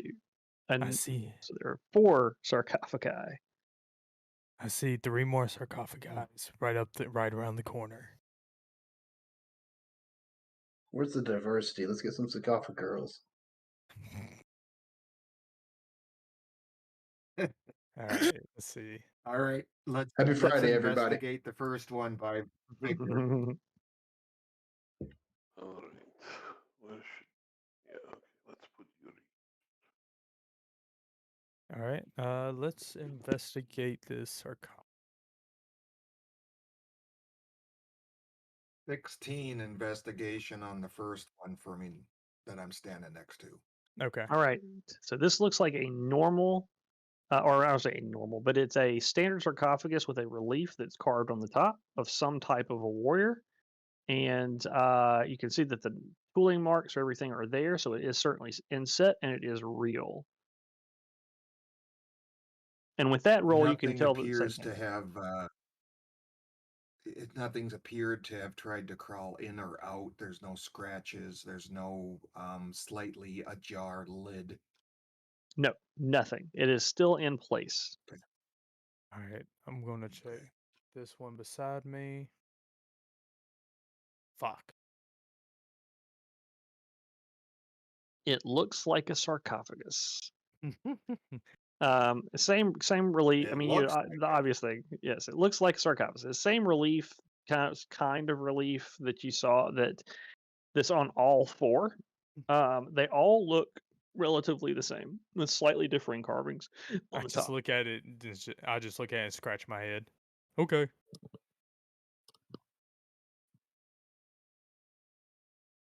All right. So are we gonna here? There's do a this. hallway down this way. Do we wish to look inside the tombs?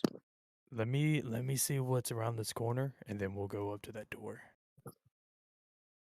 XR said, "Do you want to look inside the sarcophagi?" Sure, I'll try and open this one. Strength check. They easily slide open. Actually, Oh, inside there are just rotted bodies from many course years of sitting in here. They are no danger. They are not undead of any kind. At this nothing point, valuable either. Yuri is making a slight gesture towards his god because this is a little uncomfortable for him. You know, tomb raiding is one thing, but grave robbing, it's a little low class. Does anyone have medicine? I do not. Negative. No. Okay. Would I be permitted to do a medicine check even though I'm not proficient? Sure. I just want to see if I can identify what kind of creature the bodies once were. Sure. Ooh. That's actually a Dave, that's a really good use of medicine. Give yourself an inspiration point for that. So 2 of them are human. One of them looked like it might have been a half elf, and another one is full elf.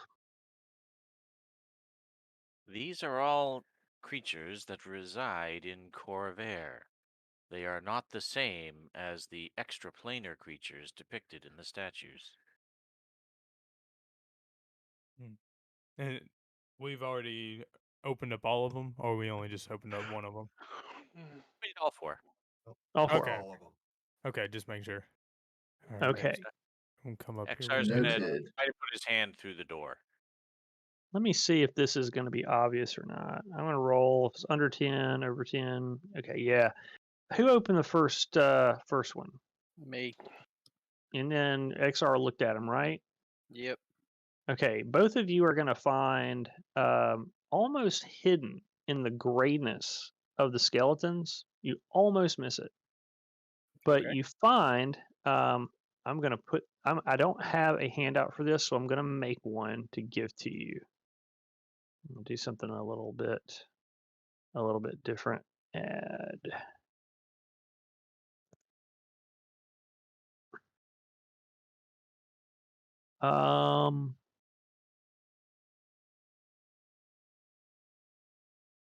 Yay. Terrible spelling. All right, so this is going to be. Anthropology, not English. So Yeah, tell me about it. I just taught that today, actually. Hologram templates.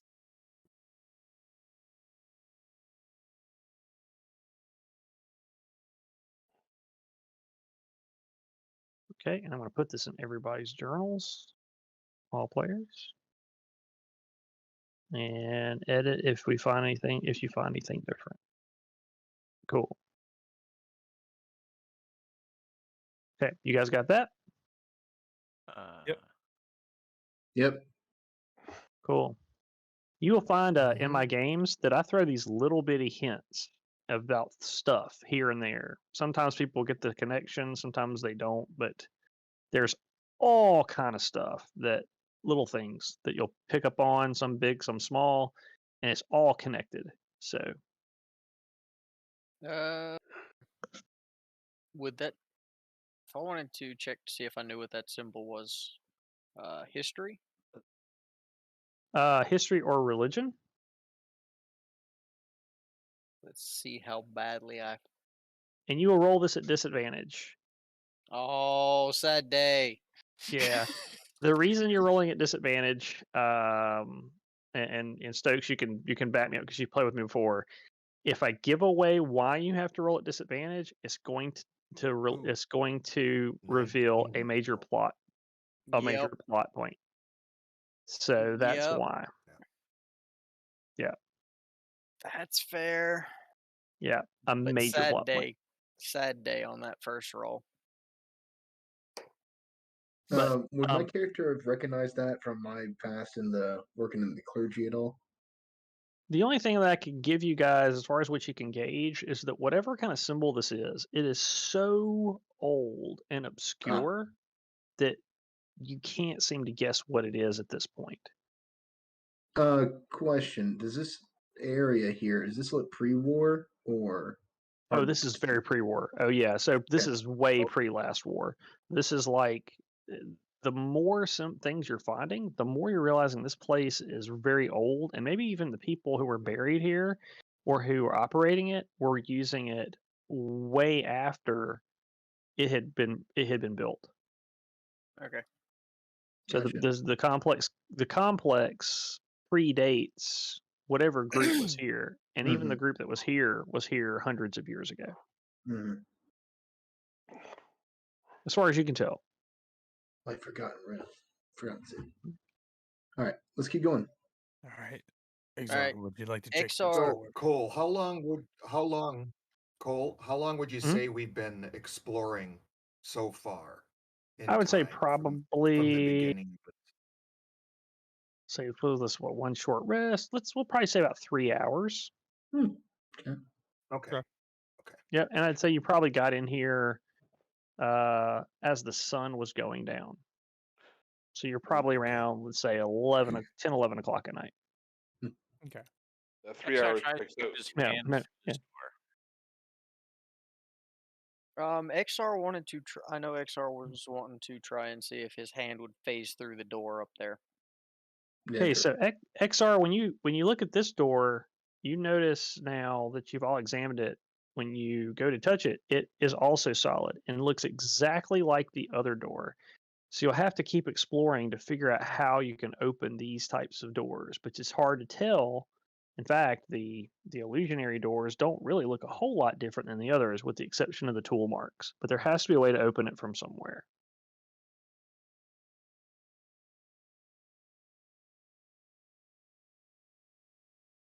Okay, I'd say I go around the corner. I think this might be a good spot. Or we stop This here. might be a good spot to hold. Yep, this might be a good. I got like a couple minutes to midnight. I don't want to start something I can't finish. Yeah. No, yeah, that's good. Same here. All right. Okay, so up to this point, you guys should have. Let's see here. We had two. We had the rats. We had the skeletons. We had the ooze. The rats are, I think, 25 each.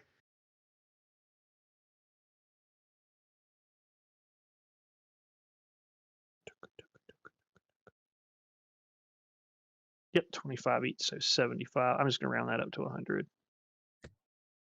So they also got skeletons, rats, 750 XP divided among 6 people.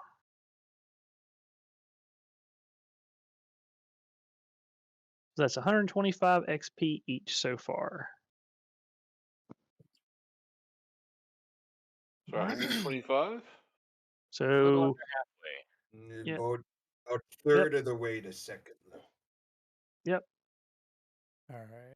It's like a That's tontine. way The up. less there are, the more points we get. But Forgot how to we have to kill each other. bring up my character sheet now. You don't want to kill each Uh, other too soon, though. You got to time it just right. Yeah. You go to the journal and click on your player character. Thank you, XR. Okay, cool. All right. Well, gentlemen, then that will conclude our first session of our campaign. Mhm. Yep. Thank Yep. you guys. Thank you, Cole. Yep. Yeah. Thank you, Cole. A lot of and fun. everybody else. Agreed. So, time and date for the next one. Do you guys, can we shoot for 2 weeks from now? 2 weeks from now works Yep. perfectly. 18th. That was the deal. 18th? All right. I and do can't you make guys, that one because I got 18th. the wedding rehearsal dinner. wedding rehearsal. All right. Do you guys want to try to start at the same time, around 7:30 Eastern time, or does that time work all right? Should be fine. Cool. All right. Well, I will think set so. that up. Yep. I'll be ready to roll. And it's okay, Richard. We'll try not to let Oh, yeah. anybody die. No problem. I can't promise anything, but we'll try to we'll go ahead and run that game and go from there. So we've got 7:30 p.m. to 8:22. I usually jump on about 30 minutes early to make sure everything works. And hopefully Mitchell will get that video up for us. And that way, if you want to rewatch anything, you can. And then we've got our everything as far as like keeping up with our records. I think Draenor is our or our banker. So we should be good to go. Anchor / Yep. All right. I got Awesome. it all under clips and highlights for what we have so far for cash and treasure. So we should be good. Thanks, Perfect. bud. Thanks All for right. doing that. Yeah. Cole, All right. can It I was a lot ask of. Sure. Absolutely. you a- So the one shot that you were going to offer tomorrow, you no longer are. Is that correct? Right. I still don't have. I've got 4 people for it. That one is the level 5 one, and usually if like for those, if people want to try out homebrews and stuff, I'm totally cool with that. But it's I plugged it in for the 26th. I just haven't had a whole lot of interest in it, and I know I've got one person that's like I got 4 people. I've got one person who has not really played a lot, and one person wants to try out like a homebrew. So I've just been kind of waiting, pushing it back, and I haven't gotten any interest on my module. I'll have to take a look at the new date. To be honest, the reason I was keen to do it this weekend was because this campaign wasn't starting yet. So Yeah, now that I've yeah. a campaign every 2 weeks, I'm not sure I'll be able to commit to the new date. Yeah. The date on that is just a placeholder, and I Yeah. put priority on the campaign anyway. So if like I still don't get any interest in it, what I'm going to do is I'm just going to probably disable the thing on it, because right now I'm running a group we're doing a loose campaign with all of the modules from Yawning Portal. Okay. And then I've got this one, which this is a level 1 to 20 campaign. I mean, it's going to go all the way up. But this one and my other group, those take priority. So like if no one did the others, I'm just going to disable them. So yeah, don't worry about it. So we'll I have this appreciate you one. starting this one early. It was really fun tonight. Yeah, thanks. I appreciate it. This campaign, I've been working on this. I'm up, like I said, up to level 11. I've been working on it now for probably 3 months. And I've got Possibly a little bit longer than that, because I remember you discussing some aspects of it without referencing when you were going to run it. yeah, One of the ideas last and times, things. one of the last times I was actually able to play in the in-person campaign. Yeah, that was a while back. So I mean, I had it. That was a been, hot minute. Yeah, that was a while back. So I guess I've been thinking about it for a while. Incidentally, when is the next time that one's supposed to meet? Do you know? I don't know yet. My mother-in-law's coming in. Amanda said she wouldn't care if we played, so I'm going to try to shoot for a Saturday within the next month. But people keep getting COVID. We got it, then Amanda Rosa Yeah. got it, then we got it again, then Ethan and Hannah got it, Okay, and Ross had it Benning. If we can keep it on this same like 2-week rotation, Yeah. that'd be perfect, because this weekend and every other weekend after is going to be my weekends off unless work decides to change schedules again. Yeah, we're going to focus on every other weekend for it. Okay. But yeah, I mean, if we can do the 19th. Oh wait, the 19th, is it the 19th or 18th? 18th. No, not this game, but the in-person game. Oh yeah. We can. the I can talk to in-person. everybody and go from there. We'll check. Yeah. If it can maintain like the every other weekend status starting this weekend, that'd be great, because again, that falls, and I don't care. I don't care about playing Friday night and then Saturday night. I don't care. Yeah. But if we can maintain that same every 2 Nah. weeks, perfect. Shut up. Nah. Meet but every 15th. I'm gonna punch you the next time I see you. I swear. Yeah, that's fine. And Dave, if you ever want to jump in there or anything, I know a couple times you got cut off. I didn't want you to feel like you got cut off, in game or anything. Just make sure you let me know, and I'll get you in there, because I don't want you to feel like anybody cut you off and you get a chance to talk. So don't feel bad about letting me know and jumping in. Okay. Did he go away? What did he do? I don't know. Yeah, we're a group of 7 people, including 8 who's watching. So these things happen. I don't like having the video on, but one thing is you can tell when someone's trying to talk. So. Yeah. I prefer not. So sometimes we just have to be patient and wait our turn. No problem. Yeah. I didn't. I didn't even think about this, but I didn't even have I don't even know if I had my video on tonight. And we don't have to put our video on if no one wants to put it on. I don't bother by that. So, because I actually don't have. I'm casting off of a laptop onto a large TV screen for mine, so it's kind of hard for me to have a video, because it's people be looking at the side, like me from an angle, which might look really funky. Yeah, I'm just hella ugly, so I'd rather not have video. But here we are. I don't even have Better video. for everybody. Yeah, I don't even have a camera. Plus, I'm running dual monitors, so yeah. That's what I need, is dual monitors and a computer. But I don't really game on a computer anymore, so I don't need anything super expensive. But it usually works fine with the laptop. So I mean, no one has to have video. I usually put it on there in case they want to. I'm pretty open to compromise and stuff, so it's all good. I find the